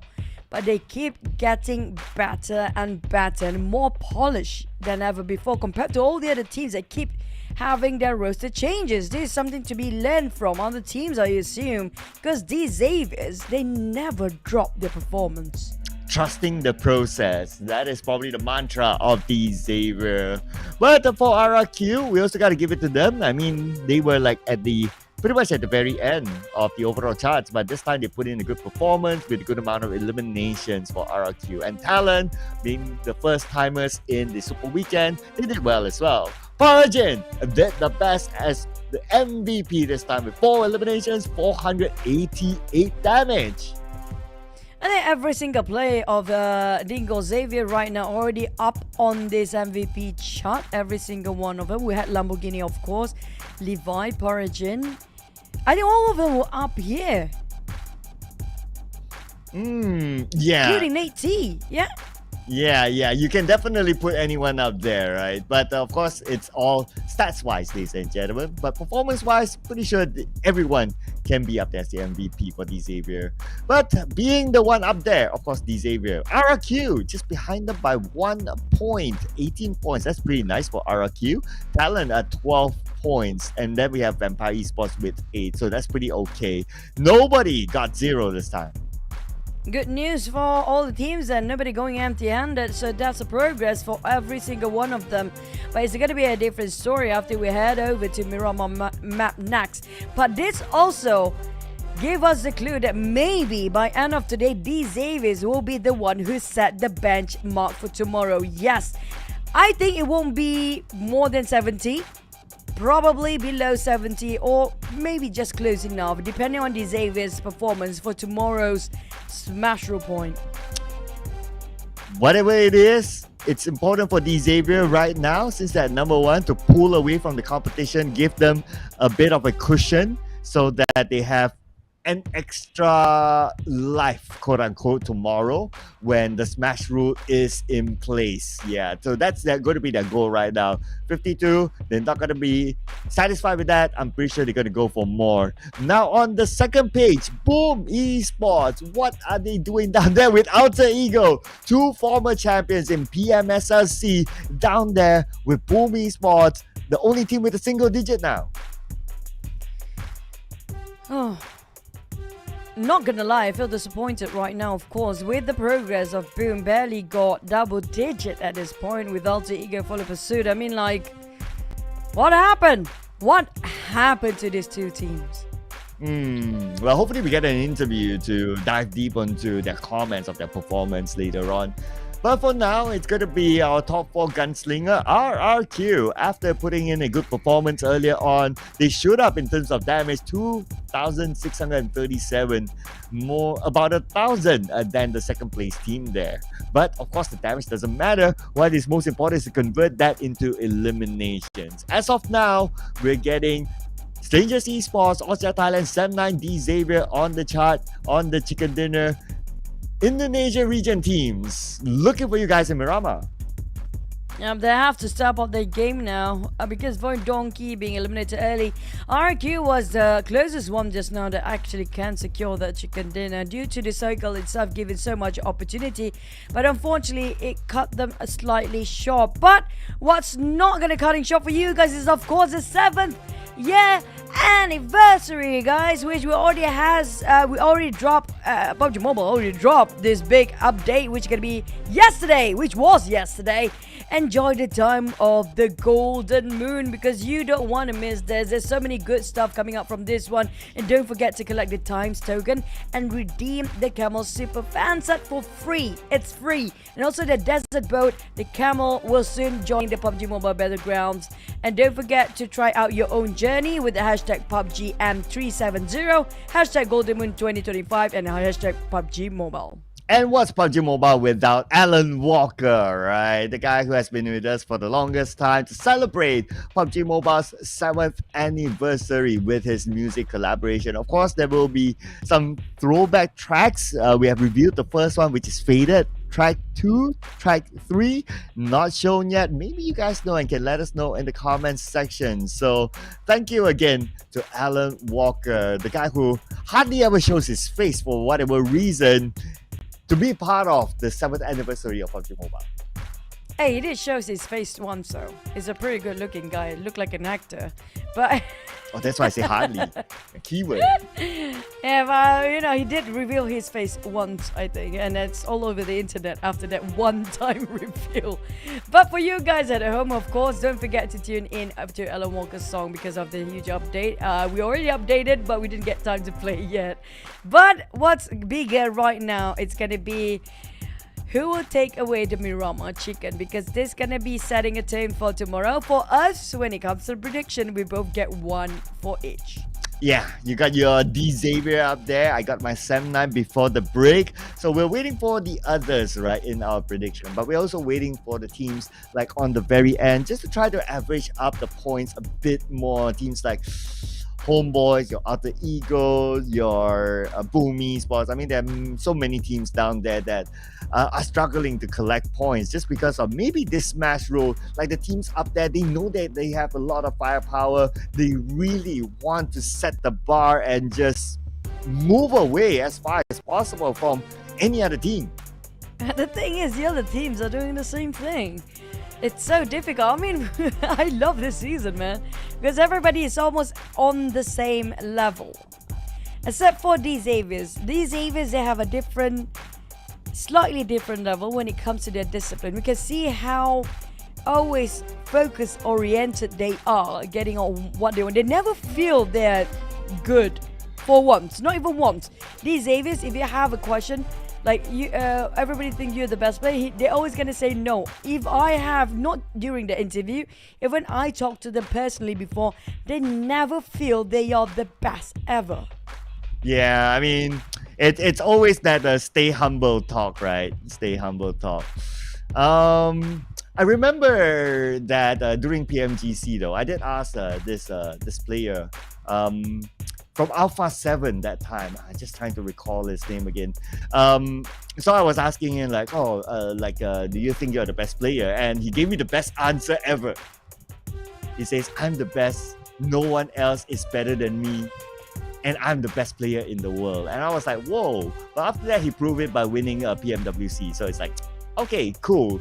So at least whatever you say, you prove it, right? So gotta give it to Alpha 7. They're still one of the best teams around the world. But when it comes to C, the teams just just go like up and down. It's like, okay, you cannot really tell like who will be the best team or the best player. That's true. I don't know if that's a good thing or a bad thing right now, because sometimes they're so cocoon up to their same mindset, that same mentality they have, that teams from around the other side of the globe do have a different perspective, that they see a bigger view, to see the bigger picture, they see a different approach. Well, sometimes you are too used to getting that same tactical, same opponents, or even always try to solve the same problem. Sometimes you forgot to look at different doors that actually open up for you, on the side. Yep. Oh, I just recalled there was a Carillo from Alpha 7. That was that time. Yeah. But yeah, that's true. That's true. So at the end of the day, you just want to stay focused on to winning the game, and maybe if you win the trophy, you lift the PMSL trophy, that's where you can do all the smack talking you want, because nobody's going to say no to that, right? I don't think even they win the trophy for these Xaviers, they're gonna smack talking anybody. They always keep themselves so grounded. It's actually a good thing, but sometimes it's just being too hard on themselves. I want to see them celebrate sometimes for one. Maybe during they lift the trophy, maybe just that night, and the next day they're gonna go training again. I'm not even surprised if that happened for the Xaviers. But for the others, I hope they are ready and just aim for the trophy, because we're heading to a different map. Only 2 more maps to go for today. Let's fly into Miramar.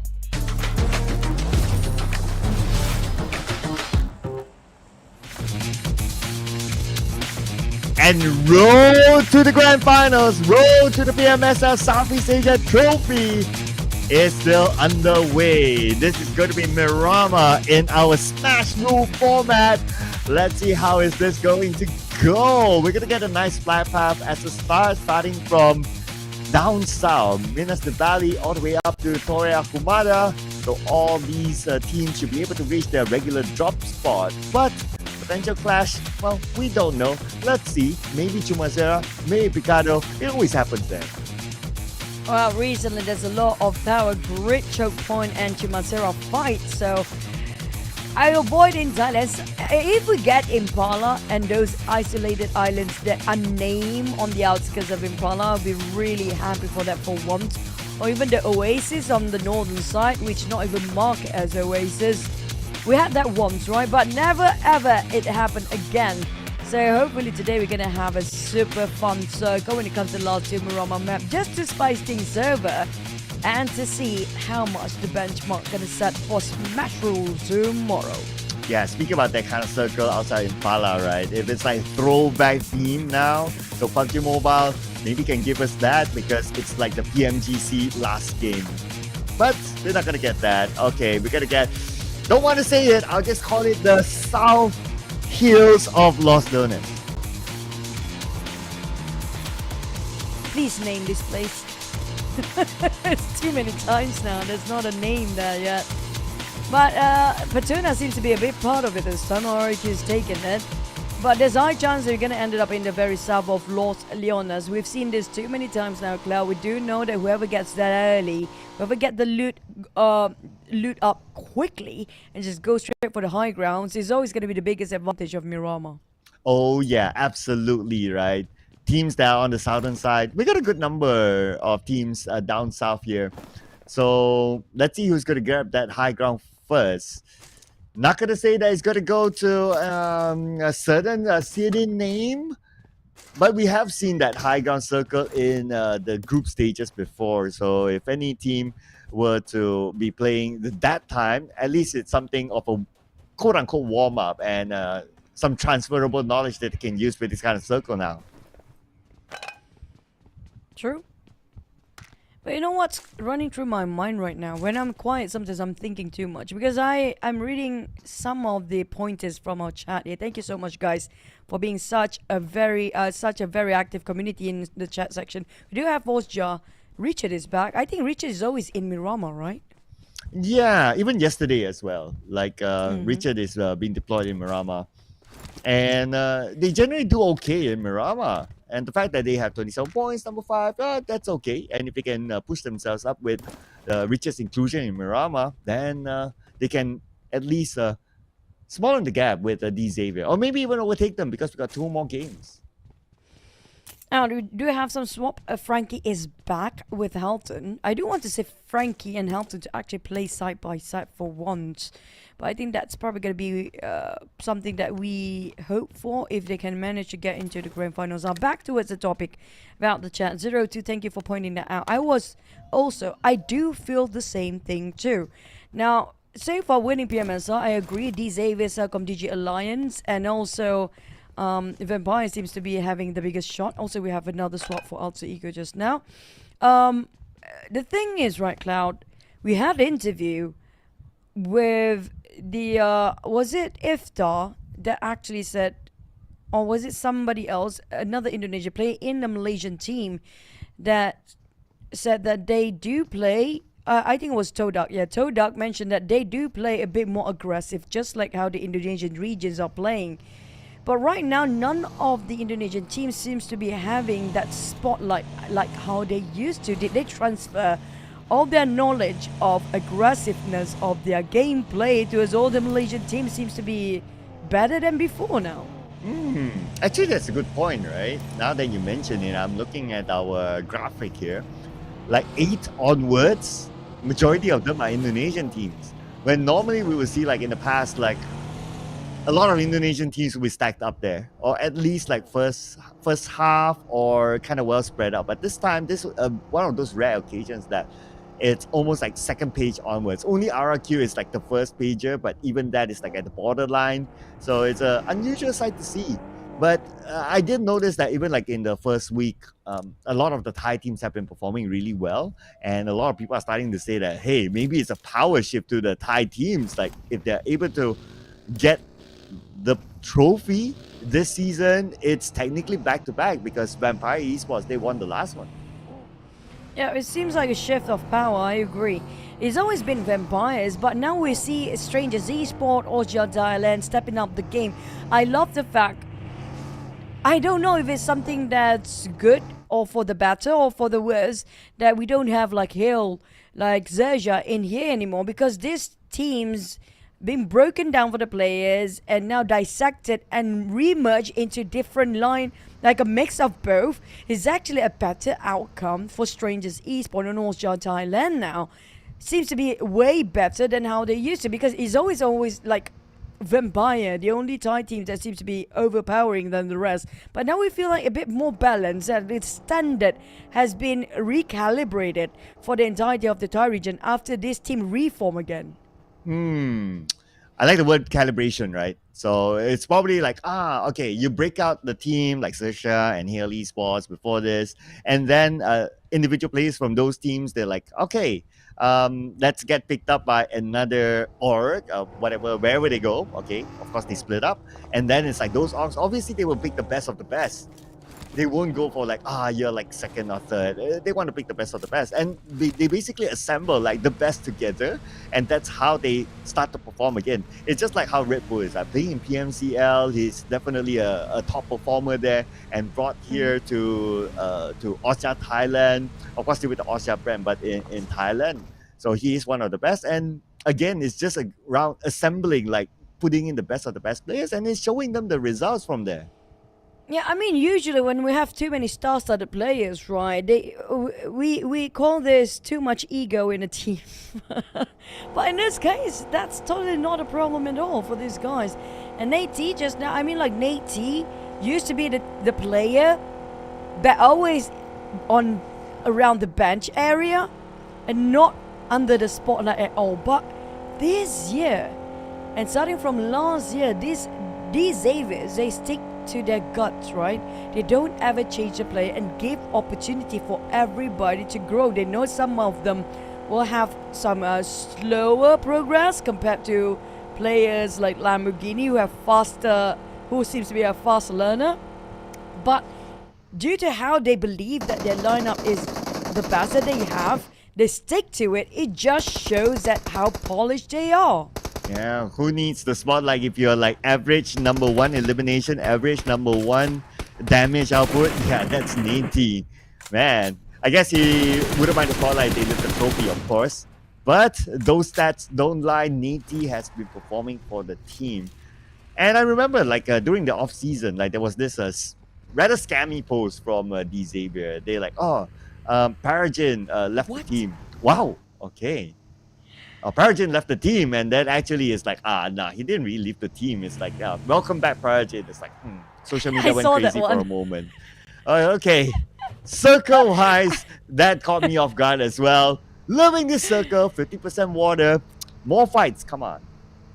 I mean, I don't know, I saw that post as well, right? I'm like, what the heck is happening, right? But I think we all get shocked by that news just for the side of the Xaviers. Maybe they were like, we need to do some drama, guys. Just do something that, but we're not doing too much anyway. Maybe that was the case. But also this circle, there's a big part of it still in Patona, though. If it has him all the way to Patona, now that is something else. Yeah, I got coming back to that post, right? It's like the social media manager is like, our players are boring. What do? We just do a poster, scam. Yay, they got the engagement. But speaking of engagement, RRQ engaging D Xavier. RQ do have some elevations. They took down 2 players of D Xavier's, Paragin and Lamborghini seems to be kneeling down right now. I don't know where are the other 2 players of D Xavier's. They seem to be just clashing. But HOMEBOIS is here as well. I don't know, is it going to be the whole crew or just Shamil? But I don't think Shamil wants to be part of this. He's just scouting. Tony Gate taking on CELCOMDIGI Alliance. This is going to be right on the... There's no name for this place, God's sake. Yeah, they need to put in a name here. Maybe we need to check the new update if there's actually a name in this area. We can do that later on. But these area, they need to slow the pace down now since they only have Nate as well as Levi's. Homeboys, he got 0. Can he turn into a hero now? Yeah, but I think I'm still gonna hold firm to my belief that Homeboy is just too hesitant when it comes to making a push. In this case, they do have the low elevations, the low grounds again, not into the elevations. But Kid, if you can, just push it. And Frankie, on the other hand, try to wrap around Boom. Pombit now tossing out the nade to a side of Kid. Pombit try to just go to the flank side. Frenzy finish off Shamil now. Despite they had the upper hand before and knocked down on Boom player first. Homeboys not willing to get out from those slopes, and that will cost them dearly. I mean, if he pushed, then probably he had the information that, oh, there's somebody on the other hill behind him and he could be shot from behind anyway. So that's why he has to recalculate his position. But he couldn't get out of that ditch. Anyway, now it's Frankie's turn. And Frankie navigating around this hill gives him a bit of cover. He should be able to survive this one. Yep, but close to the blue zone. We're going to have to wait for the next circle. Patona, let's go. And we're looking at nobody is actually taking around Patona. RRQ was there before. I swear to God, they're right now regretting that he didn't stay in Patona. Because there will be a high chance it's going to be Patona. Finally, a place that we can call out its name. But for Homeboys just now, unfortunately, I feel like, okay, it was slightly a low ground. But even if he got shot at the front, just around the other side of the hill there, he can relay so much information despite being shot down, don't you think? Although ideally, I'm sure he doesn't want to get shot down. So nobody wants to. But Shamil, even if he doesn't want to, he has to think back that he just got eliminated. eArena! Okay, outside circle. In front is going to be VPR. Unless they get a good clear knock, then they can find a way to try to rush in, navigate around these buildings, and just crash in. But they decide not to. They are already deploying like 2 players towards the left side to find another entry point in the circle. Now a bit of update on the kill feed. RIQ taken down by Talon. Probably that was a long shot since Talon's not pushing in. But for RIQ, and never mind that. Boom, next. They were in a hard spot before, and now they got 3 eliminations despite being a bit of a spot before. But Frenzy being charged, may try to do some flush. Try to get out of this compound safely, but OSJA Thailand will not allow him to do so. 2 knockdown, only left with 1 member here. What can Yami May do? He's down as well. Where is the 4th? He's very low himself, and that's Boom, eliminated. At least he got 3 points. Yep, and still below 10 points. Not hitting the double-digit mark yet. No some points as well. Well, great for OSJA Thailand. They scored 4 points, so now they're at 31. RRQ, on the other hand, looking for their next point. Trying to take out Levi's, passing by them. A lot of open space. Vehicle now smoking up, forced to abandon ship. Hazel cannot be over greedy with his peeking down there. He got shot from somewhere else. I think that's gonna be TODAK when it comes to the yellow circle across the minimap. Levi hanging on to his dear life. Try to cross over this bridge. Not really a bridge. It's a zip line. Well, that's the zip line to Patona if the circle goes there. But frankly speaking, if it's stage 4, you take the zip line, you're super exposed. If anyone were to take that, I'll be like, okay, cool, right. But when that happens, we'll see. Because we know the circle in about 8 more seconds. Right now, RRQ is aiming down to OSJA Thailand. And Richard passing by, but Frankie exposed himself. Richard, Frankie, 1v1. Oh, this is going to be tough, Frankie. He's been cornered down to a very small shack, and the door is that way for him. Frankie completely obliterated, but Richard just walked himself into a trap. Can the rest of OSJA Thailand come to rescue to save Richard for the day? Well, let's see if Richard will survive being there alone at the same time. Looks like the answer is no. Levi's needed him down. That's it. Definitely OSJA Thailand. We need to play without him. But OSJA Thailand seems to be broken the formation despite trying to help Rich just now. And that's going to be taken by Levi. Oh, the spread between the players here seems to be too far to give any cover fire from the back. We've seen a lot of fights around the shoreline area in between the bridge of Patona and the main island. But I'm not sure about what's happening on the northern side. So the furthest one away from the circle is going to be BTR and EA. And here comes BTR taking multiple positions, trying to enclose eArena. eArena dependent on smokes now to cover themselves. But Razy lands an aid on the Joker.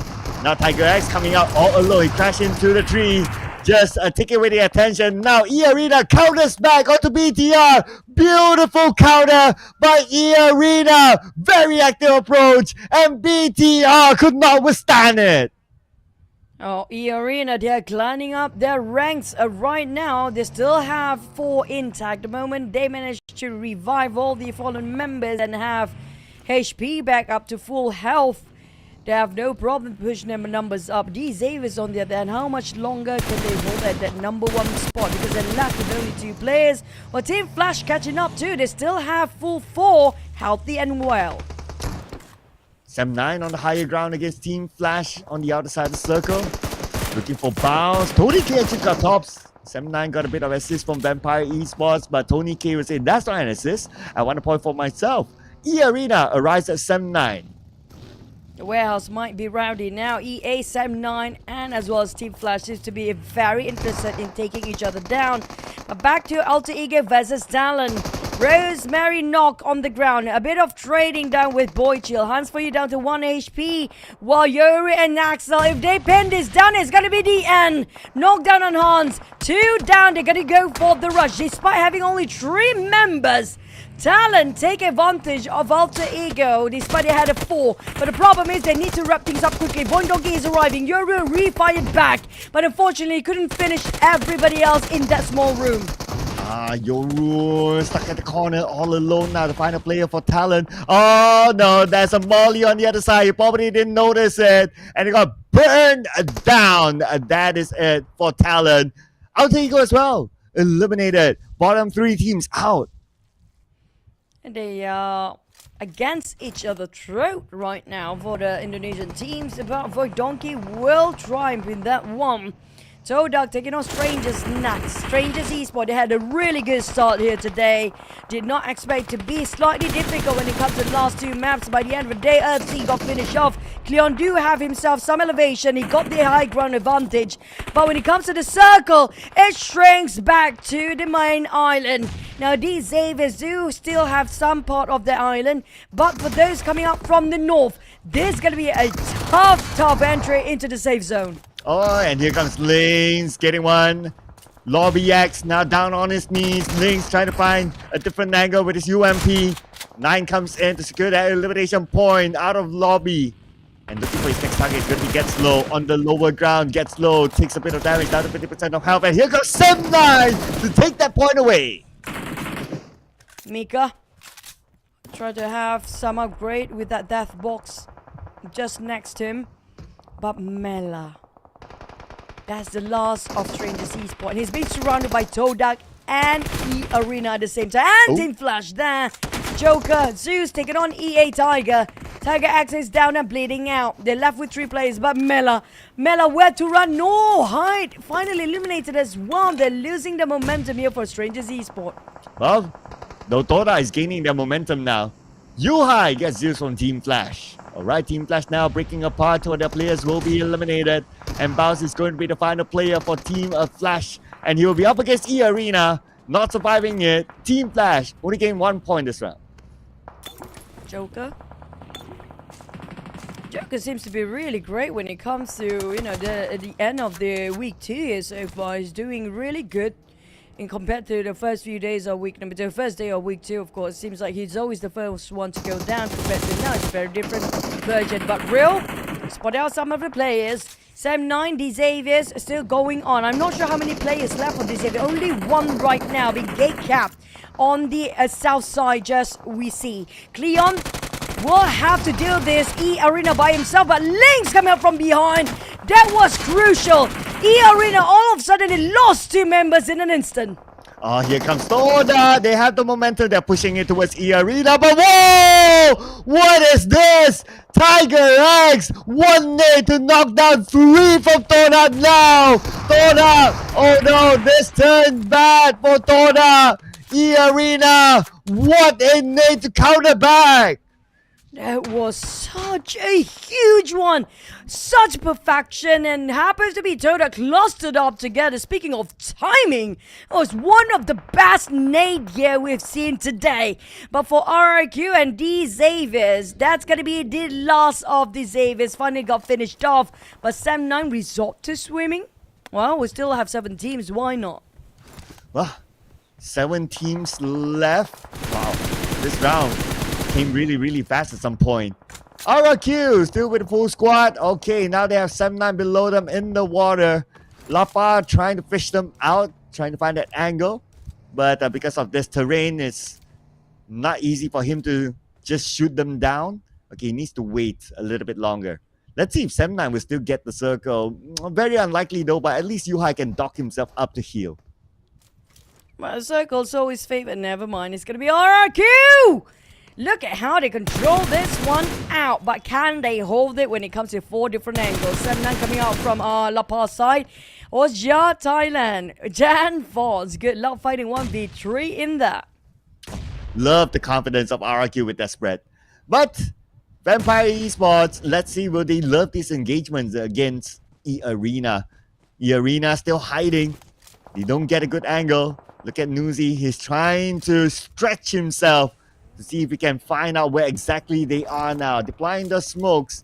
At the same time, looking at the timer, 10 seconds before the zones close again. And Onzon's on his vehicle again, trying to find that higher elevation angle to see where eArena is at. They've been sneaky about it as well. 7 eliminations for Vampires, 8 elimination by eArena with Tiger X and Joker left on this lineup. Pick your poison, buddy. Tiger X is going to his side of RRQ. If you go straight into it, if you go even further, it's going to be Sam9 from behind too. So they have to be extra careful regarding their positions on eArena. They're left with only 2 players. Not going to be enough set of eyes to watch out for every single angle for them. Oh, here comes TODK. He knows that Tiger X is down there. Cooks the nade, sends it across. Overshot. So Tiger X survives to tell the tale another day. But he's not in the circle yet. Oh, barely. Sam9 have to cut across RRQ as well. Joker.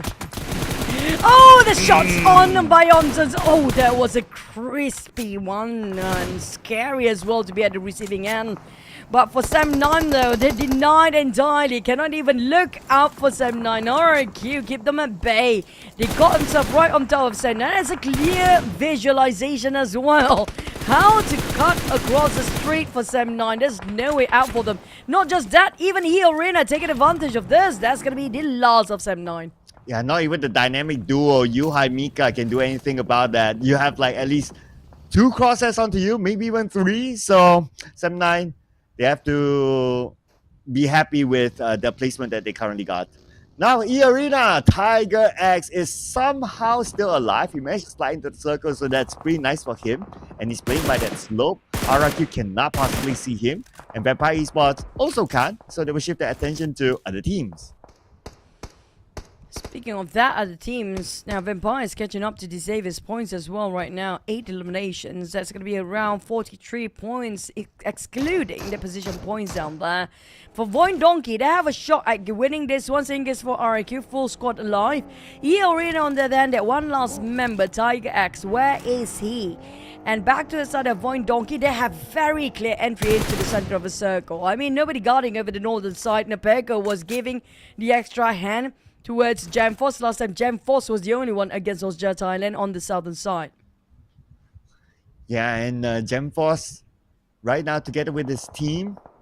Let's see what is going to be his next move. But Tiger X, this is the best part, right? It's like, yeah, Bing chilling there. You know, Hazel is somehow just keeping an eye on the Tiger X, but no circle this time. He has to move. But on screen, here comes OSJA Thailand and RRQ with Jamforce coming up. And Force, despite the awkward angle, he willing to take the risk and managed to do some damage to the side of OSJA Thailand and leaving only Red Bull and Gooey. Gooey will have himself some reset, but the back go. Oh, that explosion. What a nade coming out from Red Bull and Potato as well. Helping out OSJA Thailand to take down on RRQ. And RRQ from having a full squad down to last player in seconds. Just like that, when they had a decent position. But of course, that's also because the circle shifted away. Anyway, now it's going to be Hazel all alone now. Still not in the circle yet. The one in the circle is actually VOIN Donkey.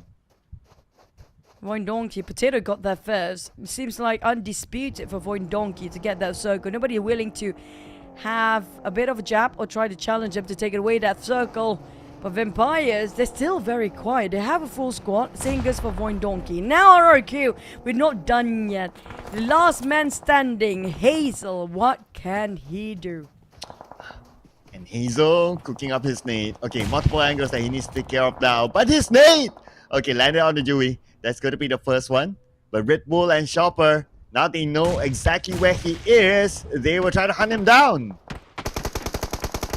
Now, for OSJA, they expected Hazel to be in within that smoke to finish off Guru, but they got it completely wrong. Look at how Hazel just sneakily get into and bridge in where OSJA is. They're within the smoke. They don't know where he exactly is. He's actually just next to them, and they have no idea. Hazel moving as quick as lightning, now getting at the back of OSJA Thailand. That is outsmarting OSJA by himself. And here comes the blue as well. But Chopper will be able to save his teammate, but he needs to move slightly forward with Hazel still there. Vampire Esports, looks like they're making a move up north as well. But now the rushing is happening. Hazel, get ready. 80% health with the DBS. Let's see if we can pull off a clutch. Now they're onto him. Hazel moves in and now, but will still lose to the trio of OSJA Thailand. Valiant effort there. We can see he's fighting till the very end, but we're not done yet. Double-digit elimination on the side of OSJA Thailand with 10 eliminations. I think was even by either one. Tiger X, unfortunately, it's going to be 8 eliminations. It's going to be the tie finale with one Indonesian team. Well, at least for the side of VOIN Donkey, they still have a full squad, and OSJA right now pretty occupied against Vampire. Ooh, look at this. Red Bull against Vampire. Lobs that nade across. And now on the left side, there's Tony K. Tony K on his crosshair. Red Bull will get him. But the rest of Vampire will come in. He got Schwabs. Oh, this could be the Red Bull show, ladies and gentlemen. A little bit more till we finish off Vampire Esports. It's going to be Newsy, 10% of health. Newsy is very, very low. This name will be sent across. And it is OSJA Thailand taking out Vampire. It's Red Bull show, right? All day long. We can rewatch that once more. It was a big one, but this is the time where VOIN Donkey want to take it back. Finally, we're getting a different flag, and it's the Indonesian region that we've been waiting for. But I have to give it OSJA Thailand. What a spectacular performance by Red Bull, stolen away that show just now. Oh, absolutely. He got 3 knocks onto Vampire Esports, and then the final blow came from Chopper, but he did a lot of heavy lifting there against Vampire Esports. Look at this. They're telling themselves that should have happened. They should have got the best of OSJA Thailand earlier on, but OSJA Thailand just brilliant by Red Bull. A different level of gameplay just now. He wiped one of the most veteran powerhouse legacy team out there by himself. That was just mind-blowing. Sublime performance coming up. Phenomenal run by Red Bull. But of course, finally we have Indonesian team taking away the chicken in a VOIN Donkey. Now coming back slowly but surely. Yeah, one of the teams on page number 2, that is VOIN Donkey, scoring this chicken dinner. So again, at least pulling some points down to page number 2. But we also had a lot of page 1 or top teams getting a lot of points in this round as well. So got to see the overalls later on how is it like right now. And the amount of eliminations that they got 7 eliminations. So 17 points for VOIN Donkey. Again, playing majority of the round without Potato got eliminated earlier. Anyway, Now it's VOIN Donkey and their highlights.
The Xavier is eliminated early. There will be change of hand and change of stance when it comes to the overall ranking, but not for OSJA Thailand. Quite consistent here today, and suddenly we see the rise of empires, but being shut down by that one particular player of OSJA Thailand, Red Bull. Oh yeah. They'll be looking back at the replay and like looking back at who did it? Oh, it's Red Bull. Somebody's not going to share the same dining table after this, but it is what it is, a competition at the end of the day. And despite OSJA Thailand not scoring the chicken dinner, but still they're at the number one when it comes to the top 4 teams. VOIN Donkey, they stayed quiet from all the fights earlier. They came in later just to score that chicken dinner. But we're going to give the MVP here to Vexi from VOIN Donkey with 4 eliminations and 440 damage. There's a lot of force in there. But Vexi, we've seen him quite a number of times when it comes to playing aggressive, but unfortunately before this, it's always the worst timing when he start engaging. But finally, they managed to make a comeback for VOIN Donkey here and take away this chicken dinner, which means the gap, the margins between the team is getting closer now. Oh yeah, can't wait to see the overalls in a little bit more, right? But before we get to that, we got to look at the match rankings first. OSJA Thailand, 14 eliminations. Wow. 20 total points collected by them. VOIN Donkey with chicken dinner collected 17 points. Vampire Esports 15. eArena 12. TODAK 4 points, no rank points, and Boom Esports 3 points, but still not able to get more than 10 points in total. Yeah, I think the max is going to be just 9 points on the side of Boom here for now. I don't know what happened to them. Same goes for Alter Ego. We've barely made any progress here. I hope they really try to have a slap of a wake-up call for themselves, because this is the time they need to push the numbers. It's the Super Weekend. Unfortunately for Homeboys and BTR, the same goes for them. I mean, like, BTR were great last week Super Weekend. I don't know what happened in week number 2. Homeboys, yesterday, I mean, prior to this, the group stage, they were incredible, but they start to lose it now. But the ones winning it is still the Xavier on top. 54 points. Vampire Esports creeping behind them by 4 points. 50 points for Vampire Esports for now. No chicken dinner, no problem for them to be on the podium spot. Followed by OSJA Thailand with a good performance earlier on, 47 points. And then you have a 10-point gap between them and the Team Flash. Team Flash, 37 points. Moving down, Sem9, 29 points. Okay, so now they drop to number 8. Anyway, now the benchmark, 54 points plus 10 with one more round to go. We'll see who gets that one. It is a bit awkward to see our previous champion, to see barely getting a double digit. But hey, it's still doable. I mean, we still have more matches, including tomorrow, but how much we don't know, depending on what our benchmark by end of today. But Homeboys, Alter Ego, barely, including TODAK and BTR, barely actually breaking into the double, like in the 20s. But so far, we have different flags here today, and it's already good enough for me. Yeah, every region has their flag up there. So that's cool. So Miramar up for grabs, of course. Let's see who will get it. And based on your theory before this, like the Thai teams, they do like their Miramar matches. In general, they did well in Miramar as well. I mean, we got OSJA Thailand and Vampire Esports in our top 4. So that just shows that the Thai teams do still like their Miramar. Of course, one more game to go. But you're gonna like this, our venue for the grand finals. Yeah, we cannot stop reminding you to drop yourself at IUI City Mall around the IUI Grand Exhibition and Convention Center, level 3 at the east entrance. Okay, I repeat, it's gonna be at the east entrance. Don't get lost in there. It's a huge mall. But good thing is that there's plenty of parkings and plenty of activities to be done there. If you're getting hungry, if you want a snack, even if you want to go for a date, Cloud, please do so. So you can do something else as well while waiting for the game to start or even during the break. I'm trying, right? I'm trying. It's just that I don't get the right responses, you know. Fake hope is a thing. Let me tell you that. Well, what kind of response do you always hope for? You know, hey, you want to catch a movie? And the next response is, yeah, sure. But for the most part, I get like, oh, I'm too busy. And then nothing else. And then just blue tick after that. So, you know, I'm trying. I'm being trying. ghosted, buddy. Yeah, I Come know, on, right? guys. Life is Ask- hard. ask How do you Cloud all for a do movie. it? You know, I gotta get some tips. The only one that actually asks you for a movie, possibly like the managers, the coaches of the team. And might as well give you jersey. I mean, like, it's not all lost there, right? At least they give us some jerseys sometimes. I hope for new ones this season. Come on, guys. We need some new jerseys too. But of course, speaking of today match, right? We have like what? What was the highest point just now? In the 50s. So we might actually hit the 60 or not, depending on the Xavier and the Vampires, whether they can actually pull and stretch the point even further.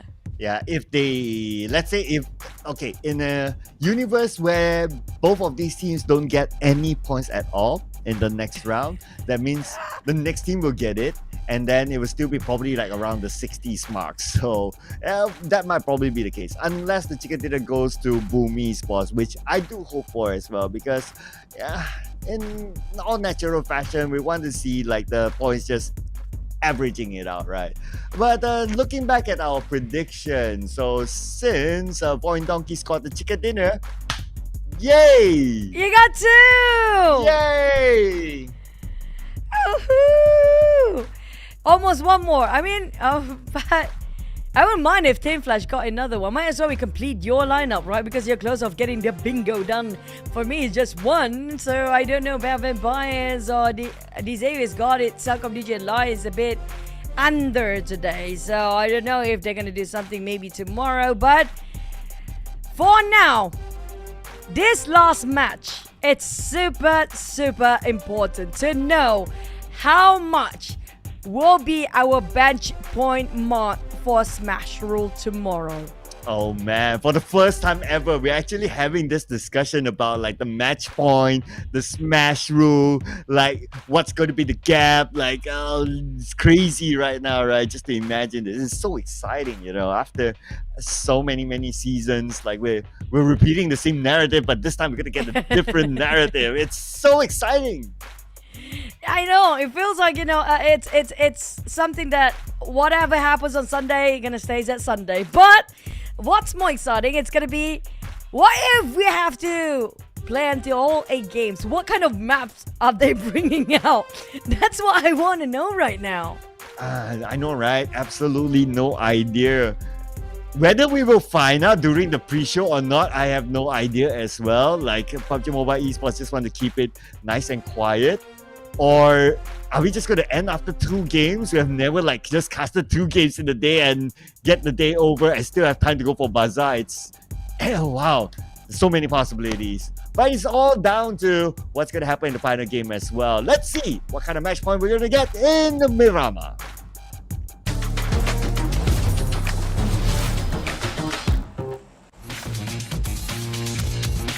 This is the last map of our first day Super Weekend, week number 2. And it will conclude tomorrow's Smash Rule bench point mark. But at least the flight path do favors Los Leones once more. Will the circle be the same? Ooh. Same circle, I wouldn't mind, since it's an interesting circle for us to watch, right? Like all the way down, like a lot of water, until a certain point, of course, and that will force a lot of teams to take fights. We love that kind of circle. If not, give me an Impala circle, right? We haven't got an Impala circle this season. I do like myself an Impala circle in the Miramar match, so you can go for that too. Patona, I wouldn't mind. Close enough just now. It was a very long circle on top of Patona. But speaking of, you know what? Okay, we just let the teams do their own thing. You guys know the usual PUBG Mobile is always taking a flight, drop down, get your loot, survive, run with the circle, get your spot, reloot, fight anybody on the way. Well, we're waiting that to happen. I mean, we're back to the topic of if it's only 2 games. Oh my god. I would love to see the sun myself for once.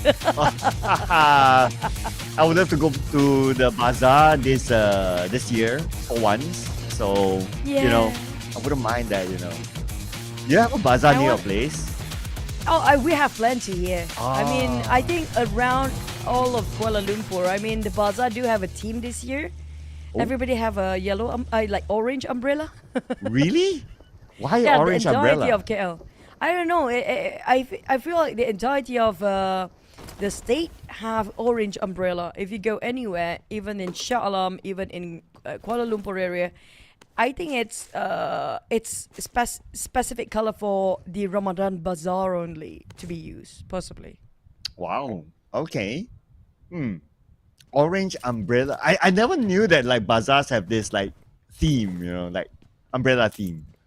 Is it the first time we're having that? It's a camp or umbrella. I don't know what you call it. It's like a tent. I say it's a tent, right? Oh yeah, it's right. a tent. Yeah, it's a tent. So yeah, for this year, I mean, they never set this color team before. I think maybe that's specific to use only at the Ramadan Bazaar spot, not to be used for something else. So maybe they have a flat rate of renting of the spot. Maybe that's perhaps going to be the reason, right? Okay. I mean, not like I have ever opened a stall at the bazaar before. But now that you mention it, I will keep an eye on that. It's like, hey, yellow bazaar. Reminds me of If you guys Choo-Choo. have bazaar, Cloud, what kind of food do you always go for during the Ramadan Bazaar? I would always look for mutabak. That's okay. Yep, mutabak. Normally it's always a long queue for whatever reason. It's as if like you can't get mutabak outside of Bulan Puasa, right? And but the unique drink that I'll go for that's common in Bulan Puasa, I will go for air katira. I don't know how to translate this, people. It's actually made of like herbs, and not really herbs. It's like sort of soy product, I think. It's like a bean. But the most difficult one to find this year, I tried to go and find it, to find the original white color, the milk color, right? It's so difficult. It's always the green ones. Wait, there is a white katira? That's the original one, bro, and that What? tastes better than the green one. In my entire life, I've only known a green katira. No. The real one is always the white one. Oh, okay. I learned something new now. Well, if you guys in the comment section know about the white katira or what a katira drink is, you know, do put it in the comment section. We'd like to find out as well. And maybe you can share with us, like, wherever you are around the world. Like, we know there are a lot of people from different countries here. How do you prepare for iftar? Like, do you have a bazaar or what? From my experience, right? Like in Middle East, they don't have bazaar, but people give away food. Like when you are in a highway, they will try to stop or slow you down when it comes to almost the breakfast time. They will try to slow you down and they toss some bread and drinks into your car and tell you, okay, go now. You got your food. Wait, what? So like you wind Seriously? down, they stop you, like they stand in the middle of the road. It's like, stop! You wind down the window, literally. they toss the bread into your window, and then you just drive away. Literally, yes. What? No joke, bro. And then that was around Egypt area, right? But when it comes to the whole Middle East, they like to have this feast all together. No matter like when you're walking and they saw you not eating, they will call you in, come over and join us. They're gonna prepare a whole I don't know what you call dulang. Oh. What's dulang in English? A tray. Yeah, a whole big tray, a round tray. Where they Right. put all the biryani rice and the roasted chicken and even lamb, muttons and everything. And they're gonna put it all together and then they're gonna all eat together. Like, if you're walking, they will call you over. And I love the Ramadan in Middle East because everybody is so generous and they keep giving you food non-stop. Wow. I clearly need to go Egypt, you know. I would look like somebody should. who needs to eat more. So Yes. they might prioritize me, right? I don't know, when it comes to Indonesia, Thailand, how is it going? So you guys tell us in the comments, you guys. Yeah, let us know. We're curious to know new cultures and how you actually manage like the iftar moment during Ramadan. So put it in the comments, people. I'd like to hear some casual stuff, you know. I know it's always about the game, but hey, some lighthearted moments, why not? Because we might get Impala Circle, that's one thing. Oh yeah. We might get Impala Circle, that's one thing. But safe to say, for now, from my opinion, right, from my own experience, Malaysia do have the most bazaar when it comes to Ramadan. Wow. What does that mean, right? It's like, are we so businessy, or we just have too it's a much good food to thing. share? It means that we have so many cultures, yeah? There's so many different type of food. Ah, I like that. Now you're making me hungry. You know, I feel like doing a more after this. Like, Yeah, I don't know, is I more think a it's- Malaysian thing or is that like a global thing? I feel like probably gonna be Malaysian thing. Okay, yeah, because I never heard like people doing more everywhere else. No. Hardly. Okay. Even in Egypt, not so much. They just, just gonna. It's like before the fasting thing, sahur. That's it. Like they don't have more because after the iftar, the breaking of the fast, until the sahur, they won't stop eating.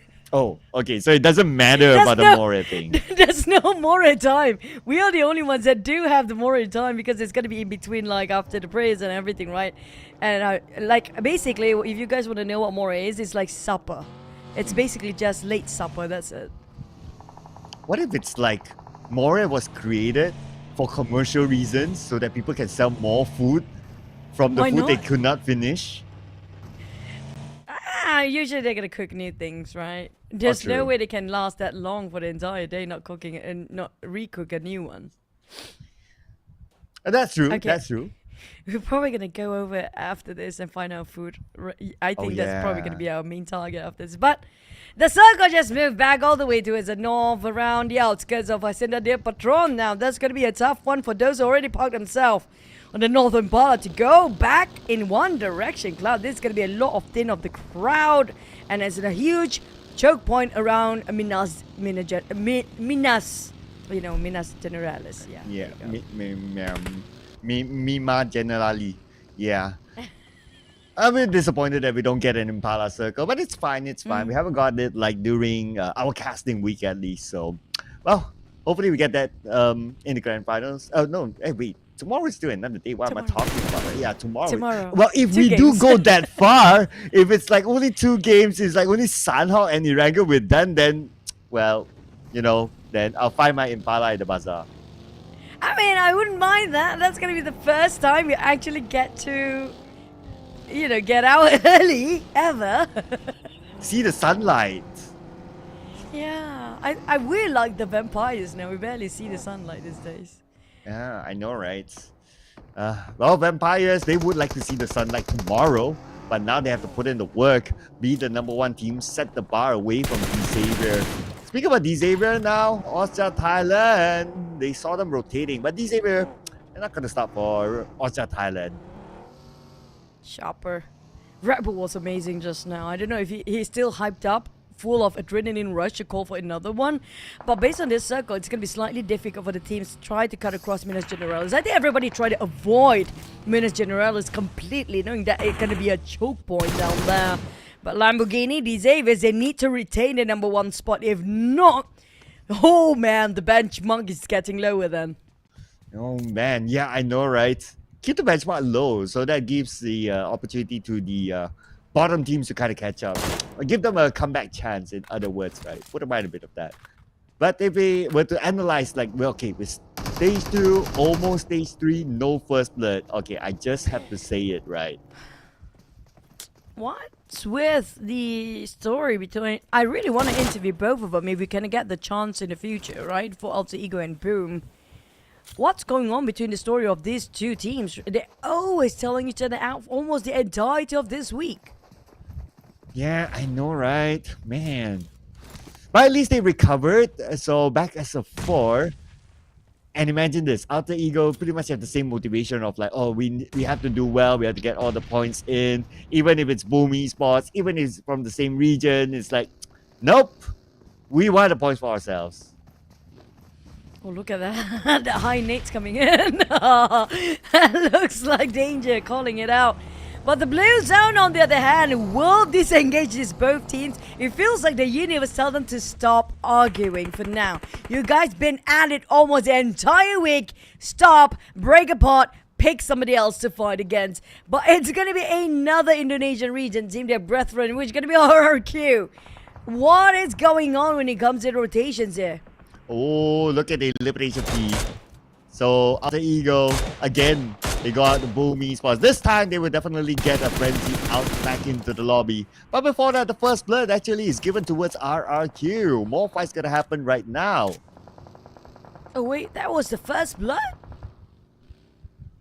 The RRQ one. Stage 3, then only we got so long. 62 players still intact. Nobody willing to give himself away. Yummy May. Yummy May. That smoke up vehicle won't last long. 0 is down and Lapar finish it off with the help of his mate. Snake take it on VOIN Donkey. All the Indonesian teams are fighting against each other. They love to cancel each other out now. Oh. And this will be real interesting, right? The fact that a lot of them are actually on the bottom half. Boom Esports is out officially, by the way. But we'll talk about that in a little bit more while we focus on the BTR and VOIN Donkey. We were talking about the entire day. We don't see any Indonesian region teams taking the chicken dinner. I think this is the reason why, Cloud. They like to cancel each other out. By the end of the day, there's nobody left on this on Indonesian teams. But Vampires, on the other hand, pick a fight against RRQ. I think it's kind of a long distance fight. Yeah, there you go. Onzon's Tony K. Look at the spread of Vampires. They're so eager to get those long shots going on. Yeah, they really want it. Of course, they want those points, especially for tomorrow, because you don't know how many games you will be playing. So, man, can't wait for tomorrow, really. I'm a little bit more excited for tomorrow right now. Vampire Esports, they want to try to catch the Xavier. They already have 2 points. Now they are just 2 points behind the Xavier. Yep, not that far off, but we're watching our eyes tight on OSJA Thailand because they're catching up. Well, we do have TODAK and Alter Ego seems to be quite deep in the blue zone right now. They're still, well, look at Truck Stop. This is where nobody can stop here. It's going to be gatekeeping all the way. Alter Ego fighting again Nebeco. RRQ lost another of their member. I don't think they have that much anymore. Still have 3 though. Boom being eliminated entirely just now. Well, Homeboys also the one that we don't see too much of them. Speaking of which, Vampires is picking a fight with everybody. Now RRQ is picking a fight with Homeboys. Here we go, Hazel with the DBS, dancing around. Lapa from the other side will flank. And they will get 2 players of Homeboys. Now looking for a boy. A boy was not able to accelerate his vehicle. He got gunned down. Alter Ego coming in. Oh, that's a lot of rage coming from Lapai trying to finish off. There's somebody else from behind Alter Ego here to clean off the mess. But RRQ Lapai, he needs to navigate himself out of this very tight situation. He needs to get out of this very trap on top of the truck stop. And unfortunately, they're just a bit away from the circle. But the moment they get into the circle, it's going to be a clear place for them to recuperate themselves. But Alter Ego will not allow them to do so. Shamil. Jamil! One! That is Homeboys eliminated. No points for Homeboys. Super scary for both Homeboys and Boom for tomorrow. Especially Homeboys because this is their only Super Weekend. Hey, that's tomorrow still. How many games you don't know? How many games? Is it 1 or 2 or maybe 8? Who knows, right? Oh, but back about the teams that might set the bar high. Now, Vampire's already overtaken these Xaviers right now. These Xaviers want to take over back their lead and now back in number 1 spot again by taking down one of the other players against them, which I think possibly is going to be either Talon. Talon's barely hanging on. Axel is sharing the place cloud just next to it. Sharing is sometimes caring, but not in this case. But these Xavier, does Diva really want to climb up? Nah, you can't climb up through there, man. But anyway, eArena, they can get points out of Alter Ego. They just got 1. Oh, the moment they got 1, they got knocked down by Alva. And C2 spotted out. Oh, wait, what? House spray? Who? What? RRQ? Oh, okay. RRQ stole from behind. Okay, interesting. Anyway, they lost Gen Force in the process. Now it's only Mr. Lapar to survive for the rest of the round. That's rude, Lapar. He coming up from behind. They were unnoticed regarding his position at all. But Lapar, well, you reap what you sow. It seems like NC2 and the rest of eArena spot him out. They will not let him go easily. Look at the rush coming up. I think that's going to be Tiger Axe or one of his members. But for BTR, who are they fighting against? It's going to be Strangers Esports. And Strangers Esports very close by with Vampire, but not executing the move yet. eArena, they know that at least one player for RQ is still around. Okay, they found him. They found Lapar. Tiger X almost ran him down, but Joker made sure Lapar could not get anything more out of this. But look at this. Still, RQ able to gain 8 eliminations. They were trying to go aggressive, but it was a nice insurance coming up from Joker to follow up alongside with Tiger Axe just now. But next target for them, is it going to be Vampires or is it going to be OSJA Thailand? For eArena, you have to get out from this curvature and get up towards those higher grounds. While Vampire, they're playing around the ditch area. Some slopes of the hill will cover them against CELCOMDIGI Alliance. I think that's last member of TODAK in between of everybody else. And in between everybody else is going to be the circle. Where will it go? Okay, slightly up north. Most of the teams in the circle, that's fine. The next clash point. I wonder will it be CELCOMDIGI Alliance? They got 2 players on the south side that needs to come in. And Oleo is towards TODAK and also Vampire. Might be interesting. And Oleo lobs a nade. Does not connect the shrubs. But at least that will give information to shrubs that he is there. But where are the rest of CELCOMDIGI Alliance? And they're a bit later to come in and join for the front line. There you go. They still have a 4. But CELCOMDIGI Alliance, no, they do have a 3 member only. 10th place. They're not performing that well now. But these Xaviers just next to Talon. There's one player of Talon really sneaking behind these Xaviers. While VOIN Donkey, Vaxi, he just got himself the MVP. They just got the chicken just now. Now living with only one player. Has to stay as quiet as possible now. Make himself invisible. Just like how Real needs to make himself invisible too. He's also the final player for TODAK. And Newsy, maybe he senses something. His spider senses are tingling right now. But he can't only turn a vision on the Real because CELCOMDIGI Alliance is also there. Now with a good amount of teams being eliminated before this, so we have more space inside this Miramar match at stage number 5. That's why we don't see that many fights still. But soon we might see as we approach stage 6. Now, if OSJA Thailand and these Xaviers and Vampire got eliminated here, that's going to be a bigger question for us when it comes to tomorrow. It's all down to Strangers. So if Strangers can score this one, but the thing is, they are the furthest one away from the center, so they have to cut across BTR and OSJA Thailand to get inside. We have another team on the left side too. I assume that's going to be a SEM9 possibly. And they seem to be very interested in taking Strangers. All eyes on Strangers, but next, CELCOMDIGI Alliance. We're back to the south. Vampires versus CELCOMDIGI Alliance. And they lost Leon though. CELCOMDIGI Alliance, at least they have this ditch, so they are pretty clear from other teams. For now, that is. I think Vampire Esports takes advantage of them. Sending nades across. Shup is going to be the forefront guy. Ade look. He sees the incoming vehicle. Bracing themselves. Jimmy. Ooh, yeah, Molly almost hit him, but it's gonna be a CQC, a close quarter combat between him and Tony K. Jimmy, can he hold it in? There's too many left, right, center. The bullets coming in and shot him down. CELCOMDIGI Lions have to say goodbye for now and resort at 27 points. Tomorrow is a different story, a different battle. But for Vampires, they keep the numbers pushing and high up. Now the benchmark is at 58 points. Now Vampire Esports setting it. But Xavier, they still have a full team, so they can still collect those points. Xavier will probably get back to them later on. Right now, it's going to be BTR against Strangers Esports, who they don't need to really cross the road, but they need to move forward. Circle, middle circle. Where's Xavier? Oh, they're all the way down south. They're blended within the color of the sand. But these Xaviers, they got a free entry and a clear entry from the south. Of course, nobody ended up in the center yet. But Strangers, they rushed straight into BTR's compound. Got Razy on the knock with that one nade random toss. That was big.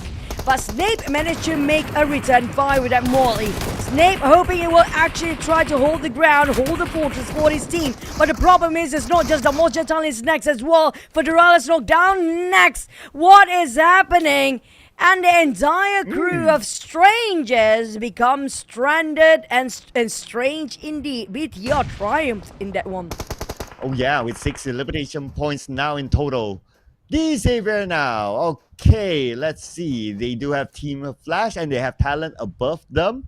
So that's something for them to consider. Behind them as well, they have another team. So there are a lot of teams on the southern side right now. Xavier, they have to check all their flanks. At the same time, oh wait, BTR? Wait, what? They were crashing by SEM9!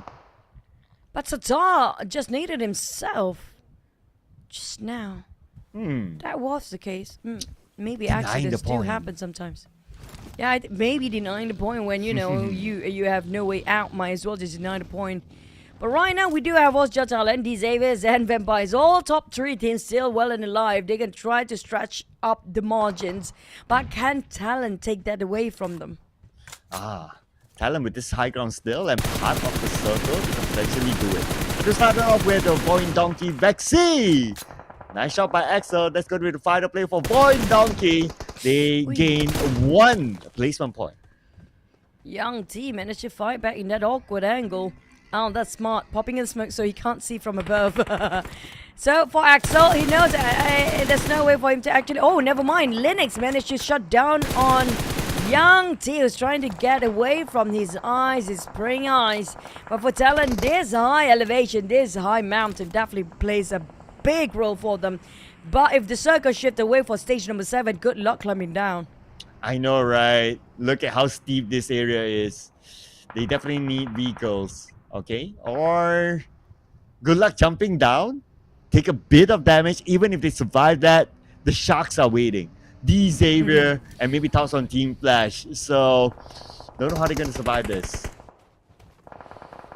Oh, this is the tarantula waiting. They are spiders indeed. But for Talon, they want to stay as long as they can up here. As long as they want, as long as they can. Seems like the circle's still in there. But SEM9 coming up from behind and surprise them with a sudden attack. Traxy with the DBS knocked down. There's some exchange of hands, but SEM9's winning. And Talon, well, they're probably going to have to say goodbye, except for that one player right on top of that mountain. And SEM9 continues to collect points. 6 elimination points now for SEM9. Now it's time for Tops to move. Okay, no space. Xavier still in front of him. But he will need to move anyway.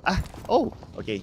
He has a corner that he can still stay there and buy himself some time while Xavier moves away into the circle. Now, Vampire Esports, Xavier, here we go. The Giants are actually head-to-head now. 9 eliminations by Vampires, but left with only 1 player. On the side of Xaviers, they got 1 player knocked down with 1 elimination only. OSJA Thailand taking on eArena. Sakura's on ground. Levi on there then popped the smoke, hoping to charge in straight up from against Vampire. Xaviers, they're picking 2 sides at the same time. What? Wait, eArena being charged by 2 sides. I mean, they were fighting against each other for DX versus Vampires. Before that, they go for a truce for the sake of eArena, I guess. Oh, Vampire on fire now. 10 elimination points unstoppable. OSJA Thailand and eArena by the border of the circle. Here we go. Oh, Tops did not make it. That is it for Team Flash. Only one place on point this time around, and now we have 16s left. 16 points already on the benchmark for tomorrow. If they score another chicken, there's going to be 70 points for our benchmark, plus 10 points for tomorrow. But Gui and the rest of OSJA Thailand will make it differently this time. eArena, NC2 try to shut down on OSJA Richard. Take it down by NC2. I don't know how he actually got the shot, but it's going to be Red Bull again and Chopper. Take it on eArena. Jokers is at the brink of death. Red Bull from another angle. I mean, this dynamic duo, they should be able to do it. But Joker will not go down without a fight. Speaking about going down, Shrubs went down. Axel eliminated. That is it for Talon. Number 6, 2 elimination points. Joker, he moves away. That's going to be the loss of it. OSJA Thailand taking back as a 4.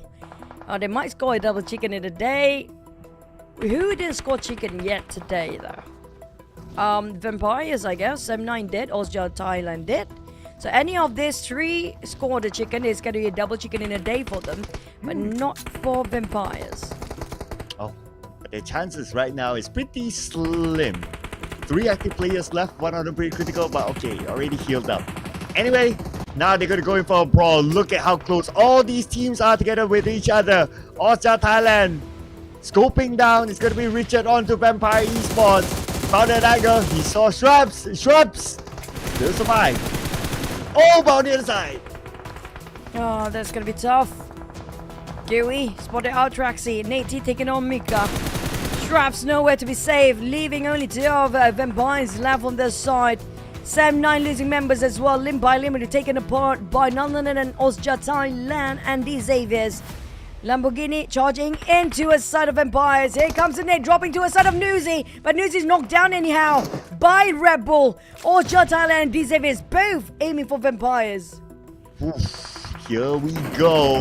It could be anyone's game now. Vampire Esports might be eliminated. Very likely we will see a double chicken dinner by any of these 3 teams. Xavier, OSJA Thailand, and Sem9. And they're just navigating around this rough terrain. Sem9 on the other side. They might meet up with OSJA Thailand. OSJA Thailand just beside them.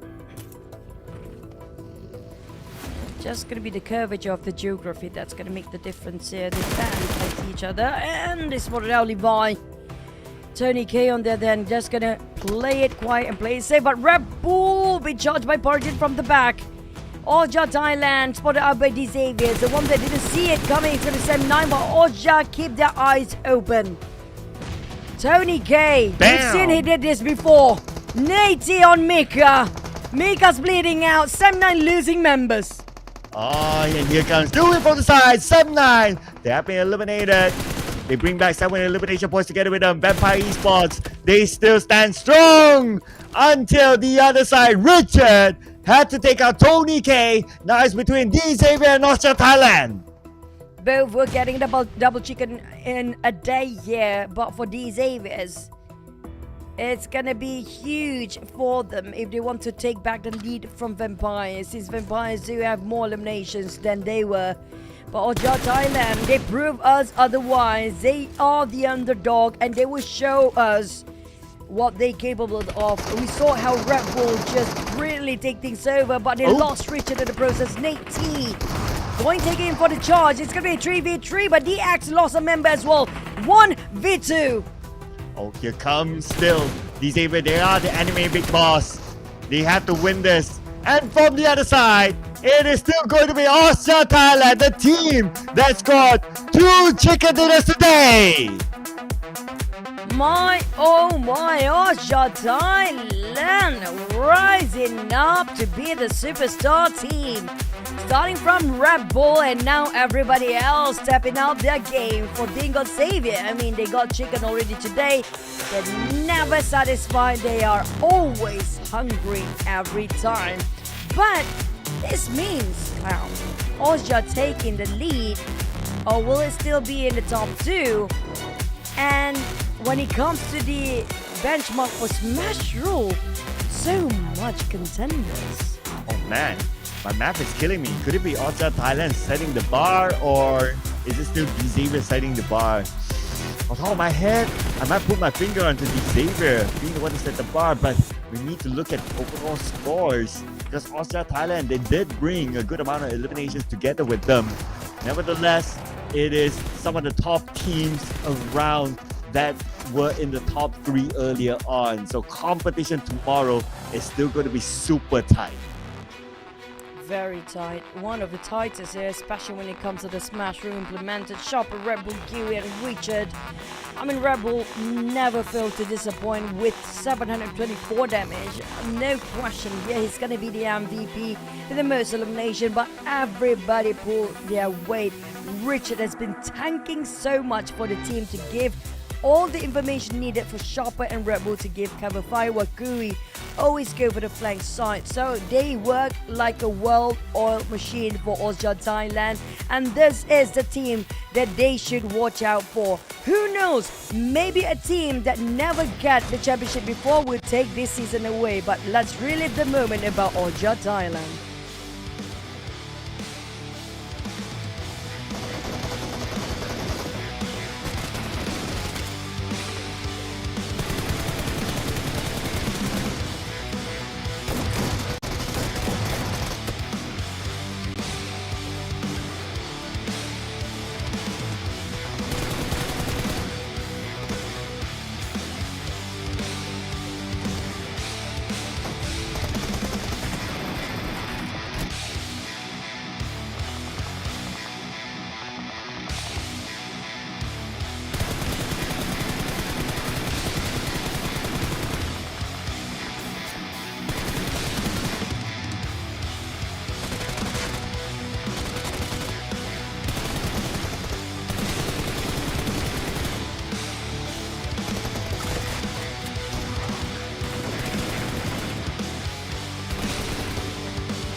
And here are top 4 teams besides OSJA Thailand, who scored the chicken dinner.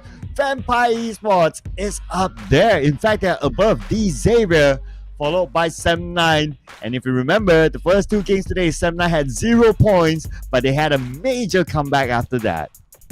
Yeah, the way they bounced back, that's remarkable and also very, very good lesson for everybody trying to bounce back from their loss early on. But I have to say, these Avias, we kind of already acknowledge them when it comes to most consistent team.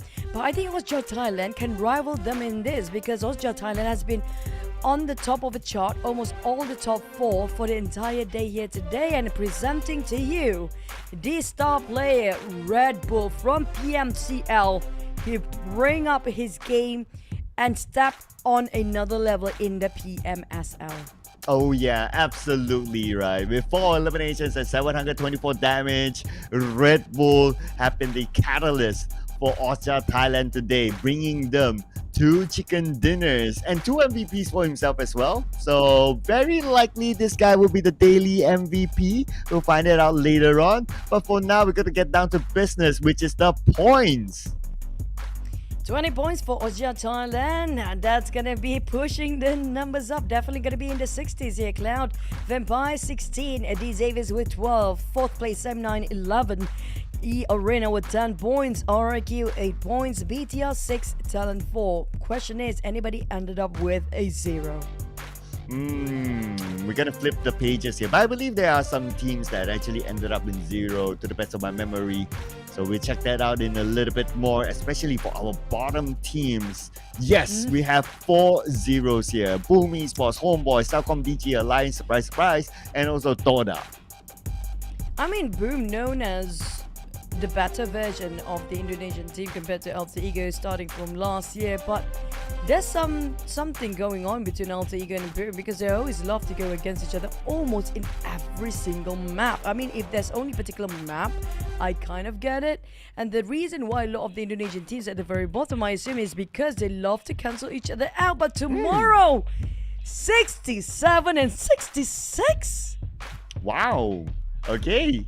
In fact, we got 266. So tomorrow's match point will be 77. Wow, what a number. Lucky number 7 for tomorrow's match points. That means, okay, there are 3 teams, OSJA Thailand, Xavier, and Vampire Esports. These 3 can potentially go for just 2 games and we end the day. 3 teams. But if RQ 79 or eArena can score 20 points-ish in the map, maybe you can go to 3.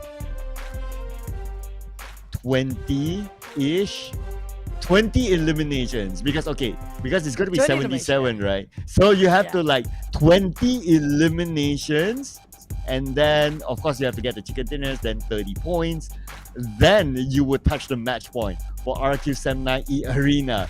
So that's going to be quite a tall order there. So yeah, obviously the numbers are closer for Xavier, Vampire, and OSJA Thailand. So if RQ79 and eArena, maybe it will bring to 3 games, assuming that they can get a good 2 rounds and then the chicken dinner. I think all depends on Sanhok map. Honestly, it's going to be depending on Sanhok map a lot. I mean, usually people were like, yeah, Sanhok map is just a warm-up map. But tomorrow, everything falls down to the Sanhok map.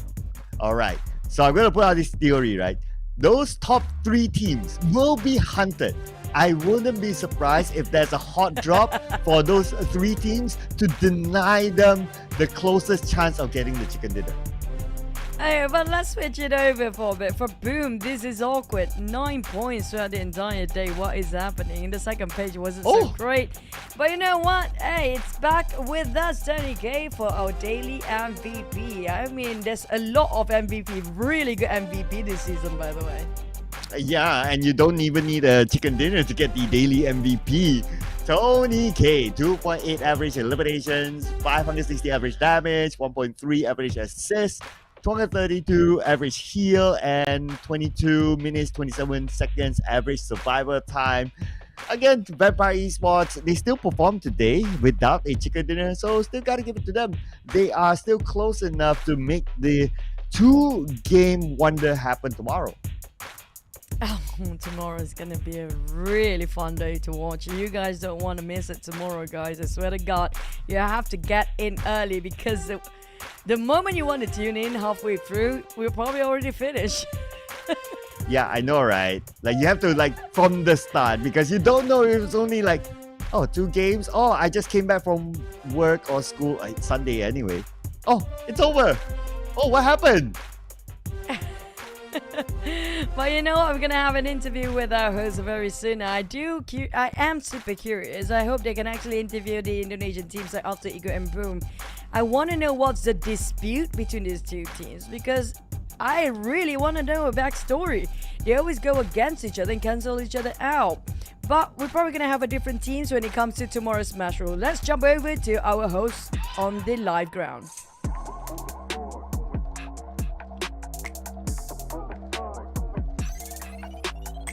It's no surprise to see OSJA up here right now, ending the day with a massive chicken dinner. And with me, I have Red Bull on stage with me, and I'm super stoked to interview him right now. So today, this is interesting because as we go to the end of the day, the points have been set. We already know what the bar is when it comes to the Super Weekend tomorrow. So how does it feel that, knowing that you have set the bar, you know where to go and how to play this? Do you feel pressure trying to get that point tomorrow as well as that chicken dinner? ก็วันนี้เนี่ยเราก็เซตบาร์ได้ค่อนข้างสูงเลยทำมาตรฐานได้ค่อนข้างสูงเลยไม่แน่ใจว่าตรงนี้เนี่ยเรารู้สึกกดดันไหมที่พรุ่งนี้เนี่ยเราจะต้องทำให้มันเหมือนกับวันนี้ครับก็กดดันครับเพราะเราเป็นทีมหน้าใหม่ด้วยครับเพราะว่าก็จะทำให้แบบดีที่สุดครับพรุ่งนี้ Okay, so he said it's kind of a bit nervous for him because they are the new face for this tournament. So a little bit of nervous happen for them as they can set the bar too high for today. So and he will try his best to keep the performance going for tomorrow. All right, so kind of segueing from the set of questions, he mentioned that he is the new faces here up on the PMSL stage, right? Coming from Tier 2, he was stomping all over. What's it like being here? And is he surprised that he's able to compete with the big names in PMSL? แล้วรู้สึกยังไงบ้างครับที่ว่าเราได้มาแข่งในรายการนี้เราได้เจอกับทีมที่แบบเป็นตัวท็อปๆเลยแต่ว่าเราสามารถทำได้ถึงขนาดนี้ครับรู้สึกดีใจครับเพราะว่าความฝันผมว่าอยากเล่นใน SL อยู่แล้วตอนนี้ Okay, so he's quite happy now as it's kind of his dream it's kind of dreams come true for him to be in PMSL. Dream come true to be in PMSL and actually stomping it. He's killing it right now. I'm proud of you, Red Bull. Okay, so, I interviewed Misery in the half show just now, and he mentioned today that we won't be seeing any changes in team play, but instead the changes will be coming in tomorrow. Do you agree with what he said and why? ก็ก่อนหน้านี้ทางพิธีกรเขาได้สัมภาษณ์คุณมิสซิรี่ไปเนาะจากอีกทีมหนึ่งก็คือเขาตอนแรกเขาได้คอนเฟิร์มไปว่าจะไม่มีการเปลี่ยนสไตล์ในการเล่นใดๆเกิดขึ้นแต่ว่าจู่ๆก็เกิดมีข่าวลือๆมาว่าเขาน่าจะมีการเปลี่ยนสไตล์การเล่นสำหรับวันพรุ่งนี้ไม่แน่ใจว่าเรามีความคิดเห็นยังไงบ้างผมว่ามันเป็นเรื่องของหน้างานครับแบบบางทีมันหน้างานมันไม่ได้ตรงกับที่เราวางแผนไว้ครับมันต้องเปลี่ยนตามหน้างานครับ So it's all about the game flow. Sometimes we can't just expect what we expect. So just expect the unexpected and be ready for any circumstances and any situation. Wow, expect the unexpected. It's so vague, but it's so totally right. So, you know what? I'm so excited to see what you have in store tomorrow. Now, you guys have 8 games tomorrow. I mean, can be earlier if your team manages to get that match point plus that chicken dinner. So, my question to you is, do you think it'll go all the way to 8 games, given the fact that today has been so competitive? แล้วสำหรับวันพรุ่งนี้เนี่ยก็มี 8 เกมด้วยกันที่เราต้องเล่นเนี่ยคิดว่าเราจะทำได้ดีไปจนถึงเกมสุดท้ายเลยไหมผมก็ยังบอกไม่ได้มันเป็นเรื่องของพรุ่งนี้ครับมันแบบว่าก็จะทำให้แบบดีที่สุดครับพรุ่งนี้ Okay, so it's all about tomorrow. It's not happening now, so he cannot tell anything. So let's say it's a secret. So let's stay tuned and watch tomorrow games. Man's keeping everything under wraps. I love this. Okay. So, talking about 8 games, right? Since everything's a secret, let me talk about stamina. It takes a lot to play 8 games in one day. So if say it does go up to 8 games, do you and your team have the stamina to go all the way? แล้วพรุ่งนี้เราต้องเล่น 8 เกมใช่ไหมล่ะครับคิดว่าทีมเราจะอึดพอที่จะเล่นจนจบ 8 เกมตรงนี้ไหมจบครับเพราะทีมผมส่วนมากแบบเล่นกันหนักอยู่แล้วครับ Of course they are gonna do that for sure because they've been practicing a lot. You know what? I guess 8 games is nothing compared to what you practice every day. So you know what? What is that even question to ask? So final question. Tomorrow, what do you want to say to all of the teams playing Smash Rule tomorrow? แล้วสำหรับวันพรุ่งนี้เนี่ยก็มีเรื่องกฎ Smash Rules ที่จะมีการนำมาใช้ในเกมครับไม่แน่ใจว่ามีอะไรอยากจะฝากถึงทีมอื่นๆไหมที่เราจะต้องมาเจอกับกฎพิเศษตรงนี้ครับผมไม่มีครับเพราะกฎใหม่ด้วยครับเพราะมันยากด้วยครับ Nothing to say because we don't really know what's going to happen tomorrow for the new rules that gonna be applied to the game so stay tuned. Nothing to say, stay tuned. Sounds like he's trying not to jinx himself tomorrow. So the question is whether or not these teams will be able to lock that match point, get the chicken dinner, and end the games early, or we'll be seeing an 8 game tomorrow. So like it or not, let's go ask our casters what they think.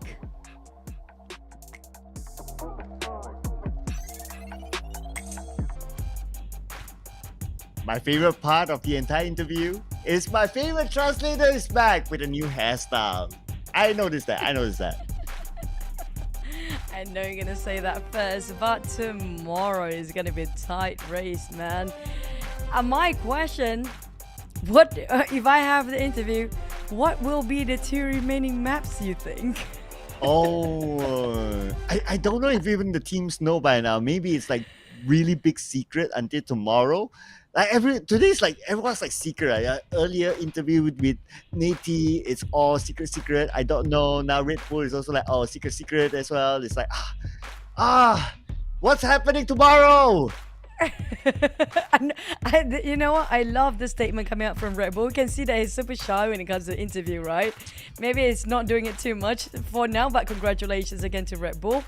The thing is, he knows that so many unexpected things might happen. Might as well don't think anything. The best strategy is going with no strategy at all. When it comes to new set of rule, what kind of map, if we go to all the way to 8 maps. I mean, we used to have like 4 maps, so each of it will be twice. But no more Vikendi for such a long time. Do we play Erangel all the way? No idea. Who knows, right? Who knows? Maybe the return of Vikendi. Who knows? If it's leaving, well, unless they create the special esports mode that you can put like 64 players in, then cool. But yeah, I mean, if the surprise map is to be in Vikendi, then I think that would be the best. Or maybe the Golden Moon event during that time. Why not? Right. Might as well. You guys tell us. I want the chat to tell us what kind of map do you think. If it usually it's gonna be 6 map. We know it's gonna be triple Erangel, 2 Miramar, 1 Sanhok. If the last 2 maps we extend all the way to the 8th map, we're gonna end it up really late. If that's the case, what kind of map do you think will be the remaining 2? Do tell us in the chat. Yes, put it in, ladies and gentlemen.